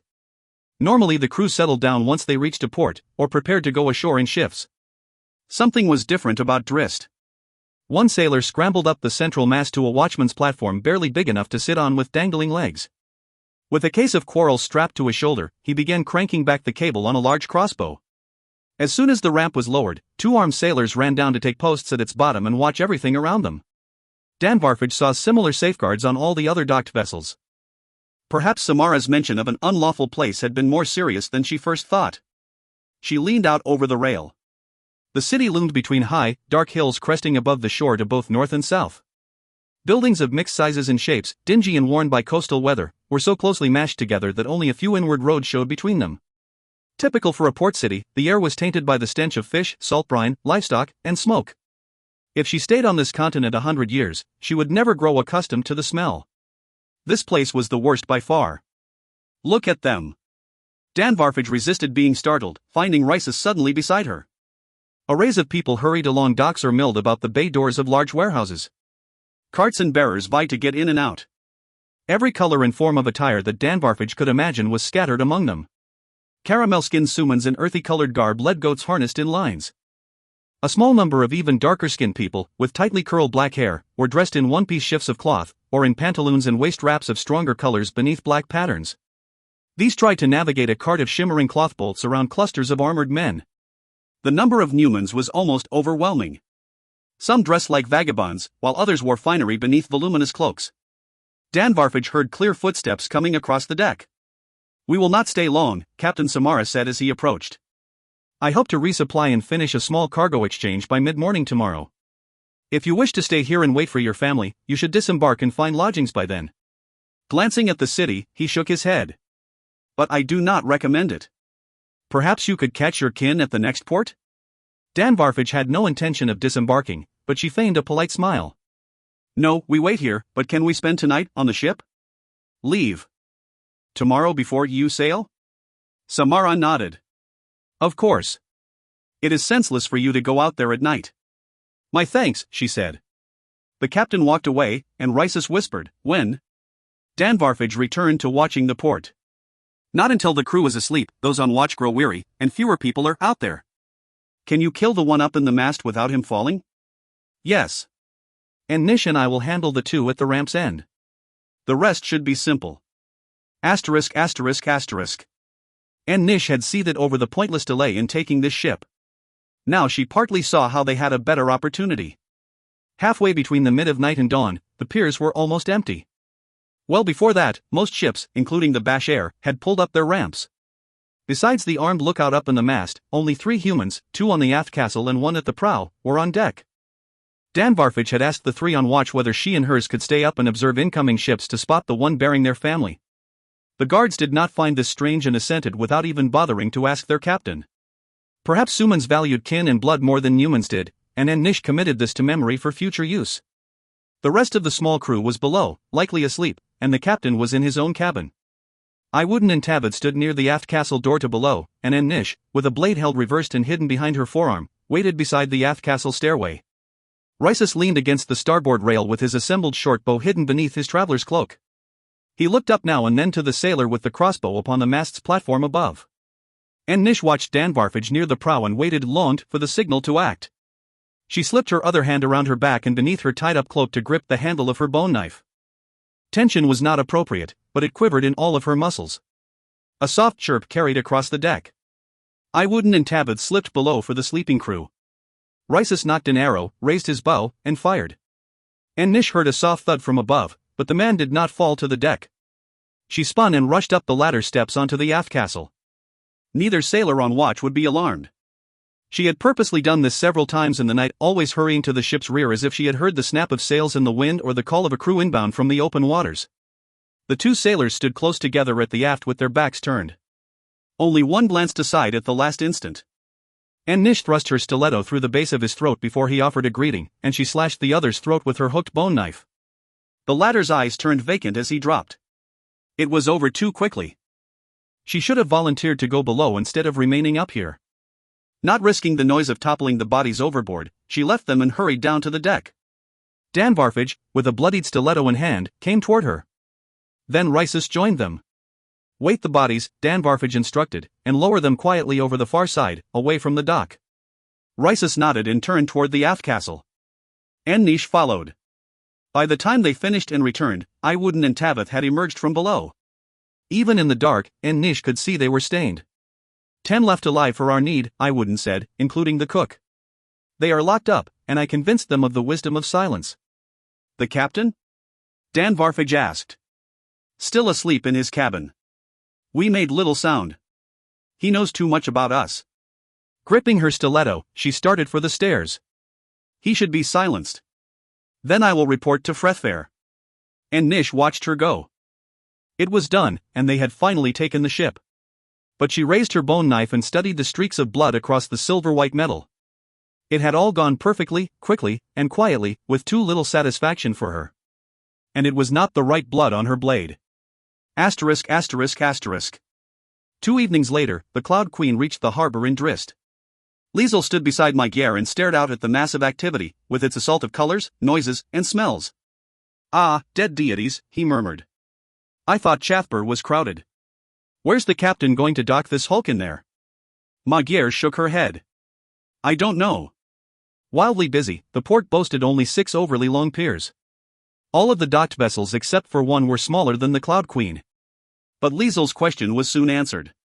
He noticed that larger ships were docked at the pier's ends, and one spot at the end of the second pier was open. Captain Bassett shouted orders, and it wasn't long before the crew threw mooring lines over the side. Chap, Broughton, and Wayfarer crossed the deck to join Liesel. At the sight of crowds all over the waterfront, the girl clutched Magyar's arm. When she spotted a massive vessel, so big that it looked close enough to touch, docked at the end of the third pier, she flattened in against Magyar. As Magyar wrapped her arm around the girl's shoulders, Liesel looked to that behemoth of a ship. It was flying yellow and green colors, which he hadn't ever seen before. Probably from some other nation in the region besides Malurn. The name Bell Tower was painted on the hull's front end. Where does that ship come from? Broughton asked a nearby sailor. Liesel wondered how that vessel's captain had even gotten permission to dock such a monster. The sailor glanced the same way and spat in disgust. Whitany. Liesel shrugged at Magyar.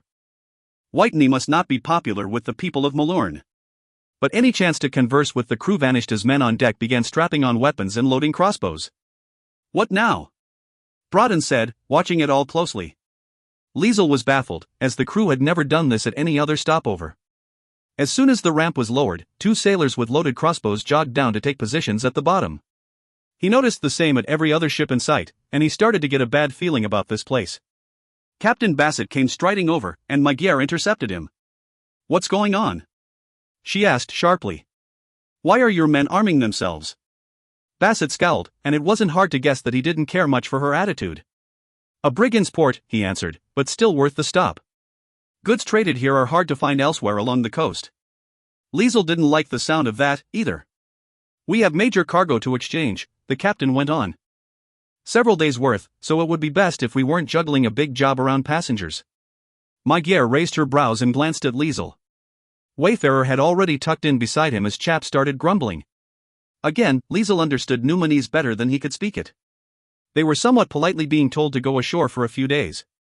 Much as the others weren't happy about it, he wouldn't argue. They could take care of themselves, and he couldn't wait to get off this ship.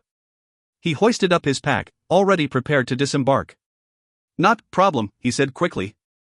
We go. At Liesel's assurance, however, the captain nodded and strode off. Magyar pierced Liesel with an annoyed glance.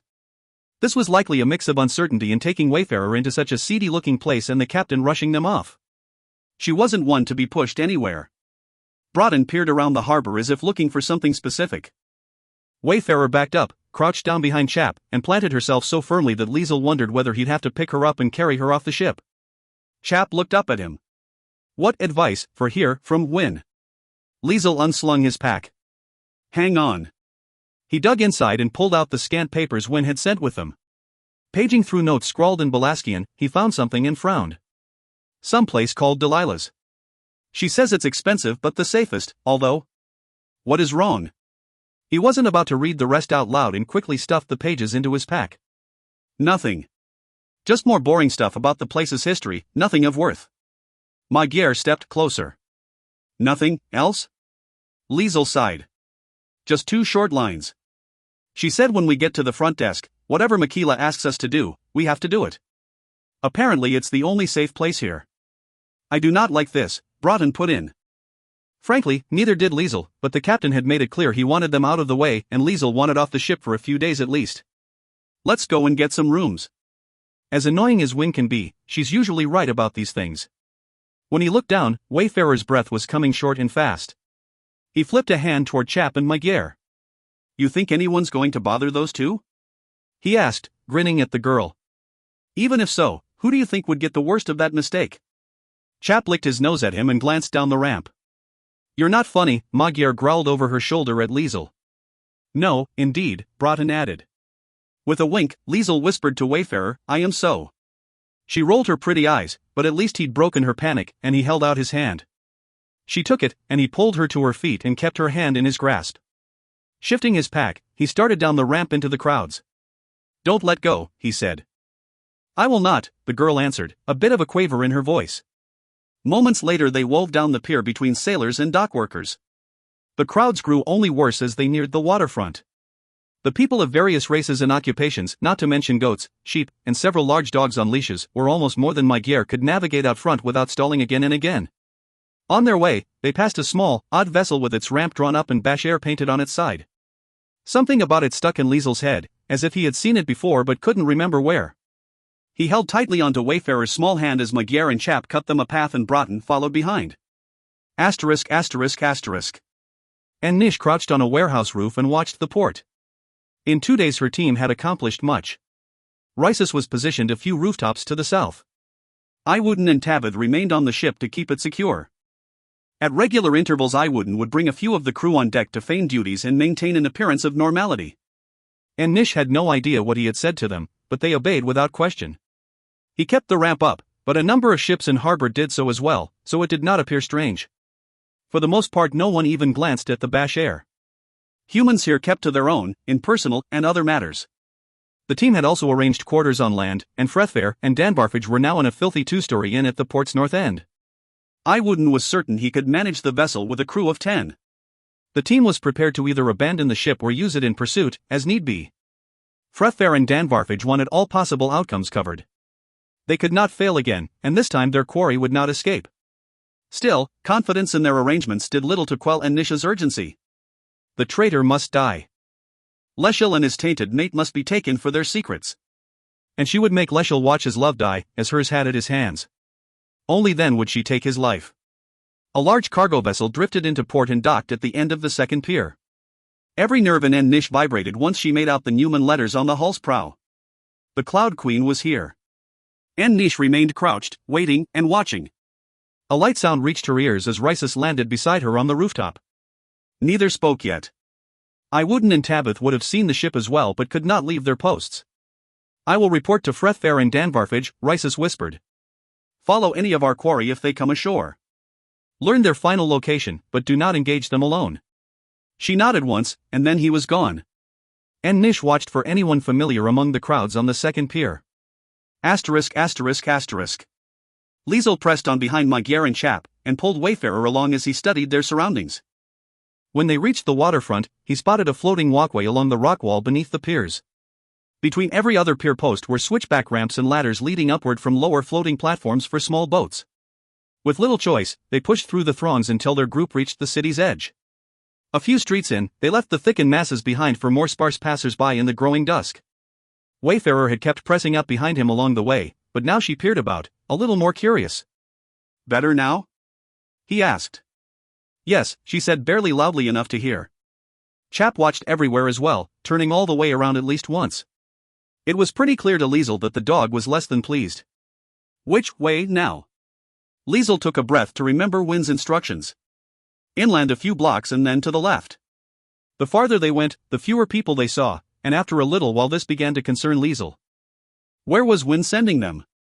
It was getting darker, and once they made the left, within a block and a half down a poorly cobbled street they passed only hard-looking, worn women in faded, low-cut gowns, sailors swilling from clay bottles, and a mix of what might have been merchants, both prosperous and shabby. Liesel kept an eye on both sides of the street and noted eateries, taverns, and inns along the way. There was little to tell by the bland and dilapidated buildings, but he had an idea of what kind of illicit endeavors went on behind those closed doors. This was the hinterland between merchant and laborer districts, always the same in any city. It was just darker and dingier than most he remembered. He had a hard time picturing what had brought Wynn of all people here. Looking ahead, he quickened his pace, nearly passing Magyar. I think that's it. Beyond the next intersection, on its far left corner, stood a large, well-situated three-story building that covered a fourth of the next block. Its blue paint, at a guess in the dark, didn't look too badly cracked, but the white shutters around iron grates over the windows were stained and filthy. Liesel didn't like the look of this. What was hard to break into was also hard to get out of in a hurry. The building sported a sweeping ground-level terrace with two armed and lightly armored guards by the front columns. He took their measure. Their leather outer tunics didn't hide the chain shirts beneath. Though properly closed, the tunics were both worn in a loose fit. The guards hadn't limited their mobility for the sake of appearances. They wore their swords low rather than cinched up to their belts. They were both ex-military or experienced mercenaries. Well, Wynn was right about one thing: if this place hired such, it wouldn't be cheap. Both guards were watchful but relaxed as the quintet approached. A white sign above the door held one gilded word in Numanese, Delilah's. "May we pass and take rooms?" Broughton asked, never ceasing to amaze Liesel with how polite and harmless he could sound. If those guards only knew the truth about what was walking into their establishment. "By all means," one said. "Please see Michaela at the front desk." Liesel hesitated again, and then Chap huffed and started for the front door. Asterisk asterisk asterisk. Nish had trouble controlling herself as she silently slipped along rooftops to follow her quarry. The sight of Leschel and the traitor was almost too much for her. She took note of their number, 5 in total, with Magyar, Linoleum, and the Mai. Neither Osha nor the little human sage appeared to have caught up. This was useful and preferred, the fewer, the better. The necessary targets were present, and Brotendouv was the only Anmaglak. Nish kept well behind, fearing that the Grey Masca might sense her, but she did not let them out of her sight. Not far into the city, they approached a 3-story building with worn sky-blue planking and soiled white shutters. Nish hesitated at the sight of iron grates across all of the windows. The guards out front mattered little compared to those. The place was large and extravagant, and fortified. Her team had chosen a tiny hole of an inn where they might vanish.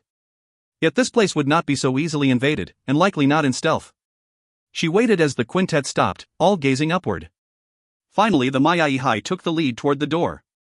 Nish lingered until they entered and then fled through the night on her way to report to Frethfair. Chapter 21. As he passed between the two guards, Chap was somewhat hesitant, wondering what kind of place Wynne had sent them to. But Liesel moved out ahead, opened the door to Delilah's, and pulled Wayfarer inside. Upon stepping through the doorway, Chap found himself standing on a huge deep brown oval rug with a border pattern of white flowers. The foyer walls were a rich shade of cream, and dark amber curtains framed the grated windows from the polished wood floor to the high ceiling. Soft tones of a skillfully played flute floated from somewhere unseen, and the air smelled lightly of sandalwood. Oh, no," Magyar whispered, jabbing Liesel in the back. "Do you know how much this is going to cost?" Liesel frowned as Wayfarer glanced up at Magyar in confusion. Chap glanced left at a solid walnut counter with gold inlay. Behind it, a young man in a white linen shirt and black satin vestment looked expectantly their way.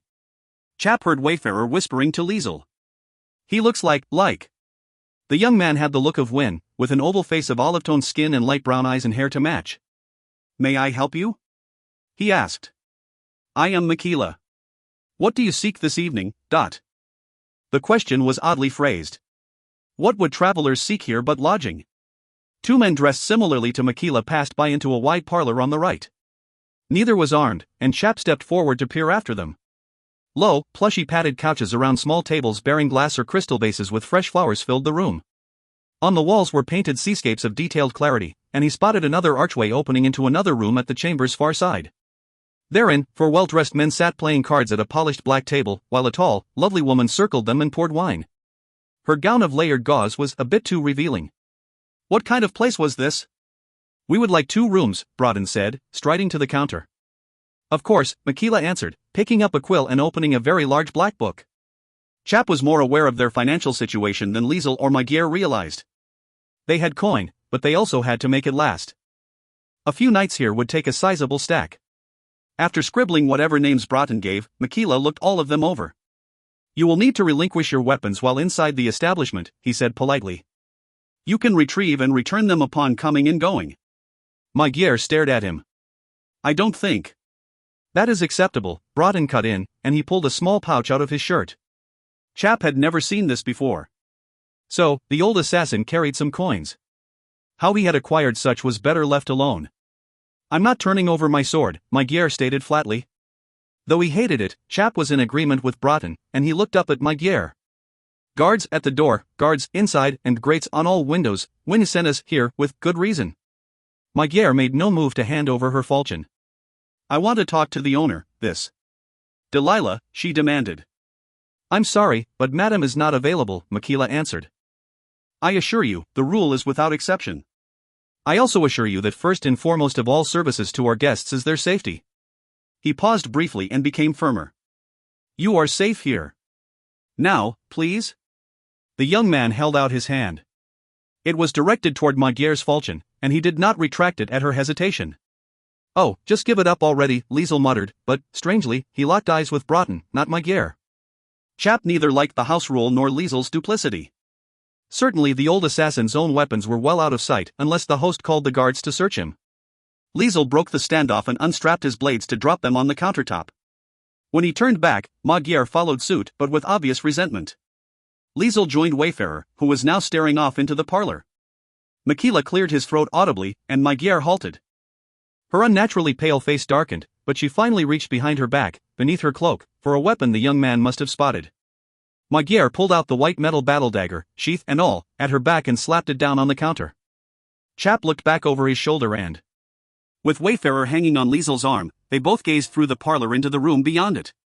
Chap peeked around the girl's legs as he heard Michaela say, "Very good.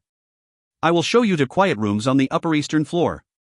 In the parlor, the woman gowned in gauze stood beside one gentleman and rested her hand on his shoulder. As the man dropped 2 more gold coins on the table and added to a startling amount already wagered, the woman glanced aside and noticed those watching her. She smiled softly and winked at them before turning her attention back to the game. Chap went cold inside. Worse still, the Wayfarer straightened in bafflement and looked up at Liesel. All he did, still watching, was raise an eyebrow in response. Whether that wink had been for Liesel or Wayfarer, or both, Chap hoped that. A vicious exhale sent a chill down his spine to his tail. It's a Dombeline. Magyar snarled right behind him. Wayfarer flinched and looked back at her as Chap was trying to think of a way to head off what was coming. "What?" Liesel exclaimed, still looking through the parlor. "No. Win would never." Magyar's hand smacked the back of his head. As Liesel spun, he nearly jerked Wayfarer off her feet. "Hey! What was that for?" Chap grabbed the girl's other wrist in his jaws and tried to pull her toward the stairs, where their host waited and watched. At least he could get the girl out of the way and thereby perhaps draw Magyar off. Wayfarer clung to Liesel's arm in confusion and looked between him and Magyar. "My hi. Chap, stop," she said. "What is domball?" Even for the girl's good grasp of Belaskian, it was an old and obscure term. Chap tugged on Wayfarer again as he warned Liesel. "Do not." Broughton cut in. "Let us go to our." "It's a house of leisure," Liesel idly answered the girl.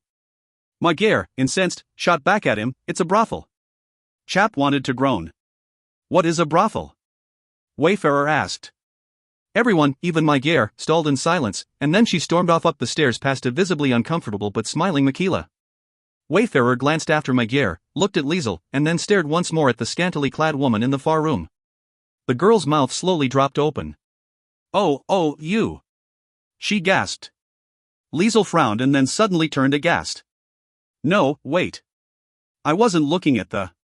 You, Wayfarer sputtered at him in outrage. She snatched her hand from his arm and whirled to rush off. She grabbed Magyar's arm along the way and pulled her in a race up the stairs. Broughton unfolded his arms with another long exhale and followed them. Michaela hurried upward, not looking at Liesel even once, though he still had that sly smile on his olive-toned face. Liesel stood in shock, mumbling, "I wasn't looking at..." Chap stalked away up the stairs.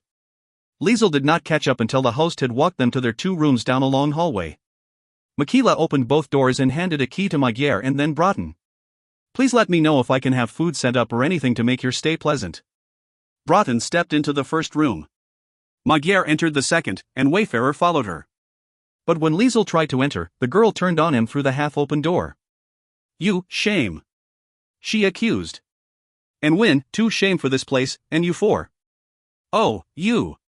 Wayfarer slammed the door in Liesel's face. "Half-wit." Liesel stabbed a finger at Chap's nose. "Don't you start. You know exactly what I was." Chap snapped at the extended finger. Liesel jerked his hand back, and Chap scratched at the door.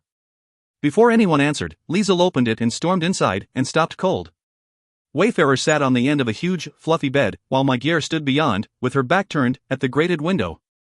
"I wasn't looking at the woman," Liesel shouted. "Did you see the amount of coin on that table?" Magyar turned her head, narrowing her eyes. "We know," and Chap hopped up on the bed behind Wayfarer, but the girl did not know Liesel as well as he and Magyar did. "I do not believe you," Wayfarer said coldly, looking away as she crossed her arms. "You are unfaithful." At that, Magyar's ire faltered. She swallowed hard, fighting to suppress a smile, before she said to him, "Either way, it's not going to happen. So don't you even think about it, . Liesel looked around at all 3 of them and slapped his hands to his head. "We're running out of coin." "Humph. Wayfarer twisted away from him a little more. Liar. Chap couldn't help a little ambivalence. That Wayfarer still did not believe Liesel might be amusing, but what he'd said was true. They were low on money. However, they also could not afford another of Liesel's fundraising schemes. Magyar took a deep breath and rubbed her face. We'll figure something out, she said. But not. 2 knocks at the door were followed immediately by the twisting of its handle. Broughton entered without invitation and looked at the bed. Stepping closer, he pressed his hand down until it sank into the puffy bedding, and he shook his head in disgust. Worse than the annex at Chathburg. How do any of you sleep? Chap ignored him. Liesel only frowned. The price of having any meals brought up may cost more than the rooms. We should go out and bring something back, Dot. Being frugal didn't carry any weight with Wayfarer. I will stay here, she declared. Broughton stays with you, Magyar added. Then I stay and watch Broughton. Magyar eyed Chap, and Broughton frowned, likely wondering what he had said to her. Perhaps Magyar and I should go, Broughton offered. We speak the local language best. Chap didn't care for that. Broughton was after 2 things, getting Magyar alone for more questions and getting her out of Chap's sight for that. Magyar apparently came to a similar conclusion. Liesel likes to pick out his own food, as does Chap, she said, and looked at him again. So we'll bring him with us. Yes? This was clearly not a request. Chap wrinkled his jowls at her and wondered when she had become subtle about anything. She was quietly telling Broughton that she would not go anywhere without Chap. At the same time, she would get Chap off the old assassin's back. Well enough, Broughton answered. With a grumble, Chap steeled himself to go off into another foreign city and leave Broughton unwatched. Asterisk. While Magyar didn't particularly like this cesspit called Drist, she was relieved to have her weapons back as she walked the dark streets with only Liesel and Chap. Much as she'd come to care for Wayfarer, perhaps more than was wise, the girl was too easily frightened. What's it going to be? Liesel asked. We could probably get anything we fancied around here. True enough, for Magyar had never seen so many races and cultures mingled in one place. The choices for warm, prepared food would be broad.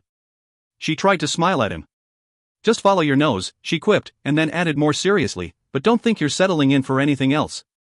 Liesel snorted and sauntered onward. Never crossed my mind. I'm sure half the citizens in this port can cheat better than me. Only a block away from the hotel, Chap's ears rose.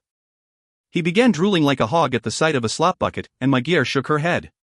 Liesel wasn't the only one to get them in trouble. She hoped Chap hadn't picked up the scent of some rolling sausage cart. Instead, he steered a quick course and trotted out ahead. Magyar hurried after, and around one corner she spotted a little brick eatery enveloped in a delicious aroma. Chap was already there by the time she and Liesel caught up. Once inside, Chap again caused a fuss by just being a wolf or just being Chap. It didn't help when he panicked a couple of old men by sticking his nose over the edge of their table, where they were trying to finish off their meal, of sausages, of course. Stop that! Magyar warned, grabbing him by the scruff and hauling him off to where Liesel had found an empty table. As a dusky-skinned proprietor passed by with a tray, Liesel stopped him to inspect what he carried. Liesel pointed to a plate of skewers, each loaded to the ends with roasted chunks of meat, red potatoes, bits of onion, and sweet peppers. 5, Liesel said, holding up a hand with outstretched fingers and thumb. 5 those to take away. Magyar shrugged at Chap. Liesel might be a disaster when it came to any tongue but his own, yet in this he didn't need her to translate. The proprietor came back so soon that it was startling, which made Magyar wonder how long ago that food had been cooked and left to sit. Liesel gave it no mind, paid the man, and scooped up the 5 skewers, wrapped loosely in some strange flimsy waxed paper. Their errand was finished faster than Magyar expected, and they were all outside once again. Part of her wished they'd stayed out a little longer, but they had what they were after, so they might as well go back and eat. Those do smell good, she said. Chap huffed, and instead of stalking ahead, he trailed Liesel closely. Will you get off my heels? Liesel grumbled. Chap grumbled right back as they headed to the hotel where Wynne had sent them. Magyar wouldn't forget to have a word with the sage about that. Suddenly Chap wasn't on Liesel's heels anymore. Magyar slowed and looked back. There he was, stalled just short of a cutway between 2 shops they'd just passed. His ears were perked up. Liesel slowed ahead and turned at finding that no one was beside him anymore. What's the matter? Magyar called to Chap. Liesel stepped back past Chap to look into the cutway's mouth just as Magyar heard the sound of running feet. A small, dingy form burst out and slammed straight into Liesel. Skewers went flying and rolling across the cobbled street. What in the 7 hells? Liesel choked out. Magyar looked down at a boy of about 12, sitting on his butt and staring up at Liesel in terrified shock. He was pale and thin, his hair was filthy, and his short pants and stained shirt were severely tattered. He wore nothing else against the cold night except a pair of hide-entwined sandals. Stranger than that, he was soaked from head to toe. The boy scrambled into a crouch, and before Magyar could ask him anything, he looked wildly about, the whites of his eyes exposed in the dark. He glanced once into the cutway and then bolted down the street before anyone could stop him. The boy skidded to a stop after only 4 lunging steps. Magyar heard shouts and more running feet off in that direction. The boy whirled around and stared at the 2 people in his way. He didn't even flinch at the sight of Chap, but he was shaking either from cold or fright or both. He fixed on her. "Help, please," he begged. Another set of running feet echoed out of the cutway. "What did you do?" Magyar asked. He wasn't carrying anything, but that didn't mean he hadn't tossed aside something he'd stolen. Thievery was likely in a port like this. "Nothing," he nearly shouted, and then covered his mouth in panic. Liesel stepped closer. "Answer her," he managed to say clearly. "What you do?" Asterisk asterisk asterisk. As he looked into the boy's eyes, an uncomfortable feeling grew in Liesel's gut. He'd seen that hunted look too many times in his life before meeting Magyar. Where he'd grown up in the Warlands, it was so common that everyone there learned to glance away and hurry off before it was too late. "Nothing," the boy whimpered. "I haven't done anything wrong." Shouts and pounding footfalls grew. Chap began rumbling, watching the cutway's mouth and the open street, but he glanced once at Liesel. "Whatever you do, do not let Magyar act." Liesel lunged in and grabbed the boy's shirt. He pulled the urchin around and shoved him off into Magyar's hands. "Up against the wall, and watch him," he ordered in Belaskian. "You guard him and leave the rest to us." At least in that she might stay out of whatever was coming. Magyar shook her head. "What are you going to?" "Do it, please." With a frown, Magyar backed to the street side and pulled the boy out of sight into the shadows of a shop's landing. She pushed him down behind a railing and remained there. Almost in the same instant, a taller form shot out of the cutway. Liesel was already crouched, playing at picking up the scattered skewers. Chap snarled and snapped, and the man pulled up short, scrambling backward at the sight of a huge wolf. "You, slow!" Liesel snarled in Numanese. "Break my food!" 3 more stocky men rounded the corner from out of a side street down the way. They stalled at the sight of him and the other man held at bay by Chap. As they came up the street more slowly, Liesel whispered to Chap in Belaskian. "Put that one down if he moves, dot." All of them were dressed alike in leather and canvas attire. They didn't strike Liesel as constabulary, if this port even had such. 2 of the 3 carried wooden cudgels in hand, and all wore sabers or short swords sheathed on their heavy studded belts. He'd seen their kind before too many times in childhood. "Did a boy run past here?" The first man barked, his stubble-shadowed face twisted in suspicion. Liesel scoffed, as if annoyed. "Boy?" "Yes, boy. Little beast knock food over." He rose with only 2 skewers in hand and pointed off beyond the trio. "Went there."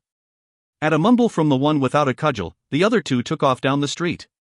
The one giving the orders lingered, looking Liesel over from his slightly slanted amber eyes and white blonde hair to the strange weapons strapped to his thighs.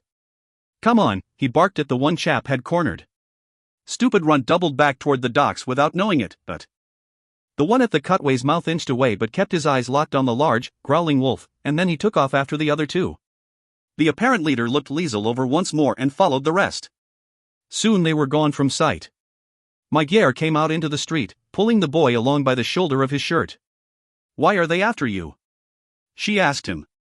"I jumped ship and swam for shore," he whispered. "I couldn't sneak off and take the pier, so I jumped." "So you are, deserter?" Liesel asked, but even then he didn't believe it. The boy's mouth opened, but all he did was shake his head.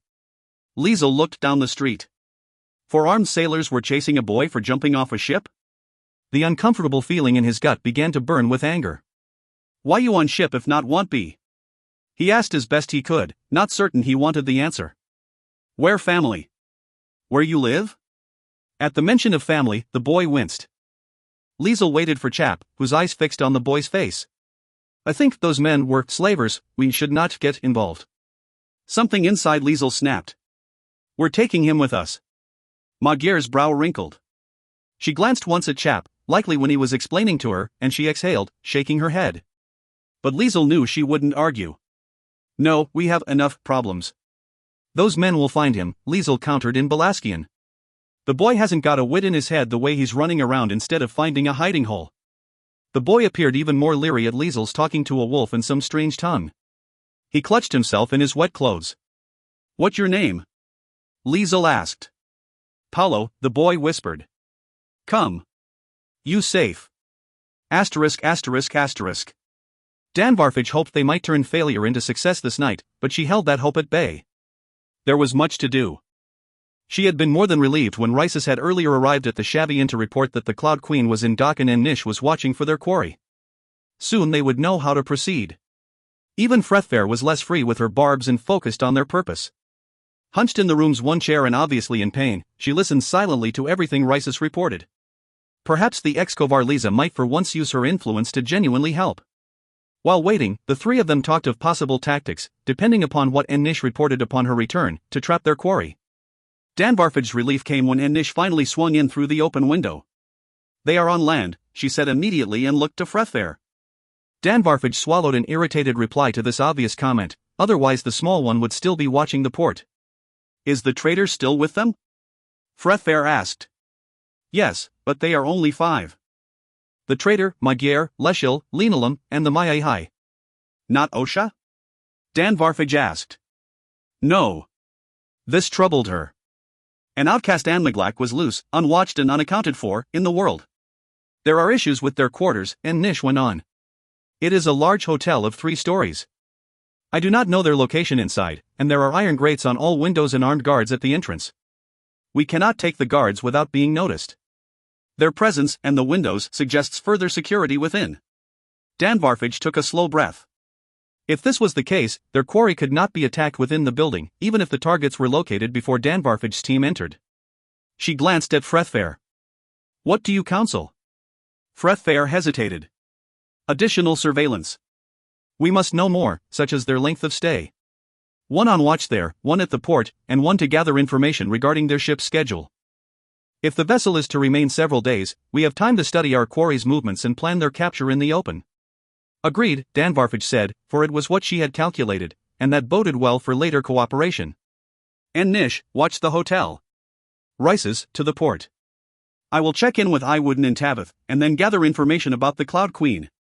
One by one they left the filthy inn. While it was clear they would not fulfill their purpose tonight, Danvarfage took relief in knowing that they would soon enough. Asterisk asterisk asterisk. Chap sat on his haunches in one of their luxurious third-floor rooms and could not believe Liesel had brought the boy here. Magyar appeared unsettled but did not argue. Brodin stood near the window and stared hard at Liesel as if he'd lost his mind. Perhaps Liesel had. Only Wayfarer took direct action where the boy was concerned. Upon seeing his dripping clothes, she pulled back the bed's plush quilt and stripped off the blanket beneath to wrap around Paulo. At least her presence distracted the urchin, for he kept staring at her in wonder. We must find him some dry clothes, Wayfarer said, looking to Magyar. Those words broke the tense silence. Brodin began pacing in irritation, while Liesel unwrapped the skewers and held one out. Paulo's hollow eyes fixed on it, though he hesitated until Wayfarer encouraged him.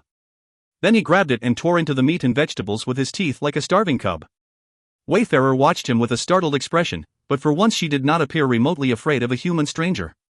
Paulo finished every bite off the skewer and licked the stick itself. Liesel shooed Wayfarer up, turned her to face away from the boy, and stripped the blanket off him. Take off wet clothes, he instructed. Numbly obeying, the boy relaxed slightly once he was wrapped in the warm blanket again. He dropped onto the floor and leaned against the wall beyond the bed's foot. Wayfarer turned around with another judgmental glance at Liesel, likely about the woman in the foyer. Now that he and Magyar had taken on the girl as their responsibility, whatever infatuation she had once carried for him had transformed into something else concerning his fidelity to Magyar. But Liesel didn't notice Wayfarer's misguided judgment. He appeared caught in the throes of an overwhelming flash of protection concerning the boy. Chap knew better than to argue with him and looked to Magyar instead. This boy was not their prime concern, but for the moment Liesel had forced the issue. Time for answers from the boy. Magyar glanced down at him. I saw memories, men and women locked in a ship's hold. Magyar poured water from the porcelain pitcher into a waiting cup on the side table and brought it to Paulo. She waited until he finished. Why were those men after you? She asked. It's no crime to leave a ship, that I know of. Paolo looked up at her, hesitated, and appeared to grow more aware of his surroundings. "It is, if your property," he said quietly, setting the cup on the floor and pulling the blanket tighter. Even Broughton stopped pacing. "What do you mean by property?" Paolo looked up at the tall, scarred elf, and his mouth closed. "From what Wins told us," Magyar said, "slavery is illegal in the Newman lands. The captain of a ship can't own him. When have most humans ever obeyed their own laws?" Broughton countered. "Drist is not in the Newman countries," Paolo said quietly. "It is a free port. I was traded away to cover a debt, and the captain now owns me." Chap closed his eyes. They were up to their necks now. The boy was an indentured servant or laborer. Liesel had broken what constituted law here by harboring stolen property. Liesel crouched down. "What you mean?" "My father was unable to pay our tithe for the last 3 years. Our chief covered the debt in exchange for services. Father couldn't leave the farm with no one else to work but my mother and 3 younger sisters. So our chief sold me into service to cover the loss, sold me to a captain bringing workers and laborers up north." "Sounds like slavery to me," Magyar said. Chap clenched his jaws. Now Magyar was turning to Liesel's side. "In my years among human nations, I have seen this arrangement often," Broughton said. "Indentured servitude is a binding agreement. If what the boy says is true, we are now thieves in possession of stolen property." Chap concluded this as well, but Liesel whirled on the balls of his feet. "Legal or not, it's slavery," he shouted back in Velasquian. "The strong, the rich, the so-called nobles, controlling the weak and poor, like livestock." Paolo, not understanding what was said, shrank against the wall in confusion. Even Wayfarer winced at the open anger in Liesel's voice. All this was getting out of control, though Chap was at a loss for how to stop it. Liesel knew what it meant to be a slave and worse. He had grown up as a spy and assassin, like his father and mother, serving Lord Dartmouth in the Warlands. He betrayed peasants and nobles alike, and had even killed them upon the warlord's command. Only one, perhaps 2 at most, of the 3 members of Liesel's family were ever allowed, at the same time, to go beyond their home on the lake's edge below Dartmouth's keep. If any one of them disobeyed, the others' lives would be forfeit. "The captain let me up on deck to help scrub," the boy blurted out in Newmanese. "That's how I jumped overboard. But there are many others, in the hold." Liesel turned on the boy and demanded, "What ship?" Chap tried to interrupt. "No." Paolo looked around at everyone. "A big one, from Whitney, at the end of the 3rd pier." No one spoke for a moment. They had all seen that ship. "Liesel?" Magyar finally whispered. He turned his head, and his eyes narrowed in warning. "Where were they taking you?" Magyar asked the boy. Paolo shook his head slightly. "Somewhere north, farther. The crew was set for a long journey. That's all I ever learned, except that we stopped at every port along the way, sometimes for days. Some crew always came back with more people. A few in the hold mentioned a camp, and..." He paused, lost in thought. "And what?" Magyar asked. Paolo looked uncertain at first, as if whatever he thought of confused him. "Some were kept apart. Somebody said they were craftsmen, carpenters and smiths. One time they pulled someone out to help mend the bonds. I think they called him a rope walker. Chap did not know that term. "A shipyard," Broughton interrupted. "A rope walker works the lines and machines that make the heavy cables for ships. The indentured servants in the hold are to be used for labor in a shipyard." "We're getting them out," Liesel said, switching back to Velasquian. "I don't care what else is going on.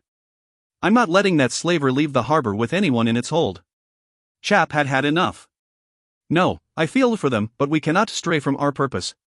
Liesel ignored him and turned to Magyar. "I'm going to check out that ship. Are you coming?" Chap eyed Magyar, who stood watching Liesel. She didn't need to answer. She would never refuse her husband, even if a part of her disagreed, here and now. Chap struggled for any way to stop them, for as much as he, too, wished to help, he could not risk either of them being lost. "Wait!" Broughton barked, and he looked at the boy. "When did your ship dock?" 2 days ago. While on deck, did you hear of how long it would remain here?" Paolo nodded. "Some of the crew said this was a good place for their needs." "Maybe a while." Broughton turned to Liesel. "That ship is not going anywhere tonight. Let me look it over in the morning. I can accomplish this without being noticed and return with what I learn. I can gauge the size of the crew and their capabilities better during the day." Liesel didn't say anything, and his expression was unreadable. "That does sound best," Magyar put in. We'll have a better chance, if any, if we know what we're up against. All right. Liesel finally answered, but we will have a chance, one way or another. Chapter 22. By mid-morning the following day, Dan Barfage made one change in the watch rotation. Risus remained atop a warehouse and watching the port, while Iwooden and Tavid held the Bashir. But Frethfair's pain had grown worse in the night, so Dan Barfage had sent Nish to the inn. She took Nish's place watching the hotel from a nearby rooftop. As yet nothing useful had been learned regarding the Cloud Queen's length of stay. This made Dan Barfage anxious. Her quarry could be packing to leave even now, and she could not let them escape to open waters. Worry had plagued her since dawn as she tried to formulate alternatives. Nish had not exaggerated about the hotel, it was a fortress. While watching the guards and the barred windows, Dan Barfage toyed with the notion of direct infiltration. No, it was still better to set a trap for their quarry in the hotel's front door opened. A tall, cloaked figure emerged. Male, judging by height, excessive height for a human, he stepped out past the guards. Even though he was heavily cloaked, his movements were unmistakable. Dan Barfage tilted her head to one side as she watched Bratenduve walk up the street. If she could kill him now, Magyar and Leschel would be more vulnerable. This thought faded as quickly as it formed. She could not take Bratenduve alone. Such an act would likely end in her death and leave her purpose unfulfilled. It was better to learn where he went and why, which might lead to solutions for getting their quarry into the open. She rose slightly, preparing to follow. Bratenduve was walking the wrong way. Dan Barfage had expected him to head toward the port. She stared in puzzlement as he moved inland. What other purpose could he have in this lawless human city? After letting him get one cross street ahead, she leaped silently to the next rooftop. A grey mascot could sense pursuit more easily than most, and she could not allow him to become aware of her. He turned right down the next side street. Dan Barfage dropped off the roof into a cutway and hurried for the back alley to which it connected. She peered around the corner to the alley's intersection with the side street, and she watched every passerby crossing the far view. Bratenduve never appeared, and her throat went dry. On instinct, waiting, she looked back up the cutway. There was no sign of his having doubled back. She almost bolted down the alley toward the side street, but that would put her in the open in trying to find him. Instead, she spidered up a rear wall onto the rooftops and scanned the city in all directions. Even if he had scaled a building to a roof along his way, it might mean she had been noticed. She saw no one in the heights. Could he have entered a building? Crawling low to the rooftop's edge, she looked down upon the side street lined with small dwellings, no shops or eateries. The other possibility was the alley along the backs of the buildings on the street's far side. An unwanted fear washed over her. Following this grey mascot into a shadowed place was unwise. It occurred to her that no matter what, the traitor would assume he might be trailed. It was in him both by his nature and training. He might have gone inland simply to throw off any hidden pursuit. There was only one way to be certain, and it was a blind choice. Dan Barfage continued along the rooftops until she was forced to take to the streets, and then she raced for the port. If she could not find him, the others needed to be warned. A grey mascot, now their enemy, was on the move. Asterisk. Crouched in the far alley's shadows, Bratenduve pulled a hidden bundle from under his arm and took off his heavy dun-colored cloak. Earlier that morning, Michaela had allowed him to go through a surprisingly large array of clothing abandoned by patrons over the years. He had borrowed a few things, including a bright cerulean cloak of light wool, more garish than he normally would have desired. The owner had been quite tall for a human, and so the cloak's hem reached Bratenduve's shins, adequate enough. He had also borrowed a pair of cream-colored suede boots, useless for anything besides fashion. In most ports the vivid blue would have called attention to him, but not here. This harbor was a cacophony of wild attire from many lands, and he would blend even more easily than he would in Anmaglac garb. Wrapping his own boots inside the dun cloak, he pulled the cerulean cloak's hood low over his eyes and stepped into the street. He kept his knees bent, adopting an affected slouch to minimize his notable height. At best he would be half a head shorter. That was all he could manage in his hurry, as he took a roundabout way toward the harbor's southern end. Bratenduve already knew he had been followed out of Delilah's. A change of clothing, stature, and gait might throw off pursuit once he mingled among the locals. As he neared the waterfront, the number of people in the streets multiplied. He slipped among them and shadowed a pair of overdressed gentry accompanied by heavily armed escorts. Peering from under the hood, he watched the rooftops and knew exactly where he would have placed sentries if he had been in charge of hunting himself.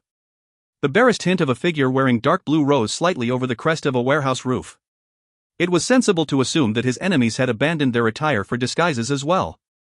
What mattered was that the team was here in Drist. Their presence was no longer a guess. He carefully repeated checks as he walked, but the figure in dark blue did not rise any higher. He briefly lost sight of it until his angle improved when he reached the waterfront's southern end. The figure still had not moved, which meant whoever was there had not left to report in. He had not been spotted as yet. Brotendove slowed amid the dodging masses of dockworkers, the finely dressed, and those selling goods off their backs or begging on the boardwalks. Among the flowing crowds, he drifted to the waterfront's edge and stepped down along the stairs to below. The bell tower was docked at the third pier's end. He needed a place to vanish with a decent vantage point. Once on a floating walkway, he quickened his pace and then stopped among the shoreward pilings of the fourth pier. With a good view of the third pier above, he unrolled his dun-colored cloak and pulled it over the cerulean one. He swung around a tall pier post and onto a low beam between it and the next one outward in the water. Flattening against that support, he looked to the massive ship marked as the bell tower. It was a good distance away, but he saw all movement along its rail, its ramp, and the pier. Brotendove stilled mind and body and let shadow take him once he had set his purpose deep within himself. With his gaze locked upon that vessel, all that he would see and hear would fall into the back of his mind, beyond conscious thought. Sometime during the morning, a dog wandered down the walkway and passed into the periphery of his sight. He did not look directly at it, did not move, did not think. The dog never paused, and the click of its claws continued until even that faded from his stilled awareness. He continued taking in all movements and changes upon the bell tower until a thought rose to break him loose from shadow. He refocused his gaze. Dan Varfage descended the ramp of a much smaller ship on the second pier and stood brazenly in the open, staring toward the Cloud Queen. Dressed in breeches and a dark vest, she no longer wore the forest grey of the Anmaglac, but it was she. This could be no coincidence. She and her team not only knew the vessel on which Magyar traveled, but their own ship had docked only a few vessels away. He could not have anticipated this last detail. Dan Varfage turned and walked toward the waterfront. Brotendove decided to keep this information to himself, as he was uncertain how he would use it. Though he pretended to assist in Leschel's foolish pursuit, he still hoped to put an end to it. There were 4 to 5 armed men always walking the deck of the bell tower. Separate from the other crew, those appeared to have no other purpose but the vessel's, the cargo's, safekeeping. Leschel and Magyar would not be able to board by the ship's ramp, not even under a ruse. The moment they tried, they would be stopped and unable to fight their way past. Skiffs had come and gone below the piers. Some were tied off nearer the lower walkway. He had seen a few other ways to board the vessel, but he would not suggest such. He had enough, more than he would tell, to make the chance of infiltration sound rationally hopeless. Stepping back onto the walkway, he stripped off the dun cloak to wrap it around his boots again. Up the stairs, he slipped in among the shifting, noisy masses, but he paused a final time upon the waterfront. He looked from the Cloud Queen to the bell tower and to the smaller ship that Dan Varfage had left. A new strategy, wrapped around Leschel's present fixation, began to form. Most aged father's team of loyalists and fanatics were far from home. Brotendove saw a way to add to the number who would not return. The fewer the better, and as he followed Magyar to an orb, he could then freely watch for the time and place to put Leschel to his destined purpose. That purpose had been foreseen by lost Eilean, prepared through a mother's sacrifice by Quirin Nene, and marked by the ancestors with a name. Lessier Leuk. *****. Dan Varfage wasted no time in hurrying back toward the 3-story hotel with barred windows. After contacting Rises and Iwooden, she had been relieved, though troubled, that no one had spotted the traitor. Perhaps he had been playing decoy. A similar ruse had been used to steal away Magyar and her companions in Calm Seat. By the time Dan Varfage reached a vantage point to look up at the hotel, her anxiety faded. If Magyar and hers had booked passage on a ship all the way to the Suman Empire, she would not likely travel by land in leaving Drist. No, when she left this place, she would intend to board the Cloud Queen. So wherever else she or Leschel went in this city, to whatever purpose, did not matter except if it put them in easy reach. Crouched on the roof, Dan Varfage noticed someone tall, but perhaps not tall enough, dressed in a bright cerulean cloak. The man stepped straight between the front guards and to the front door without challenge. In the last instant as the door closed, something changed, as if the man looked taller next to the door's closing edge. Then he was gone from sight. Dan Varfage knew such tricks of posture. She had no certainty, but if what she had glimpsed was true. She could never forget that the treacherous Grey Masca was among the best of her caste. Where had he gone, if that had been he who had entered a moment ago? If he had slipped to the waterfront, then for what reason? Dan Varfage lingered a moment in indecision before she fled back toward the Filthy Inn to speak with Frethfair. Contingencies needed to be prepared. *****. In the inn's room, Nish sat listening to Dan Varfage report on Brotenduve's possible deception. Danvarfage, for all her disrespect of Frethfair, seemed certain of her assumptions, and she was not given to groundless speculations. In this, excitement built within Nish as she listened. I agree, this is a temporary stop for our quarry, Frethfair said, sitting bent over in her chair. They will not continue via land but they will return to the Cloud Queen, Danvarfage finished. From what you and Nish have described, this hotel where they stay is unbreachable. It is. Then the only option is to abandon the Bash Air and take the Cloud Queen. We lay our trap for when our quarry returns to leave port. Danvarfage hesitated, and then nodded. Agreed, but that ship has a larger crew. Taking it will not be as certain or clean as taking the Bash Air. Of course, Frethfair confirmed flatly. And? After another long pause, Danvarfage answered with equal coldness. I will need Nish. When do we move? Nish asked too quickly. Near mid of night, when most of the crew is asleep, Danvarfage answered. The waiting that long troubles me. We do not know when the vessel's captain plans to depart. The others must watch that ship as well for any sign. Agreed, Frethfair said. For once she did not sound bitter in dealing with Danvarfage's overly cautious ways, not that Nish blamed the rightful, true Kovarliza for her bitterness. But she sounded pensive, as if she wished to take part in the night's task. Go now, Frethfair continued. Prepare Rhyssus, Iwooden, and Tavith for infiltration. Tonight, kill the Bash Air's remaining crew, dispose of the bodies, and take the Cloud Queen. Anticipation of nightfall, and what would come, quickened Nish's breaths. Chapter 23. After nightfall, as Liesel prepared to leave with Magyar, he was still suspicious of Broughton's change in attitude. The old assassin seemed far too willing and helpful in devising a plan, though he refused to take an active role, not that Liesel would have wanted him along anyway. Besides, someone had to watch over Wayfarer and now Paolo. Chap was another matter, and Liesel already had a headache from the dog's badgering. Are the rope and hook packed in easy reach? Magyar asked. Of course. But Liesel checked again and made certain all other gear was accounted for, stowed away in his pack. Their plan was sound, though there were always risks, more so this time. Chap rumbled where he lay on a rug near the bed. No more.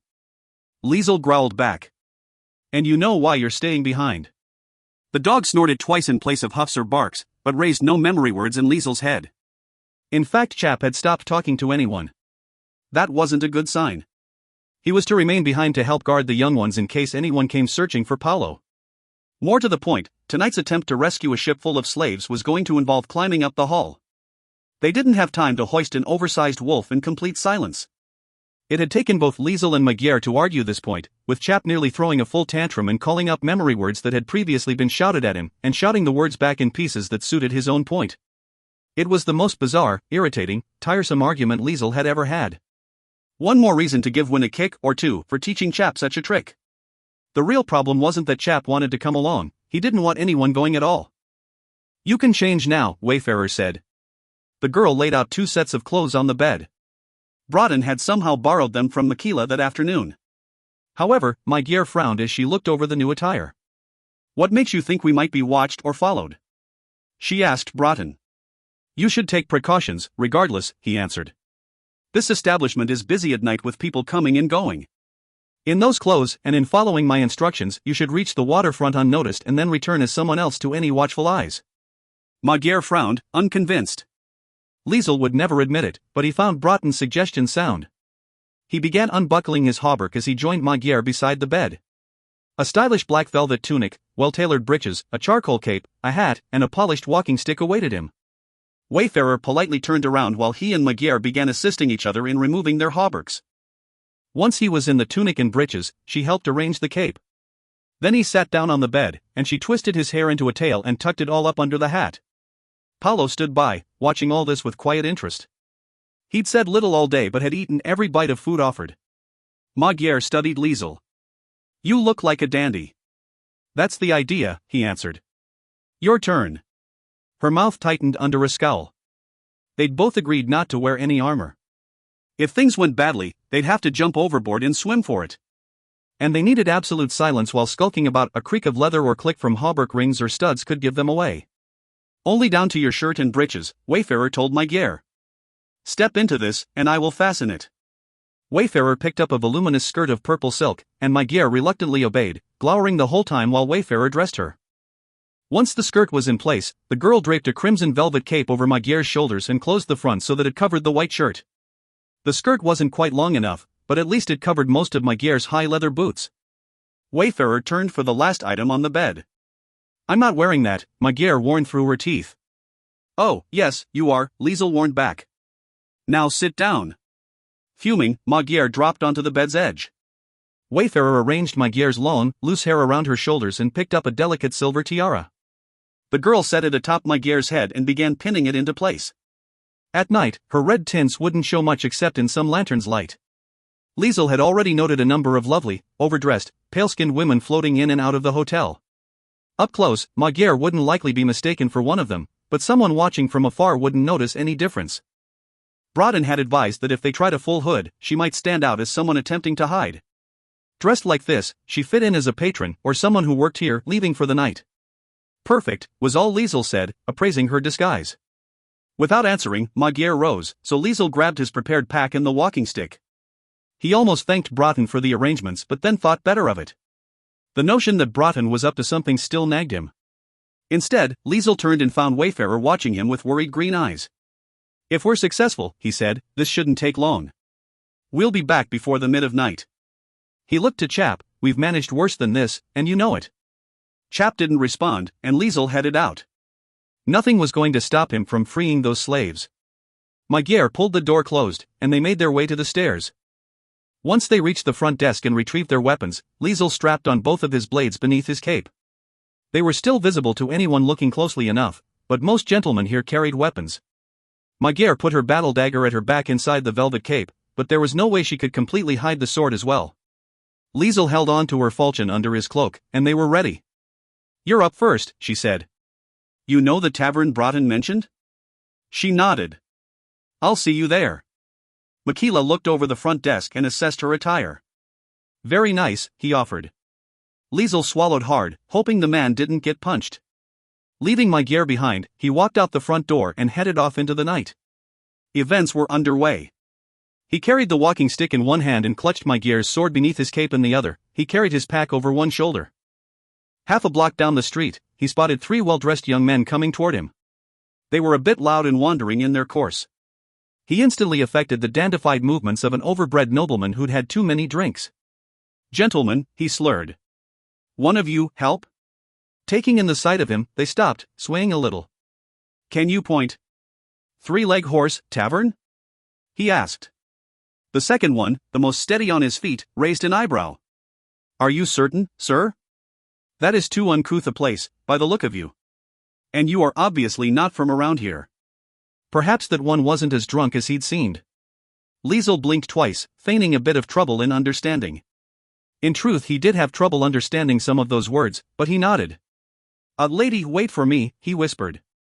"We do not," and he faltered, "want be see by others." At an added wink by Liesel, the third young man choked back a snicker, slapped the second on the back of the shoulder, and nearly missed. "Oh, for the sake of saints, just help him out, oh gas." The first merely chuckled, nodding, and almost lost his footing. "Ah, grief," said the second. "Get Heinz off to Delilah's, before he falls on his face. I'll show this foreigner the way and meet you there." As the other two wandered and weaved off the way Liesel had come, the one who remained bowed slightly to Liesel. "I am Viscount Augustino." "Pleased to make AC Gwaine," Liesel fumbled, intentionally this time. Yes, come along now." Liesel strode off with the reluctantly helpful young Viscount, and together they looked like nothing more than 2 gentlemen out for an evening's entertainment. The 3-legged horse was almost on top of the harbor, and as they stepped inside, Liesel agreed with his companion's earlier assessment. Viscount Augustino then surprised him. "Shall we order an ale?" "I'd rather like to see this lady who agreed to meet here." Liesel had only wanted male company for the walk, to help him blend in. He began, not certain what to say. Then the door opened, and Magyar stepped in. "That her?" he whispered. As she stood in the doorway in her crimson cape and a small silver tiara holding back her dark hair, the Viscount's eyes fastened on her pale face. "Oh, blessed deities of woods," he murmured.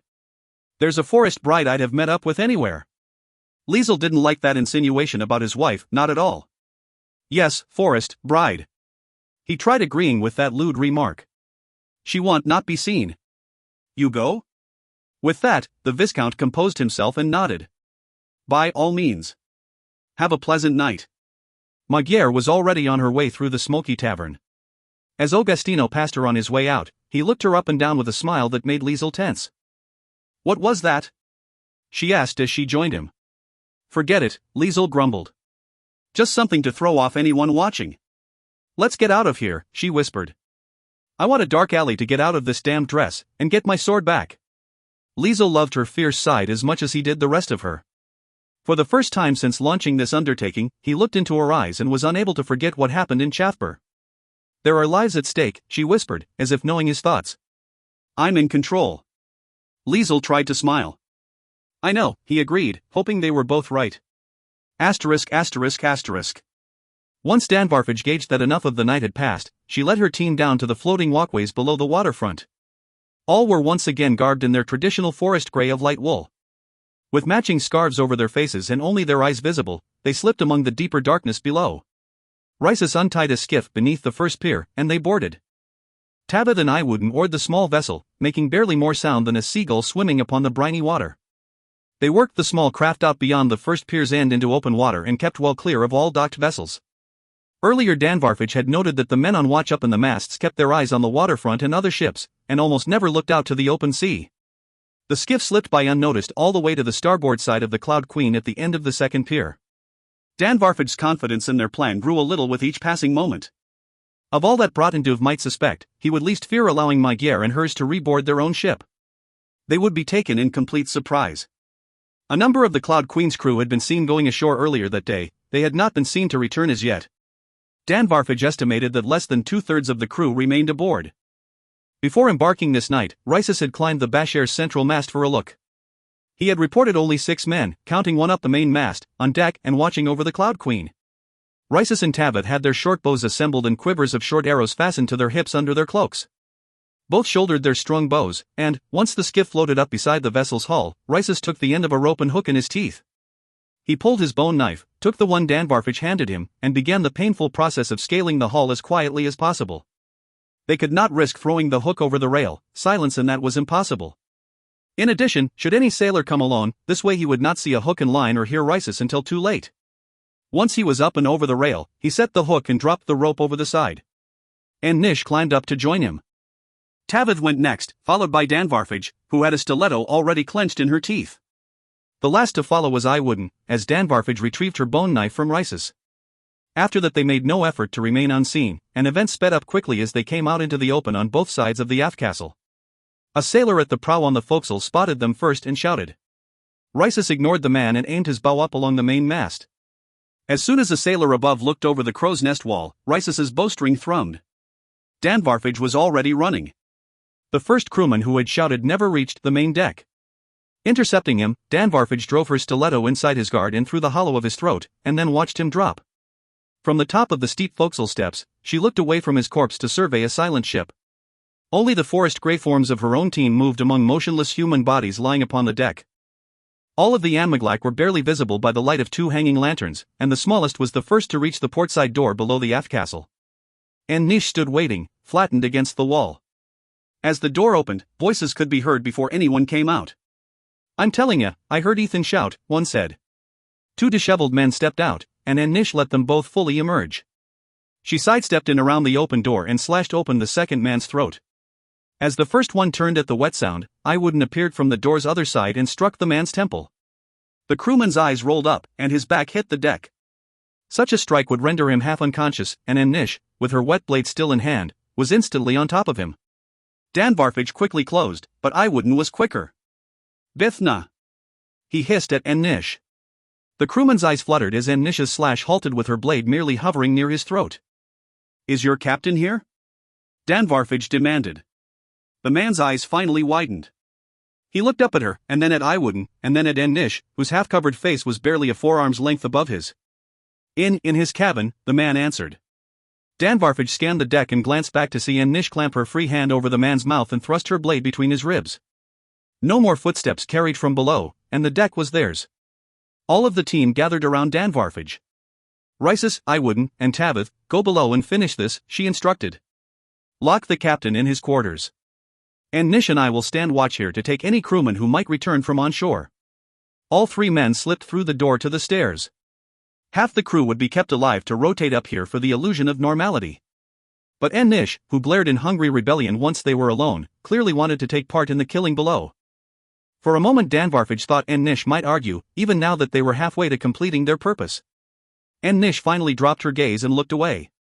Asterisk. When Brodendove could no longer hear Leshel's and Magyar's steps on the outer stairs, he turned to Chap. I am going down for a moment. Keep watch on the young ones. Snarling as expected, the Maya-Ihai jumped to his feet, and Wayfarer flinched, as did Paolo. Brodendove merely waited, knowing he would never hear Chap's argument in his own thoughts. He says you are not going anywhere, Wayfarer related, visibly embarrassed or perhaps shocked, as she swallowed hard. Perhaps she had not repeated Chap's exact words. Brodendove responded directly to the adversarial Maya-Ihai. Stay with the young ones, and I will return in moments. Magyar and Leshel could not be stopped, so they must be guarded without their knowledge. Chap fell silent, and his flattened ears rose slightly. Brodendove took that moment of stunned confusion to slip out. Quickly descending the stairs to the last landing above the entryway, he hovered around the stairway's turn to watch below. Magyar stood with her back to him, and somewhere off to her right was the front counter. Brodendove could not hear whether their olive-skinned host was down there as well, but Magyar remained, perhaps counting under her breath. Leshel was nowhere in sight and had likely already left, beginning the night's plan. Magyar suddenly stepped toward the front door in her crimson cape. Her long gait did not match the look of an elite woman seeking a night's pleasure. As soon as she was gone, Brodendove descended and found Mikila on duty behind the counter. It would seem the man rarely slept, for he had been there at dawn that morning. I need another room, possibly for half the night, in the most secure part of the inn, Brodendove said. Cost is irrelevant. He felt no pride or shame at theft but had put his skill to use several times in Combe Seat. The pouch he carried held more than sufficient coins, though he had kept this information, like all else, to himself unless otherwise necessary. Mikila tilted his head in puzzlement. I assure you, the rooms you were given are quite secure. I need to leave the young woman and a boy behind tonight. I want no one outside of the staff to have any chance of knowing where they are. Another room, please, now. Mikila hesitated and then curled a finger, motioning Brodendove around the counter. The host gestured toward a set of small bells below the counter. This way, he said, and stepped to the door at the counter's far end. Brodendove followed as Mikila opened the door and passed through into a dim, plush hallway. Almost immediately Mikila turned aside to open the first door to his right. Brodendove entered a bedroom with paintings of beautiful but scantily clad women on the walls. These rooms are for patrons who require extra privacy, Mikila said as he stepped near the bed. I seldom need to intervene for those who work here, but it has happened. He pinched a dangling end of a ribbon near the headboard that tied back one corner of the bed's canopy curtain. The ribbon slid without untying the curtain and retracted when released. Out of the room's doorway, Brodendove heard a small bell ring lightly. Should one of our employees require assistance, Mikila explained, I can be inside the room before the bell fades. Other interior guards will follow quickly. He paused. I assume this is safe enough for your need? You will be at the desk all night? Yes. Brodendove nodded and pulled out his pouch. Asterisk. Chap bristled as he waited for Broughton's return. The old assassin had counted on his being unwilling to leave Wayfarer and Paolo alone. Broughton had something in mind and knew Chap would wait, caught unaware and baffled. Chap hated being played so easily. It is all right, Maya-Ihai, Wayfarer whispered as she knelt beside him. The Grey Masca wishes to protect Magyar and Leshel in all that he does. Chap did not snarl at her gullibility. He cared for and worried about her too much for some angry retort. Broughton was not gone long, and when he hurried back in, he left the door open. Before Chap could even snarl. We will place Wayfarer and the boy in a safer room, Broughton said. Then we go after Magyar and Leshel. Now. Chap glared at him. With no way to speak directly into Broughton's mind, having never dipped into the man's memories for words to use, he was not about to use the girl again for some long attempt at getting answers. The team of Amyglac is here, Broughton said flatly. I have seen them in port. Chap's rage erupted, and he snarled, baring his teeth. Wayfarer drew away in fear, and Paolo jumped up from the floor and flattened against the wall. Chap ignored them, for everything was now clear. Broughton was using Liesel and Magyar as bait in a trap for his enemies. There is no time for this. Broughton snapped. Neither you nor I could dissuade Leshel. I watched you try and fail. We have a chance to pass unnoticed, as our enemies will focus on them. These Amyglac were not Liesel and Magyar's enemies as much as Broughton's. Chap lunged, snapping for Broughton's leg. No. Wayfarer blurted out. Broughton hopped to get out of reach and stood in the open door. They were coming sooner or later, he said. Better that they come on our terms. We have a chance to take them unaware and end this if we act now. Chap hesitated. Broughton was using Magyar and Liesel because he had not been able to stop them. Now he wanted to go after his enemies while they were distracted in going after Liesel and Magyar. Broughton looked to Wayfarer. Come. But Wayfarer stammered in confusion, and Paolo didn't move. In 2 strides Broughton swept in, not even glancing at Chap. He grabbed Wayfarer's hand and snatched up Paolo in his other arm. The boy looked so frightened that he didn't struggle. There is a safer place for them downstairs, Broughton said, and, turning his back, he slipped out the door. Chap followed with no other choice. Chapter 24. Liesel reached the waterfront while still wearing his fine breeches and tunic, but along the way he'd left the cape, hat, and walking stick behind. The clothes were loose enough for him to move easily, and his toolkit from his early days was stowed in the back of his tunic. Magyar was down to her breeches and shirt, with her long falchion strapped over her back and out of the way. They headed quietly down the shoreline stairs to the walkways below the piers and the skiffs tied off below. Though there were some people still about on the waterfront in many of the ships, Liesel and Magyar found themselves completely alone down below. It took no time to find a small, manageable boat under the 3rd pier where the slave ship was docked. Magyar climbed in while Liesel untied it from a piling. They ignored the oars and instead pushed the skiff along between the pilings. Sometimes they had to duck all the way down to slip under a cross support. They remained hidden from sight by anyone above on the docks, and even those along the shoreline would not be looking for anything below. They reached the pier's end without hearing a warning call or spotting a single person stopping to look their way. As they floated out into the open, Liesel leaned his head close to Magyar's. You ready? He mouthed, and she nodded. The bay was calm, and they pushed off around the last piling to handwalk the skiff along the back of the bell tower. Ripples from the skiff's movement spread around the ship's greater hull with no sound at all. Liesel looked upward, listening, but neither of them saw nor heard anyone up on the aft castle. As they rounded to the starboard and the open side, he glanced about for anyone watching. There on the end of the next pier was the Cloud Queen, and he sank low in the skiff and motioned for Magyar to do the same. He couldn't see much more than the hull and the masts above. No one walked the ship's nearside rail. Lantern light didn't reach the crow's nest on the central mast, though he knew someone was likely up there. Here in the dark, next to the slave ship's hull, he hoped they wouldn't attract any attention. Liesel dug into his pack and pulled out a coil of thin rope that ended in a plain metal hook he'd wrapped with strips of cloth. Magyar tried to steady the skiff as he rose carefully to his feet and looked up. Even if he'd borrowed Broughton's hook-bladed bone knife to match the one he carried, that kind of climb wasn't like scaling a stone wall with cracks and mortar lines. Liesel wasn't sure he could manage it quietly enough, so he'd opted for a different strategy. Right now he simply hoped the padded hook would make little noise when it passed over the rail and banged against the deck sidewall. Even so, he worried about what would happen after that. The problem was that once he and Magyar freed the prisoners, they had to get a large number of people up on deck, deal with any sentries while not rousing the rest of the crew, lower the ramp, and get everyone off. No small task, but he believed it could be done if executed quickly, before any guards realized what was happening. He and Magyar would leave last in order to help hold off any pursuit. He also hoped to find makeshift weapons in the hold, anything to arm the stronger prisoners and put them out in front of the escape. In case all of this did come down to a fight. After that there was still one more consideration. Paolo had suggested that the slavers were here to gather more prisoners, and the ship had already been here for 3 days. Odds were that by now someone in the hold was from Drizzt. Once the prisoners made it off the ship, their only option would be to run to whomever or whatever passed for the authorities here, even if that proved to be only the harbor master. Liesel believed that most harbor masters would have a problem with the transportation of human cargo. Would it matter here, where even people became property? Someone in the hold had to know, and Liesel had to learn, before even one prisoner stepped off the ship.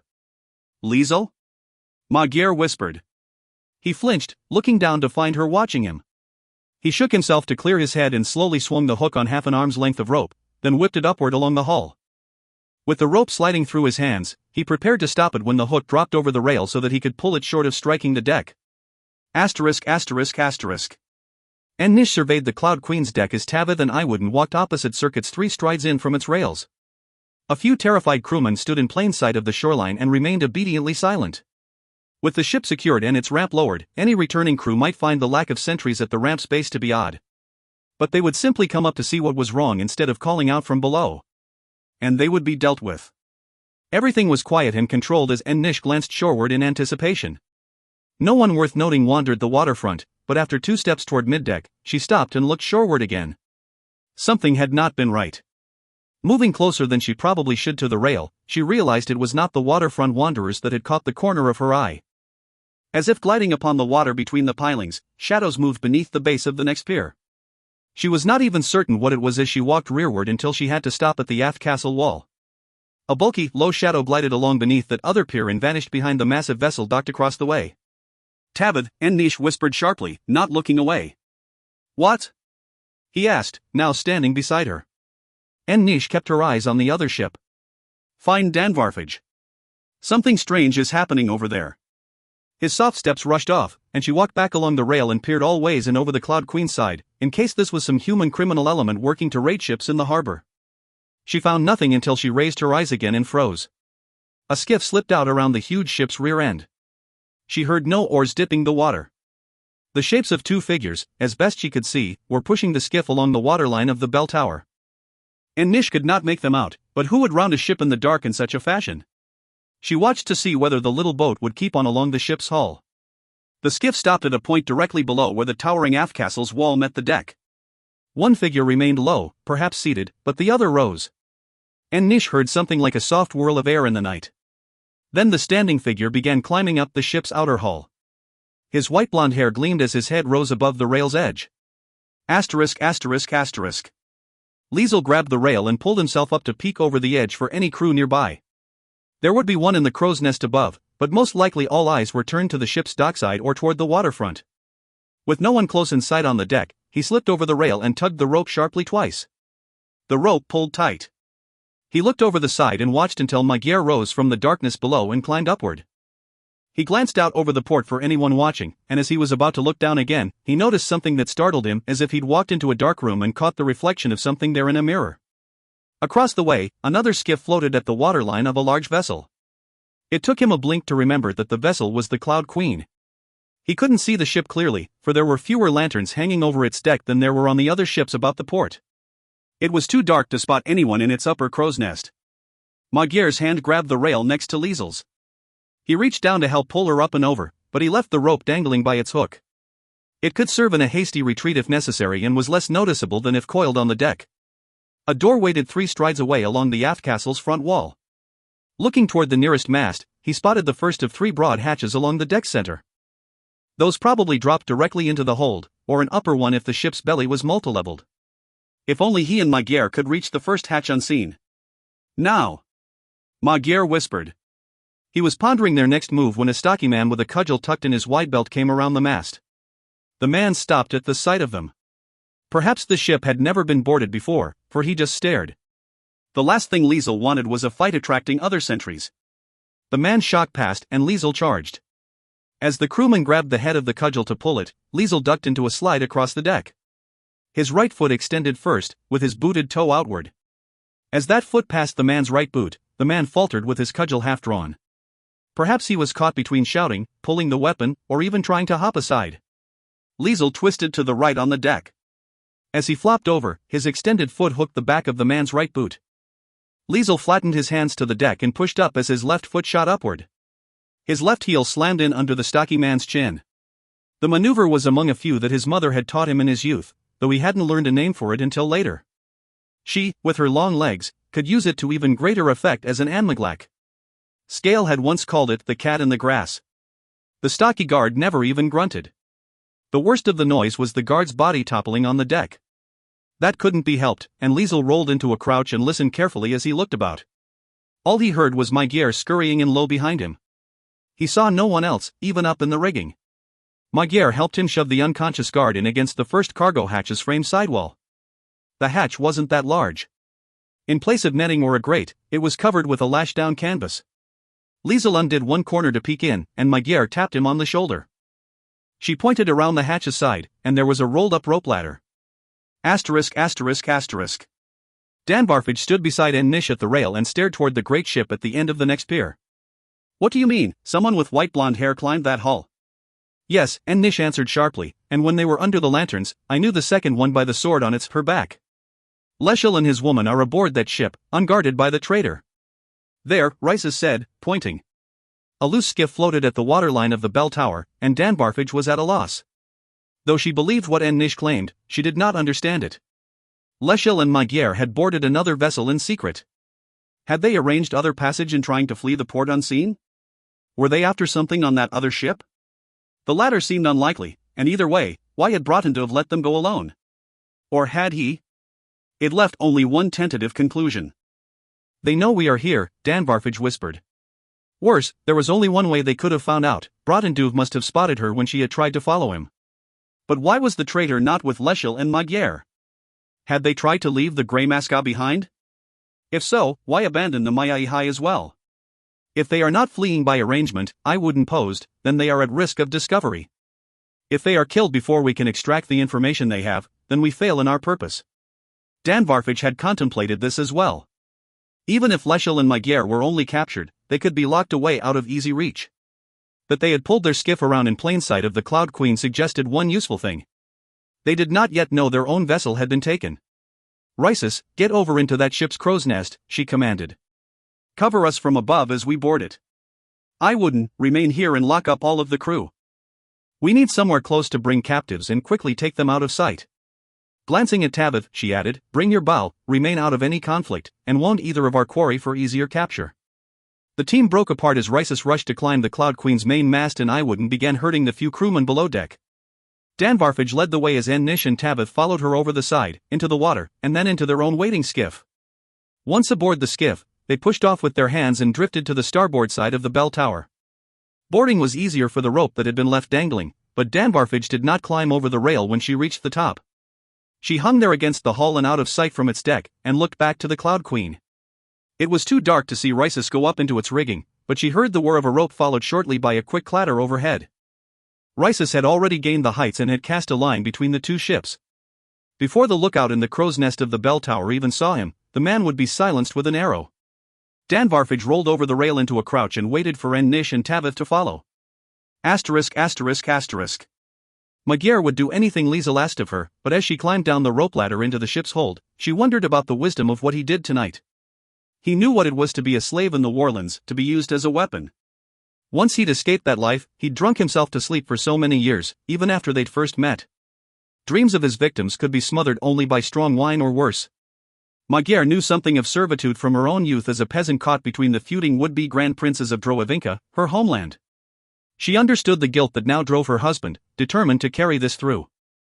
Foolhardy or not, she loved him for this as well, but they had their own task to complete.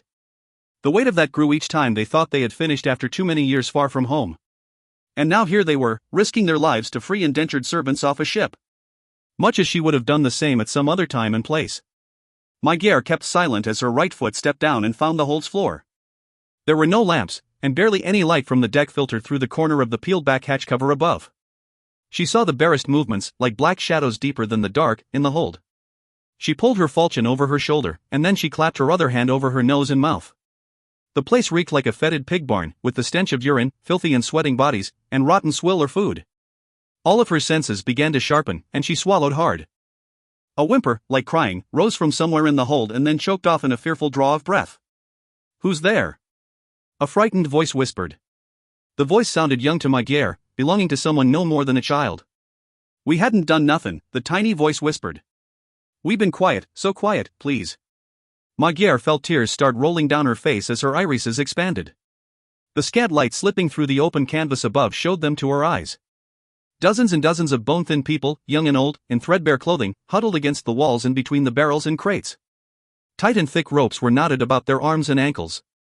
4, 5, or more were bound together to iron rings bolted into the hull walls or floor. There was no way of knowing how long some of them had been held down here. Magyar's gaze fell upon one face with skin so taut that the man's cheekbones and jaw looked sharp.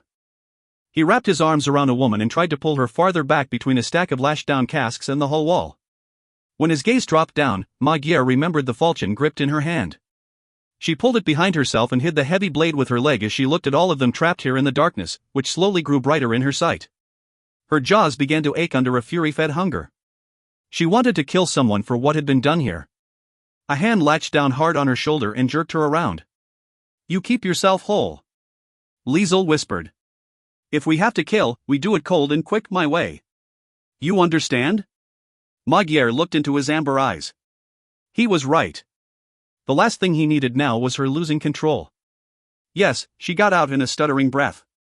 Liesel released her and looked about the hold. We not guards, he whispered loudly, struggling with his pneumonies. Any here no Paulo? Magyar was unable to help him for a moment, and he went on as best he could. Someone shifted in the hold's dark rear. Yes, a young boy's voice answered. Is he all right? He didn't come back after they took him up. He with us and safe, Liesel answered. He sent us to you. Any here from Drist? No one answered. The man with the woman between the casks and Hull eyed Magyar with open fear, as if she and Liesel weren't to be trusted. Liesel didn't appear to notice and had already cast about for anything that might be used as a weapon. It is all right, Magyar struggled to say, hoping no one saw her eyes in the dark. We came to get you out. Get us out? This voice was stronger. She half turned to see a tall man standing bound to the hull's right wall. His wrists and ankles were tied separately, and his face and dull gray eyes were calm. Liesel turned from scavenging, holding a flat-bladed shovel pulled from a crate filled with tools. Yes, he said. We free you to leave. The gray-eyed man shook his head. I will not. Magyar's shock made her anger grow. The village chieftain agreed to forgive my debt if I worked for 7 years, the man went on. If I break my word, that contract, my wife and children will be homeless. An unbound young woman stood up. The captain paid my father's tax upon our farm. If I run, my father will be guilty of theft. Liesel looked about, as if searching for anyone to deny what the man and woman had said, but no one spoke up. This, wrong. He insisted harshly. No one own you. I sign myself over, a young man added. I'll not be branded for escape if we get caught. I could end up working more years, if not worse. There were more who began murmuring, not all, but most. Magyar watched in frustration as Liesel's eyes filled with pain. Of all that might go wrong, this wasn't something either of them could have imagined. I'll come. Magyar's head snapped around as Liesel spun toward the voice. A filthy man with no shirt and dark hair down to his shoulders rose from the floor. His eyes were so dark that their irises could have been black. His shoulders were wide, and he was well muscled all over, unlike the others, who were mostly withered. They took me out of a prison in Serrano, he said, charged and locked up for something I didn't do. I owe no one anything. He pointed at a small boy huddled behind him. But he comes, too. He was brought in with his mother, and she died a half-moon ago. I won't leave him. Magyar saw panic drain from Liesel's face at those words. This was what he'd come for. She stepped in before he even moved, and hacked straight through the thick rope binding the man's ankles to the floor. Any other? Liesel called a bit too loudly. Several more stood up or reached out. Liesel drew a winged punching blade and hurried among them as Magyar rushed the other way through the dark hold. In the end, a dozen or more gathered around Liesel at the ladder. The shirtless man used the shovel Liesel had dropped to pry open several crates before stopping at the third one. Here, he whispered. Liesel went to the crate and began lifting out more tools to hand to the others as weapons. Magyar stopped short of joining him and looked to the shriveled man hiding the woman behind the casks. The man lowered his eyes and curled away from her. She wanted to drag them out of this place whether they wanted to come or not. Durkin, you're going to bring trouble down on us. Magyar turned toward the tall man lashed to the hull wall, his eyes were looking upward toward the hatch's opening. The shirtless one, now holding a pickaxe, took a step toward him. Shut your mouth. You call out to the guards, and those'll be your last words. Liesel grabbed the shirtless man and pulled him back. You lead. Take fighters, Liesel ordered him, and then gestured to the women and children in their small group. They stay middle. Magyar and I rear, fight guards who follow. Durkin nodded, gripping his pickaxe. But you must run, Magyar got out. We cannot protect you all, so run to the city guards. A half-starved woman blinked at her. City guards? In Drist? There ain't no such thing here, and anyway, holding us here ain't no crime. The captain's got papers on all of us. Durkin nodded, turning his dark eyes on Magyar. I've been here before. There's no law in Drist. This ship was taking us all up to the Northlander coast to work in some shipyard. We're indentured workers, not slaves, so it's legal. Even if there was a constabulary, they'd turn us back over to the captain. Liesel went quiet at this, and Magyar knew his desperation was growing again. Something else Durkin said bothered her enough to clear her mind a little more. The Northlanders that she'd met used only longboats. Why bring so many to build longboats? It didn't make sense. Unless these slaves were to build something else, something that required a good deal more labor, in a true shipyard? Liesel appeared to waver, looked to her, and switched to Balaskian. I'm not sure about this now. I won't break them out just to get them killed or imprisoned again. Where can we send them? Magyar didn't know, but she wasn't leaving anyone who wanted out. Quickly she counted those willing to try to escape. We only have 14, she answered, and Wynne said our hotel is safe. For anyone who can pay, Liesel answered bitterly, and then he grew too quiet again. Magyar knew he was scheming and, desperate as he was, that could be trouble. What about the Cloud Queen? He said. Bassett may be hard, but he's no slaver. Maybe he'd offer them a short refuge, hide them in his hold until the next port. This was possible, but Magyar still felt trapped in not having a better answer. The scant light above, shining down upon Liesel, suddenly grew slightly brighter. Magyar barely looked up when. Down! Liesel shouted. She caught a glimpse of a glint before he shoved several prisoners aside. A thrum in the air caught in her ears, and then a shriek of pain pulled her eyes. An arrow stuck out from the leg of a half-starved woman, who crumpled right beside her. Hide! Magyar called, backing away from the ladder. Any who weren't chained or tied scattered as she stepped in front of the wounded woman. Liesel was nowhere to be seen. Falchion in hand, Magyar crouched, reached back for the woman, and then heard someone else behind her drag the woman off. Her hand slipped up to the small of her back, and she pulled out the white metal dagger. Unless she stayed near the ladder, there wouldn't be enough room to use her sword, but she could be easily picked off from above. She sidestepped, inching around the open crate of tools, and crouched lower. At another thrum, she shifted left. An arrow suddenly quivered in the edge of the crate's open top. She looked up, her sight widening. The hatch's cover had been fully pulled back, and the silhouette of a form knelt up there. It took less than a blink for Magyar to make out its cowl and a matching wrap over the face of the archer. That Anmiglak drew back another knocked arrow. Magyar couldn't scale the ladder quickly enough. She and Liesel were trapped and pinned down, and where was he? She couldn't turn her eyes away to look for him. All she could do was wait for the bowstring's thrum and charge the ladder whether she was hit or not. The light above on deck suddenly dimmed as if something passed between the archer and a lantern. The Anmiglak hesitated. Perhaps his head turned, though she couldn't be certain, as the shadows within the man's cowl deepened in that instant. A darker shadow enveloped the Anmiglak's head. She made out an arm that wrapped around his neck. The Anmiglak's neck and head slammed against the hatch's edge, and a muffled crack echoed in the hold, but the shadow that had appeared above him continued to drop. Both forms passed through the open hatch and fell through the dark air. Magyar watched in silence as one form landed lightly in a crouch like a man of immense height. Magyar saw amber eyes inside his hood, and that one was looking out at her through bars of scars on his face. Then a body slammed upon the hold's floor. The archer lay still, with his head twisted at an unnatural angle. One was all that Broughton whispered as he rose before Magyar. Prisoners began screaming and scattering amid the sound of strained chains and ropes. On deck, now! Broughton ordered. Chap is outnumbered. Magyar heard snarling above, and Liesel had reappeared, already scrambling up the ladder. She rushed after him with no time to ponder Broughton's sudden appearance. Asterisk. Danvarfage saw victory within reach for but a moment. Her team had seized the bell tower and eliminated any crew on the deck. They prepared to slip into hiding to search for the quarry, and Tavith had pulled back a partially open canvas atop a cargo hatch. He had looked to her and nodded, and she had known they had their quarry, and so quickly. She had nodded back, and he aimed and fired, intending to wound for easier capture. Shouts rose out of the hold as he drew another arrow. It should have ended there, with either Leschel or Magyar incapacitated and the other unable to save either of them. An enraged snarl rose somewhere behind Danvarfage. Before she could turn, Nish cried out. Savage snaps, scraping claws, and shattering wood rolled across the deck just before. A shadow fell through the light of a lantern dangling beyond Tavith.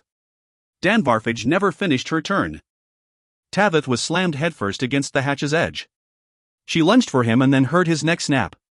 He fell from sight beneath the form of an immense shadow, and both vanished into the hold. Danvarfage's heart seemed to stop. She wanted to scream Tavith's name, but she did not dare do something so pointless. The traitor was among them again. True anger, so rarely felt, surged inside her. She whirled to run toward Nish's shouts but gained only 3 strides before she heard a door slam open. 2 humans with cudgels and sabers rushed out of the aft castle's left doorway. One instantly grunted and fell, and momentum slid him across the deck with an arrow protruding from his back. Danvarfage did not glance up toward Rhyssus and the crow's nest. She set herself for the one human coming at her. More shouts carried across the deck. "We've been boarded." A white blonde head of hair popped out of the hold's hatch. Leshel rolled out into the open with his monster of a mate right behind him. Asterisk asterisk asterisk. Chap rammed in Nish again and sent her bouncing sideways off a water barrel. He was on her before she could right herself. Throwing his bulk atop her, he clawed her arms and tried to pin at least one as he snapped for her throat. Instead he had to clamp his jaws on her wrist when she tried to slash a blade at his face. Chap ground his teeth through forest grey wool until Nish let out a savage scream, and then a sharp pain burned across his right shoulder, and his hold faltered. His snarl turned into a yelp when he twisted away and stumbled off as she tore her wrist from his jaws. A stiletto came at him again in her other hand. Chap had to duck, and Nish rolled away to her feet and ran off. He lunged after her but faltered as the open deck filled his view. Danvarfage kicked a crewman, who staggered off to her right and nearly fell. The man then stiffened, arching, and toppled forward with an arrow through the back of his neck. Chap could not tell from where that arrow had come, and Danvarfage bolted straight at Magyar. "Do not fire at the quarry," she shouted out in Elvish. Before Chap could blink, Danvarfage and Magyar went at each other, and Nish closed on Liesel in a maddened rush. Where was Broughton? This was all his fault. If they survived this, Chap would make certain Broughton never had such a chance again. As if summoned, the old assassin appeared to leap from the uncovered hatch. 3 crewmen came running out of the aft castle's far door, though they faltered at what they saw. They would have no idea who was with whom or that more than one faction had boarded their vessel. "We're under attack," one of them shouted. They would simply kill anyone viewed as an intruder. Nish and Liesel slammed together, falling to the deck in a flurry of blades. If either Magyar or Liesel was taken, one hostage was all these Anmaglak would need to control the other. Chap stalled too long in choosing either Magyar or Liesel to aid first. Heavy footfalls came at him from behind. He lunged aside, and the head of an iron mace cracked the deck boards. Asterisk asterisk asterisk. Nish saw no one but Leshel, the one who had killed her beloved, Groidashia. She barely heard the guttural shrieks of rage from Leshel's monster of a mate, or the click and screech of Danvarfage's blades off the heavy falchion. She had barely heard Danvarfage call to Rhyssus not to fire. Nish's orders were to take Leshel alive. Once, the thought of his being tortured had held her to obedience. The hope of him watching his mate die would have even been enough. She rushed at him and drove a stiletto straight for his throat. Leshel twisted as her blade point nearly touched his flesh. The stiletto's tip caught and tore a hunk from his tunic's collar, and suddenly he was gone. Nish leaped, tucking her legs up in midair. Leshel attempted to lash his leg across her shins, but his foot passed below her raised ones. Then he was up again, spinning away across the deck and pulling one of his winged blades as her feet touched down. Asterisk asterisk asterisk. Magyar tried to hold on to reason as she fended off a double slash of white stilettos with her falchion's tilted blade. She couldn't let the hunger overwhelm her, she had to stay sane. None of them could falter here, and now if any of them were to escape alive. And it wasn't her own life that she feared for. She could kill this woman, this Anmaglak, but if she lost all awareness of Liesel, or Chap, or what she had to do to back them up, someone might die. As the woman's double slash passed off her sword, Magyar dropped to one knee and swung with her white metal dagger. The hair-thin black line down the blade's spine lit up with orange-red heat. Humid air sizzled in its passing. The blade missed her opponent's right thigh and grazed the left. Forest grey wool split, smoke rose from the gap, and Magyar heard a sharp suck of breath. She quickly pulled the falchion's blade up and across. 2 more screeches rose on the steel under the flash of white stiletto blades. Magyar slashed again with the dagger. Her opponent twisted out of the way this time, and she straightened up, looking into the woman's amber eyes. They were somehow familiar, though she couldn't place them above the wrap across the woman's face. A trace of smoke from the woman's wound blew away in the breeze, and her eyes betrayed no pain. She came again so fast that Magyar barely blocked. Fear, not anger, let hunger begin to escape. Magyar's jaws ached under the change in her teeth. Everything in the world but her own body suddenly slowed. She dodged and chopped down with the falchion at the Anmaglak's shoulder. The woman leaned under the sword's path and pulled her left wrist out of the way last. A glint of white passed before Magyar's face. She barely saw her opponent's right hand finish its swing as a burning sting rose along a line from her left temple to the center of her forehead. Blood ran down into Magyar's left eye and half blinded her. Asterisk asterisk asterisk. Liesel knew exactly whom he fought. Above the wrap that hid the rest of her face, her slanted eyes were sick with fury. He knew the depth of her pained hatred for him and knew the reason for it, but he felt no pity for her anymore. Nish and her kind had come at him and Magyar too many times, It would end right here.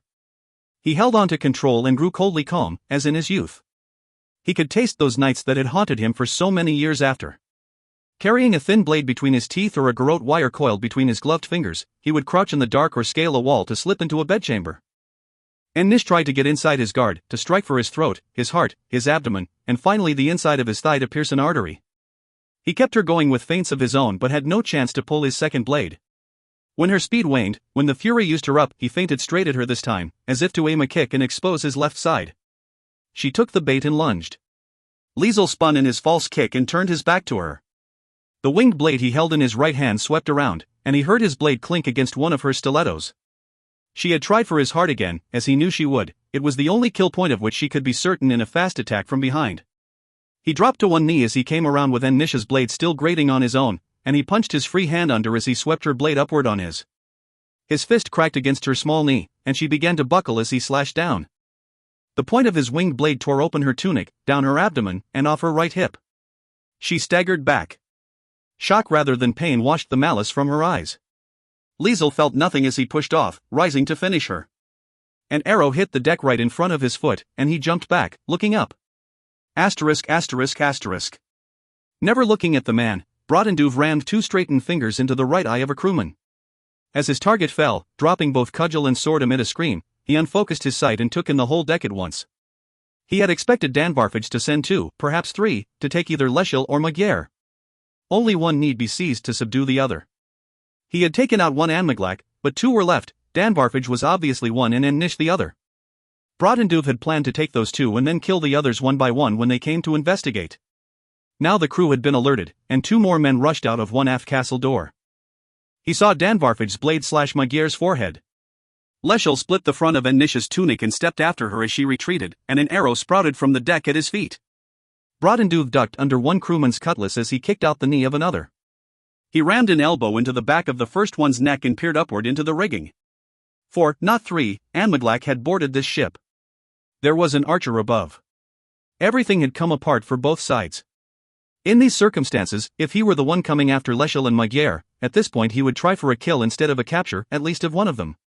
Brodenduve crushed the throat of the second crewman wavering on an injured knee, rushed for the base of the main mast, and climbed fast up into the dark. Asterisk asterisk asterisk. Danvarfage saw blood run down Magyar's forehead and into her eye. She had faced the monster before in the Everfen, but the sight of Magyar still unnerved her. She was fighting something unnatural. Magyar's one clear eye suddenly flooded black, as if the iris had swallowed all of the white. Her face twisted up and her mouth gaped, exposing teeth like a beast's. Danvarfage fought for calm, for focus. She needed another crippling blow to put this thing down. Her left thigh burned from the dagger of white metal no human should possess. And she now wondered about the wisdom of having ordered Raisis not to fire. He might have ended this already, but from his distance above, he might kill Leschel or Magyar. That could not be risked. Then again, both Leschel and the monster were within reach. Only one need be left alive, and this creature before her was insane. Madness spawned mistakes. Danvarfage tensed as Magyar roared from pain. Danvarfage feinted with her right blade toward Magyar's blinded side. Trying to see with her clear eye, Magyar twisted her head and raised the dagger to defend. Danvarfage spun and kicked Magyar's cut temple. Magyar's head barely snapped aside. Though she lost her grip on the dagger, that same hand came slashing back with hooked fingers. In the same instant, Danvarfage glimpsed a shadow racing up the main mast. Then she felt the impact on her neck.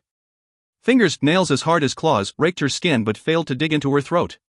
A shout sounded from high above in Elvish. Abandon! Raisis cried out. Asterisk asterisk asterisk. Brodenduve closed on the crow's nest as he heard the shout. The one up here must have spotted him somehow. He gripped the lookout's edge and pulled himself up, but all he saw was an Anmaglak sliding away along a rope by a short boughs half gripped in both hands. Brodenduve grabbed for the rope's anchored end to wrench it and throw his quarry off balance. The rope went limp in his grip. He watched half its length fall, severed somewhere out there in midair. A splash came between the ships and piers, and his own half of the rope fell to dangle. Brodenduve looked where that rope had led a moment before. Across the water at the next pier was the Cloud Queen. Wrapping the corner of his cloak around the rope, he vaulted the crow's nest wall as he slid quickly toward the deck of the bell tower along the rope's length. Asterisk asterisk asterisk. Liesel heard one word shouted in Elvish. He barely took a quick glance to see where the arrow had come from, and then he fixed on Nish again. He couldn't risk looking for Magyar or Chap. If he did, Nish might not come after him but instead go after whomever he couldn't save. The look of shock in her eyes at that shout from above almost stunned Liesel. There was such a loss of hope amid her fury. Before he could go at Nish again, a slender forest grey form rushed in from the corner of his sight. That other one snatched Nish by the back of her cowl and dragged her in a race for the ship's starboard rail. Liesel almost went after them. Until Magyar, with blood covering half her twisted face, charged after the pair. He grabbed the back of her shirt, and his feet slid as she tried to rush on. Trying to make her stop, he pulled hard and threw himself onto her. Then he spotted Chap, penned in near the rail by a large crewman with a mace. A small number of prisoners from below must have come up the rope ladder, because Durkin and 2 other raggedly dressed men were on deck and trying to clear a path for the others through the remaining crew. "Help Wolf now!" Liesel shouted at them. That was all he could do as he dropped his winged blade and wrapped his other arm over Magyar's shoulder to pull her back. He heard splashes in the water below. The pair of Anmaglak had jumped overboard. Asterisk. Chap dodged a falling mace and looked for an opening to lunge in and rip out his attacker's knee. A dull clang rose as a shovel blade rebounded off the back of the crewman's head. The man's eyes and mouth went slack, and Chap quickly leaped aside before the crewman fell on top of him. Once clear, he looked up into the face of a shirtless, thickly muscled man watching him warily. Chap spotted Liesel struggling with Magyar and rushed away down the deck. Asterisk. Liesel looked wildly around while still trying to control Magyar. The ship's boarding ramp was up. Most of the crewmen who had appeared were down, and the freed slaves outnumbered the rest. Then 2 more armed sailors came out of the aft castle's far door. Valhaka Sajay. Liesel cursed. A large form dropped from the aft castle. Never slowing, Broughton flattened both crewmen as he landed, and rushed toward the port side. "Off now!" he shouted, as at a full run he snatched up Liesel's abandoned blade. Liesel reversed his effort and wrenched Magyar on her own force to the rail. He looked over the top of it and down it at the pier. It was a long jump but straight down. Magyar twisted suddenly, breaking his hold. All he could do was stun her with a slap across her cheek. She whirled on him, half her face was coated in blood, but her one clear eye showed white around an enlarged black pupil. "Over!" he shouted at her. "Onto the pier!" Magyar froze as if confused. From out of nowhere, Chap hit Magyar in a leap with his whole bulk. Both went over the rail. Liesel shook off his surprise and snatched up Magyar's dagger. "Durkin!" he shouted in Numanese. "Your people, jump! To pier!" Liesel vaulted the rail as Brotendoof cleared it beside him. Asterisk.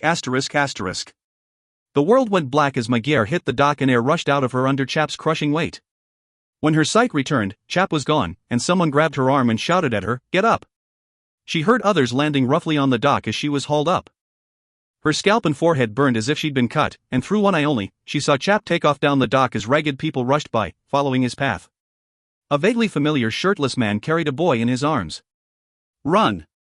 Liesel ordered, shoving her. Down the pier and up the next. She didn't question him and started to race after Chap. Too little of what had occurred was clear in her head. The last thing she remembered was the pass of a white stiletto, and then pain, blood, hunger had followed. She couldn't even look at Liesel as they ran. She had failed him, left him, in losing herself again.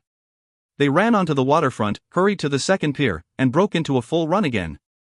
But as they approached the end of the second pier, everyone began to slow. Through her one clear eye, Magyar took in the sight of the Cloud Queen. The ramp was down, and it shouldn't be at night. As Liesel halted beside her, she saw no sentries up on deck. The ship looked deserted. Chapter 25. After leaping over the side, Danvarfage hit the water. Impact broke her hold on Nish as seawater closed over her head. She kicked to the surface and looked about in the dark. Panic came briefly until she saw Rises swimming toward her with Nish in tow. Danvarfage glanced up at the ship's rail. She saw no crewman, though she heard running feet on the dock beyond the bell tower. "Get under the pier," Rises whispered, and he went off, swimming with one arm and dragging Nish's limp form by her collar. Danvarfage followed. There was nothing else she could do. The side of her neck burned, and more so the wound on her thigh, even with the water's chill. The latter injury might be deeper than she had first thought. Even pulling in Nish, Rises outdistanced her.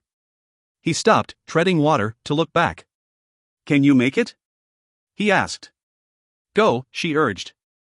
He kicked onward, swimming around the ship's prow and in between the dock pilings. Exhausted and wounded, Danvarfich followed him. It seemed far too long before they reached the shoreline and the walkway below the waterfront. Rysas pulled Nish out of the water as Danvarfich barely got herself onto the floating walkway. Breathing heavily, they both knelt beside the young one. Nish opened her eyes slightly and looked up at them. Rysas pulled back one side of her blood-stained, split tunic. Danvarfich had no idea how bad the wound might be, but regardless, the night's failure turned her thoughts down darker paths. Tabith was gone, taken by the traitor and left lying in a ship's hold. 2 more of them had been wounded, and though she had done the same to Magyar, their quarry had escaped again, because of the traitor. Danvarfich grabbed Rysas's wrist. Broughton will go for the Cloud Queen. Iwooden is alone there. Go now, and I will watch over Nish. No, Rysas said and continued attending Nish's wound. His abrupt disobedience struck Danvarfich mute at first. Rysas. No. He nearly snarled, looking her in the eyes. Nish is down, and you can barely walk. Do you think I will leave either of you? And what if the traitor does not go for the ship but comes after us? I would, in his place. Danvarfich stared at him as he turned his attention back to Nish. She could not force him under the circumstances, and in truth, he could be right. If any of us can face the Grey Mascow alone, Rysas added, it is Iwooden. They were old friends once, and they know each other's ways. He glanced at her thigh. Get something to tie around that leg. Danvarfich was at a loss as to what to argue anymore. She tore a strip from her soaked cloak and began wrapping it around her wound. Asterisk. Magyar was numb as she leaned against Liesel and looked up at the Cloud Queen, deserted from what she could see. She tried with the back of her hand to wipe away the blood in her left eye. She barely remembered what had happened on the other ship. Chap stood at the boarding ramp's base. A dark stain matted the fur on his right shoulder. It looked worse than what she suffered. A scalp wound always bled too freely at first. Broughton, as well as Durkin and some of the others wishing to escape, had collected around her and Liesel. Most appeared uninjured other than minor cuts and bruises. They were lucky in getting off the ship before too many of the crew had been roused. And she wondered whether the crew would be coming soon, searching for their lost cargo. She touched her forehead and tested with her fingertips to see whether the wound had stopped bleeding. Liesel let go of her and reached under his velvet tunic to tear off a piece of the shirt beneath it. Press that on the wound, he said, and she did so as he looked to the ship. Where is everyone? Broughton stepped past both of them. The ship appears deserted because it was taken by those who came after us. I saw a line in the rigging between the 2 vessels. Some, at least one of them, may still be aboard the Cloud Queen, as I counted only 4 aboard the other ship. A more frightening thought struck Magyar. Where's Wayfarer? Safe, Broughton answered. I arranged for her and the boy to be hidden away under watch. Magyar wasn't certain what that meant. But if Broughton and Chap hadn't come, she and Liesel could have been taken or killed. Still, it angered her that the old assassin had left Wayfarer with strangers. What had motivated him to come in the first place? Magyar peered at Chap. How Broughton had gotten the dog aboard the slave ship would wait until later. Chap, you lead, Liesel said, and then switched to Numanese. Broughton, Durkin, follow. All other come last. As the dog, with Broughton and Durkin behind, stalked up the ramp, Liesel tried to lift Magyar's arm over his shoulders, but she held him off. She could fight if need be if he let her. Perhaps he was too distracted to argue, for he turned silently up the ramp, and Magyar followed him. When they reached the deck, Chap, Durkin, and Broughton had spread out. Chap returned first and huffed twice for no, which meant he'd found nothing. Broughton and Durkin returned with the same result. Liesel motioned the rest of the freed slaves toward the bow, and they did as he directed. Stay, hide, he told them, and turned to Magyar and switched to Balaskian. Stay here and guard them, no matter what you hear. That jolted her, and when she opened her mouth, he shook his head. I don't want to bring them below until we know what's happened here, he whispered. That wasn't the only reason, although maybe he was right. Keep Chap with you, Magyar told him. He and Broughton might sense anything wrong more quickly than anyone else. Liesel nodded, handed over her white metal dagger, and turned away. Chap was already waiting at one aft castle door. Magyar stood pressing the piece of shredded shirtcloth against her scalp as Liesel motioned Broughton toward the other door. Durkin followed that way as well. With reluctance, Magyar backed toward the huddle of freed slaves. Liesel and the others were gone, leaving her dizzy, bloodied, and guilt-ridden on deck. Asterisk. By Broughton-Duv's count, only one Anmaglak remained here, if Frethfair was secreted elsewhere in the port. He had counted 4 on the bell tower. He killed Tavith and flushed another from the crow's nest. The 2 who'd been wounded on deck were both women, so he knew who they were. The one here had to be either Rhyssus or Iwooden. The human called Durkin followed at his heels as they headed down the stairs beneath the aft castle. Brotendove saw Leshel and Chap step into the passage's far end, and each pair turned its separate way into the ship steps. When Brotendove reached the hold and continued into its darkness, Durkin followed him. At a click of tin, light glowed in the space, and Brotendove glanced back to see that Durkin had grabbed a lantern off the deck along his way. "You are Loina?" Durkin asked. "No, I am something else. Those others, on the bell tower, look like you, darker than a Loina." Durkin said no more as Brotendove walked into the ship's hold and stopped midway to close his eyes. He listened to every sound and tested every scent in the stale and musty air. Then he pointed. "That way." They exited through the hold's far door and made their way down a short passage Brotendove had not visited before. This was the lowest deck down below the passengers' quarters. At the passage's end, a thick door was barred from the outside. Iron braces had long ago been installed on both sides. The door had been designed to lock something or someone in if necessary. Brotendove did not wonder why. He heard movement beyond the door. Someone, more than one, was locked in there now. He looked sidelong at Durkin. "Be ready to step past me. It would be best for those inside to see a human face first." Durkin frowned as he nodded. Brotendove hefted the bar from its brackets. He ratcheted the lever handle and stepped aside as he pulled the door outward. Sounds of rapid movements, those of bodies rustling and pushing past each other, came immediately from inside. "Settle down," Durkin barked. "We're here to get you out." Brotendove stepped around behind Durkin but held back. Several men in the room gasped or cursed. "It's one of them," a man called out. "Don't be a fool," Durkin shouted over the rest as he held up the lantern. "Or do you think just one would open the door for all of you?" Some of the crew did not appear to listen. The panic and arguing grew louder. Then a young man stepped forward, squinting. There was a bad bruise on his forehead, and his right eye was swollen shut. It was Hatchenstall, the captain's first mate. Through the dim light, he peered at Brotendove's face. "It's one of our passengers," he called back to the others. As Brotendove had feared, at first the frightened sailors had seen only a tall and crone in the doorway. More squinted at him, perhaps noted his scars, and began to quiet. "What happened?" Brotendove asked. "The young mate's good. I was glazed. A group, looking like you, boarded and killed half the men. We couldn't stop them. Nothing we tried did any good."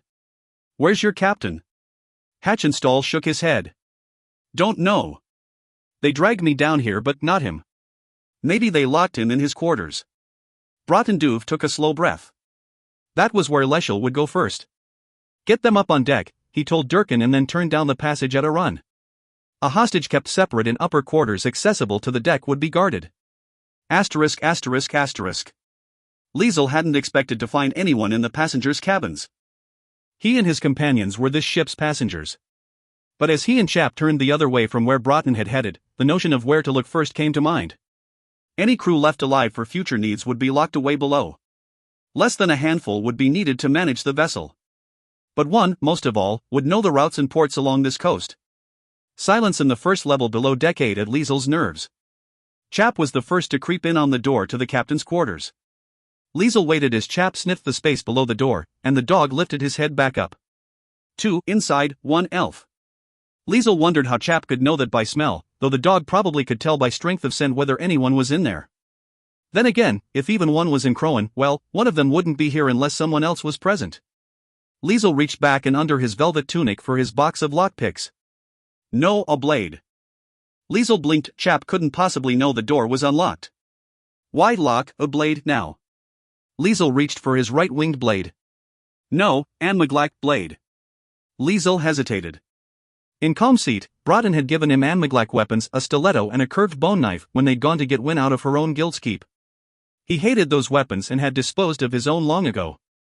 For some reason, he'd kept the ones Broughton had given him. The stiletto was hidden in a sheath in his boot. Liesel had to trust his old friend's greater instincts. He drew the stiletto and palmed the hilt, with the blade flattened behind his wrist and forearm. Exhaling slowly, he reached quietly for the door lever and turned it with a light push. The door opened, and he fixed on 2 figures before a porthole at the chamber's rear. Beyond the broad desk covered in charts, Captain Bassett stared at him with wide eyes. Someone nearly as tall as Broughton stood behind him and held a curved bone knife against his throat. The Anmaglac, with a long braid of hair, looked at Liesel and then glanced down at Chap. He had to have known someone was outside the door, but clearly he hadn't known who would enter. Liesel realized Broughton had been right, that the Anmaglac team had taken their ship and likely murdered half the crew to set a trap for Magyar and him. More people suffered and died because of them. Let him go, Liesel said dully in Balaskian. Chap entered the cabin and veered left as Liesel followed, sidestepping the other way. You for him, the Anmaglac answered in perfect Balaskian. A fair trade, and I let him live. But the Maya Ihai leaves now. Liesel took another step along the cabin's far side. Hope and fear crossed Bassett's face, and Liesel shriveled inside. He could not imagine the cruelties that had taken place on this ship. One more innocent suffered because of him, because of a task Magyar felt compelled to complete. Because of those damned orbs. Let him go with Chap, Liesel said. And I'll leave with you. The Anmaglac's expression remained unreadable. When Liesel glanced aside, Chap's eyes were already on him. Save the captain if you must, but you are an assassin facing an assassin. Those words, what Chap had called him, made Liesel sick inside. Act like one, we are better than him. It took great effort for Liesel not to let his expression change. Could he save the captain and kill an Anmaglac? If we are agreed, the Anmaglac said, discard your weapons. Won't the captain. Again Liesel fought to keep his expression blank, but a part of his old self began awakening. Do this, I will go over to the desk before the Anmaglac can react. In years past, serving Lord Dartmouth, Liesel had helped hunt down the warlord's enemies. Now and then one of his targets took a hostage as this one did now, someone Liesel didn't need or want to kill to get to the one he'd been ordered to kill. He knew what to do and needed no further prompting from Chap. All right, Liesel answered. He leaned down, unstrapped his left-winged blade, and let it drop to the floor. As it fell, he watched for the Anmaglac to relax even slightly. It didn't happen. He twisted over the other way, but because of the stiletto hidden behind his right hand, undoing that other sheath wouldn't be easy. He feigned difficulty and leaned farther across to work the straps with his left hand. His right blade started to come loose. Kick them away, the Anmaglac ordered. All right, Liesel grumbled. The right-winged blade hit the floor, and the stiletto slipped down his right wrist. He snatched its tip as he towed a fallen winged blade as if to nudge it away. Liesel shifted his weight in a step and snapped his right hand out as his eyes locked on Bassett's shoulder. The stiletto struck low, piercing the captain's upper right arm. Bassett cried out, twisting from the wound. His left shoulder struck the Anmaglac's chest as his legs buckled, and his weight dropped. The Anmaglac automatically tried to get a grip on his crumpling hostage. Chap was already in mid-leap as Liesel scooped up his right wing blade. Chap landed atop the desk and lunged. He hit the captain's chest and slammed Bassett and the Anmaglac back against the central porthole in the rear wall. Liesel rushed in as Chap and the captain tumbled away, and the Anmaglac had no choice but to turn on him. Liesel's first swing missed, and he hadn't even had time to strip the sheath off his blade. In the same instant, he saw two straightened fingers thrust toward the hollow of his throat, and he barely twisted his head away. The strike hit the hollow between his collarbone and shoulder, and his left arm went numb. The pain came as the force made him topple against the desk. One thought filled his awareness in that instant. The Anmaglac didn't use his bone knife. Liesel knew his opponent wanted him alive, he had no such notion in kind. The space between the desk and rear wall was tight, and he let himself fall back atop the desk. The pain in his shoulder told him that the muscle had been torn by that finger strike. Wounds didn't matter, all that did was who died. Liesel saw the Anmaglac's empty hand lead the man's next attack. The bone knife came as well, but wide and to the side. That was a mistake, for Liesel wasn't alone in this. He kicked at the man's hand, and his foot slid in along that forearm to the Anmaglac's elbow. That stall was all Chap needed as the dog lunged up from behind the desk. Chap's jaws snapped closed on the wrist above the bone knife. As the Anmaglac tried to wrench free, Liesel levered himself up off the desktop. The sheathed point of his winged blade rammed the base of the Anmaglac's throat. Force made the sheath's tip split. Blood squirted across the leather. Liesel grabbed the man's other wrist and threw his weight against his blade to grind the tip in. The Anmaglac tried to gasp but only choked, and his eyes filled with shock. The wrist in Liesel's grip began to go limp. The tall Anmaglac's eyes never closed as he slid down the wall. Chap released his grip, but Liesel did not until. Enough, it is done. Still the man's eyes were open, staring out. Liesel didn't know what to feel as his other arm weakened. His sheathed blade merely slid from the bloody gash in the man's throat and down his victim's chest. Leschel. When he spun, Broughton was inside the cabin door. Durkin followed with a few others behind him. The shadow gripper's gaze dropped, likely looking to one of his own left dead against the back wall. Something flickered across Broughton's face. Was it pain or regret? No, neither, not in him. Captain. The first mate pushed around Broughton and rushed to crouch near Bassett, but Liesel found the captain glaring up at him. Pain didn't hide the wounded man's growing fury. They were after you? Bassett accused, his voice sharpening. Those killers were after you on my ship. They saved us, the first mate said, tilting his head at Broughton as he pulled Liesel's stiletto from the captain's arm. This one let the rest of the men out. It was all too much for Liesel. He didn't want to recognize what was inside him, put there by his mother and his father, used by Broughton to kill a warlord, and still lingering even though he tried to smother and forget it. The need to protect his own had called up the assassin in him. In that, old habits, old ways, made him wonder at Broughton's timely arrival. Set sail, Liesel told the captain, but like chaps, his gaze remained on Broughton. There are more of them here in port, and they'll be coming. You brought this down on us, the captain whispered. Get the ship ready. Liesel shouted back. How? A third of my crew was on shore and another third dead. I'll help, said Durkin, halfway behind Broughton. I've got a few more with me who can do the same. Hatchenstall stood up. I'll go get the rest of the crew. Most will be drinking at the Three-Legged Horse or playing cards at Ancient Annie's. What about Wayfarer and Paulo? Liesel asked, stepping around beside Chap.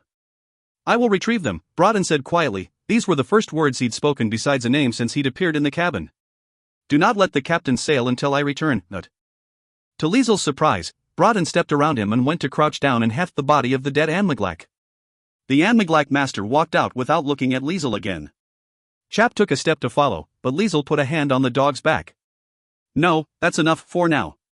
All he wanted was to go to Magyar. Asterisk. Broughton strode down the boarding ramp with Iwooden's body over his shoulder. For the first time since leaving his homeland, he was numb and yet felt pain as well. Once on the pier, he had no wish to lead any remaining Anmaglac back to the hotel. It might be the first place they would look, all the same.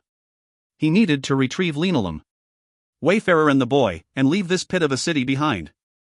Broughton crouched on the pier and lowered Iwooden's body into the water, and then he slipped over the side. With the body floating on its back, he pulled it as he swam beneath the second pier. He did not wish to be seen, but there was something fitting in taking Iwooden to water. Iwooden had known how to sail. He liked the rivers, the lakes, and the sea. Once, when a coastal enclave had flooded during a storm surge, Iwooden had rushed to aid their people, as had Broughton that same night. When nearly everyone had been evacuated, swelling water had smashed debris against Iwooden's knee. Broughton had carried him through the water in search of a healer. It would not have mattered whether Broughton had reached Iwooden before Leschel this night. The outcome would have been the same, and still. Broughton halted to float in silence with only his eyes above the water as he fixed on the foot of the third pier. Above on the waterfront's edge Danvarfage and Rices crouched beside a prone form that must be in Nish. He could not hear what they whispered, but with their attention diverted, he swam to the base of the second pier and outside of the support beam closest to the shore. There he heard them. It is not as bad as I feared, Rices said. Her organs were not cut, but Frethfair will need to stitch the wound. Danvarfage rose with an audible sigh in the dark. Thank the ancestors. Go, help Iwooden. He is alone. At Nish's weak whisper, Broughton could listen no more. They were broken, reduced to being thankful for injuries that were not lethal. He could take Rices or Danvarfage right now if he wished. The two loyalists would not be able to fight well enough for both to survive. He could finish this. But Broughton looked into Iwooden's dead eyes. He reached out with 2 fingers and closed them. He quietly rolled the corpse up onto the floating walkway below the shoreline. After one final look at an old comrade who had become an enemy, he sank beneath the water and swam away. When he emerged farther on, climbing out below the waterfront's southern end, he waited for water to finish dripping from him before he silently crept up the stairs. Broughton peered over the waterfront's edge. When Danvarfage and Rices crouched to gather up in Nish, he slipped into the streets and headed for Delilah's. Danvarfage did not allow herself to think on what happened this night as she helped Rices lift Nish. He would have to carry the young one back to Frethfair. They needed to regroup, heal, and plan yet again.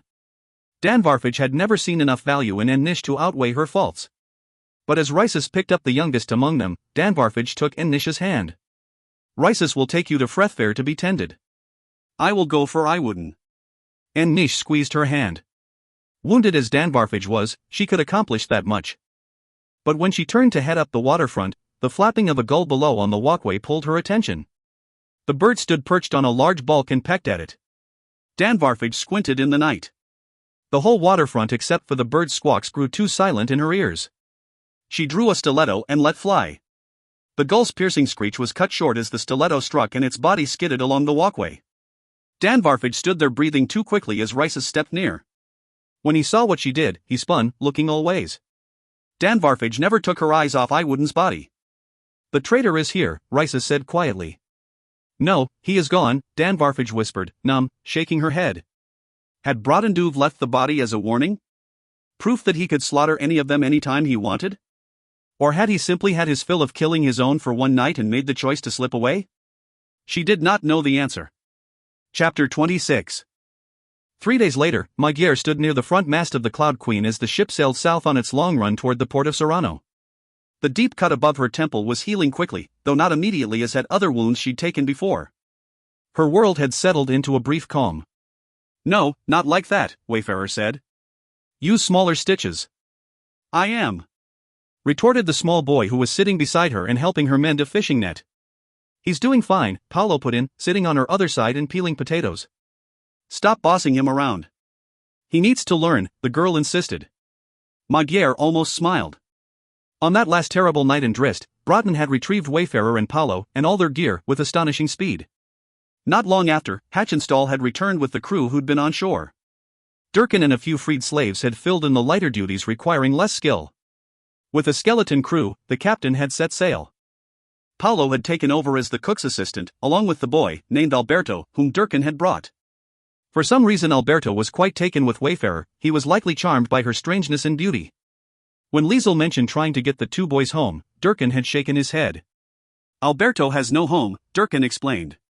And Paolo can't go back to his. If he does, his village chief will have proof that he broke his contract. Magyar had bitten down anger upon hearing this. Even freeing the boys might not stop what would come, only delay it. There seemed to be no answer that wouldn't leave more victims. However, when Captain Bassett expressed an interest in keeping Durkin as a deckhand, the man made it clear that if he stayed, so did the boys. Paolo didn't object, and in truth, Magyar thought he was better off with Durkin than with parents who'd sell him to pay a debt. So, it seemed one worry had been settled. Thinking on other worries, Magyar touched her forehead lightly. Back on the night of the rescue and reclaiming of the Cloud Queen, when she had gone down to her cabin, she'd found Liesel and Chap waiting for her. Liesel sat in silence on the bunk's edge. At the sight of her, he began mothering her obsessively, trying to dress the wound in her scalp. It made her shrink in shame, and she pushed his hands away. If she'd only stopped at that. She'd made a bad mistake again in thinking. If she could just make that wound go away, it would be as if it had never happened, as if what she'd done, losing herself again, had never happened. She could let her hunger rise, let it fire her flesh, until the wound was gone without a trace. But she didn't even get the notion out before Liesel came at her and pinned her against the cabin wall. Don't you even try, he warned. You let it scar. Chap was watching the whole time. His silence was enough for Magyar to know that he agreed. How many scars did Liesel have for being there beside her? She couldn't even count them from memory. There and then she hadn't been able to look either Liesel or Chap in the eyes, and had hung her head and hid until Liesel's arms closed around her. Now Magyar looked toward the bow. There sat Chap a few paces behind Broughton, he was watching the Shadow Gripper's back. Broughton had been nearly silent ever since returning from the hotel back in Drizzt, and she was beginning to understand how much his determination to protect her mission was costing him. If Chap had been suspicious of Broughton before, it was worse now. Apparently Broughton had known the Amiglak team had reached Drizzt to hunt her and Liesel again. He'd kept this to himself, using it and all of them to trap their enemies, his enemies. But the old assassin had closed his own trap at the right moment. He always did what he believed was right, whether or not it was. She could hardly fault him, considering how often she'd done the same. And now she was back on course, heading for the far-off Suman Empire. At the bang of a door, Magyar looked back. Liesel stepped out of the nearer aft castle door. He was slightly pale and sick already, but being back at sea hadn't put him down as it had before. Perhaps he'd kept his sea legs in their short stay in Drizzt. Spotting her, he crossed quickly and put his arms around her to pull her back against his chest. That was what she needed now most of all. He said nothing for a while, and when she tilted her head aside to look at him, he was watching Wayfarer and the two boys chatting away at their work. He looked around until he spotted Durkin repairing a sail. The man looked much cleaner, dressed in some borrowed clothing. Is there anything he can't do? Liesel asked. Not that I've seen yet, she whispered. Perhaps these moments were all about avoiding what they didn't want to talk about anymore, the Orbs. You did a good thing, she added, nodding toward the boys, in getting them off that slave ship. Anyone would have done the same. No, they wouldn't have, and he knew it, but she didn't argue. He'd never known how to take a compliment, and she didn't often give them. But she could tell he had something else on his mind. Bassett blames us, he finally said, for so many of his men being killed. I don't think he'll forgive or forget. He wasn't in a position to throw us off in Drizzt, but he suggested we leave at the next port. She couldn't blame the captain. A third of his crew had been murdered.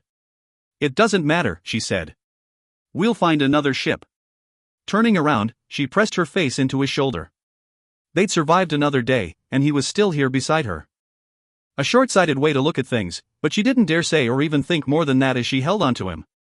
Right now this moment was the only thing that mattered. Not the Orbs, not Wynn's warnings of a war already coming, and not that all Liesel wanted was to take her home.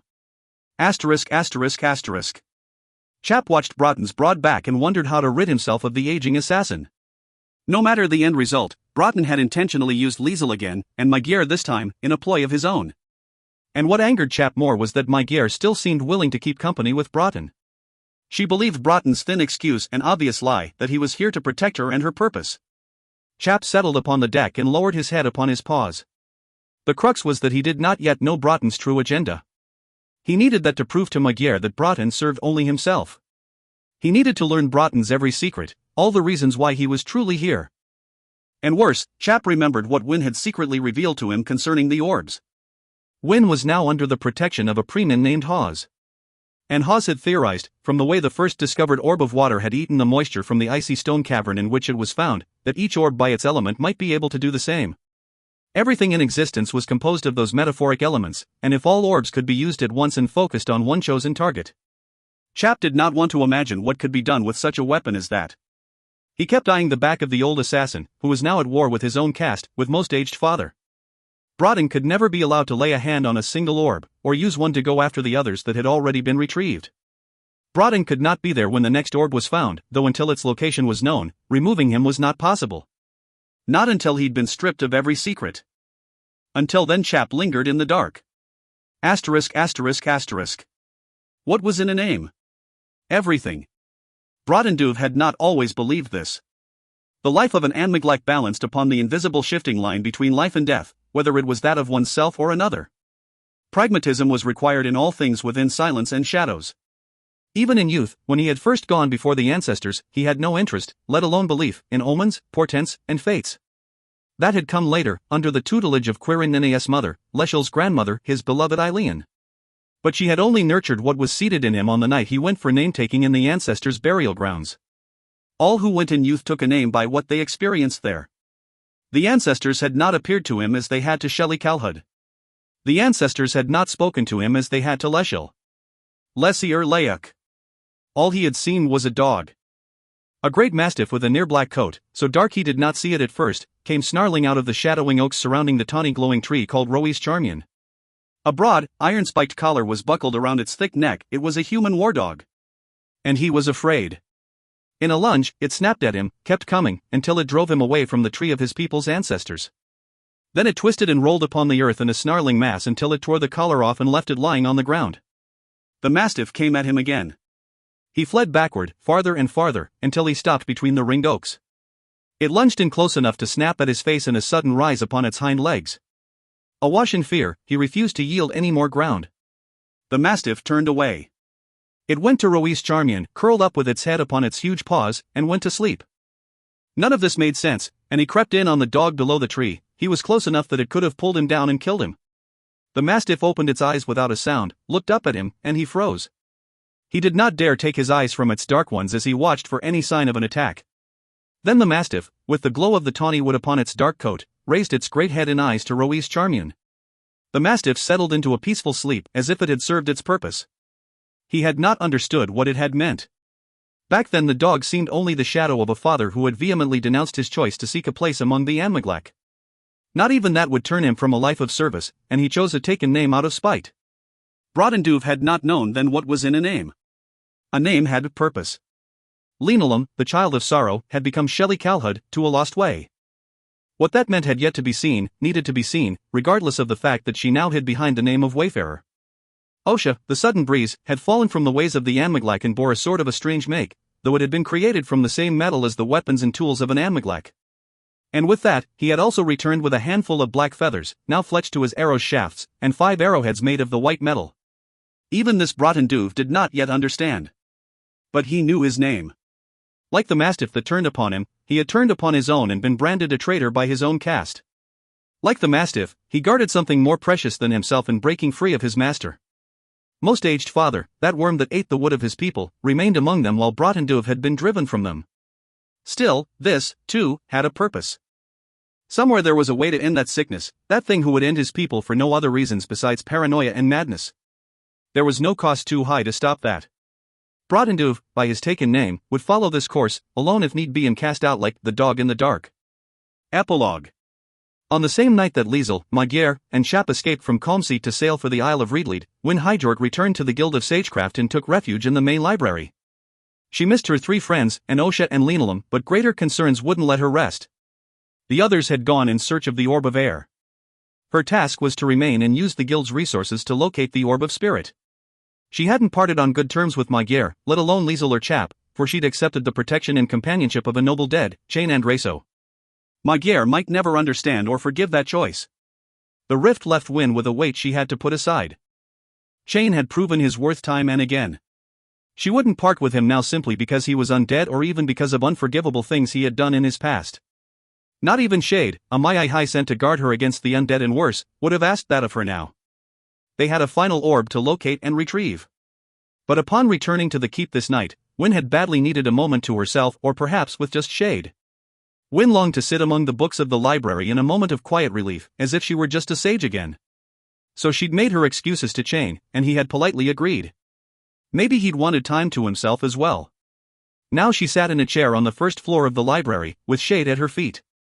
Wyn was supposed to be searching the most recent maps of the Newman lands and beyond in case she, Chane, and Shade ended up traveling by land. All she did was lean down and stroke Shade's charcoal black head. Solitude with only Shade wasn't as comforting as she'd hoped. Shade whined and licked her hand. Wyn, it's safe, now, stay here. For a little while, she answered. She wasn't up to arguing with Shade again, so she picked up her elven quill off the library table and tried to focus on one map laid out before her. There were a number of routes through Whitney and Faunier, but in her research she'd run into several issues. The shortest ways weren't necessarily the quickest, and it all depended on where and when one passed through. And upon wherever one was going. Wyn's thoughts began wandering again. How would Magyar, Liesel, and Chap fare on their journey to the Isle of Reedlead and beyond? How was Osha doing? Had he been sad to have to leave her so quickly? She pushed that thought away. Osha was a serious tangle out of her past, and, much as she shamefully missed him now, it was better not to face such confusions amid the task ahead. Wyn sighed, staring blankly at the pile of scattered maps. Oh, dead deities. She whispered, and then, this isn't going to work tonight. Come on, Shade, let's go find Chane. Together they left the library through the north doorway. They passed the opposing archways of the kitchens and the common hall.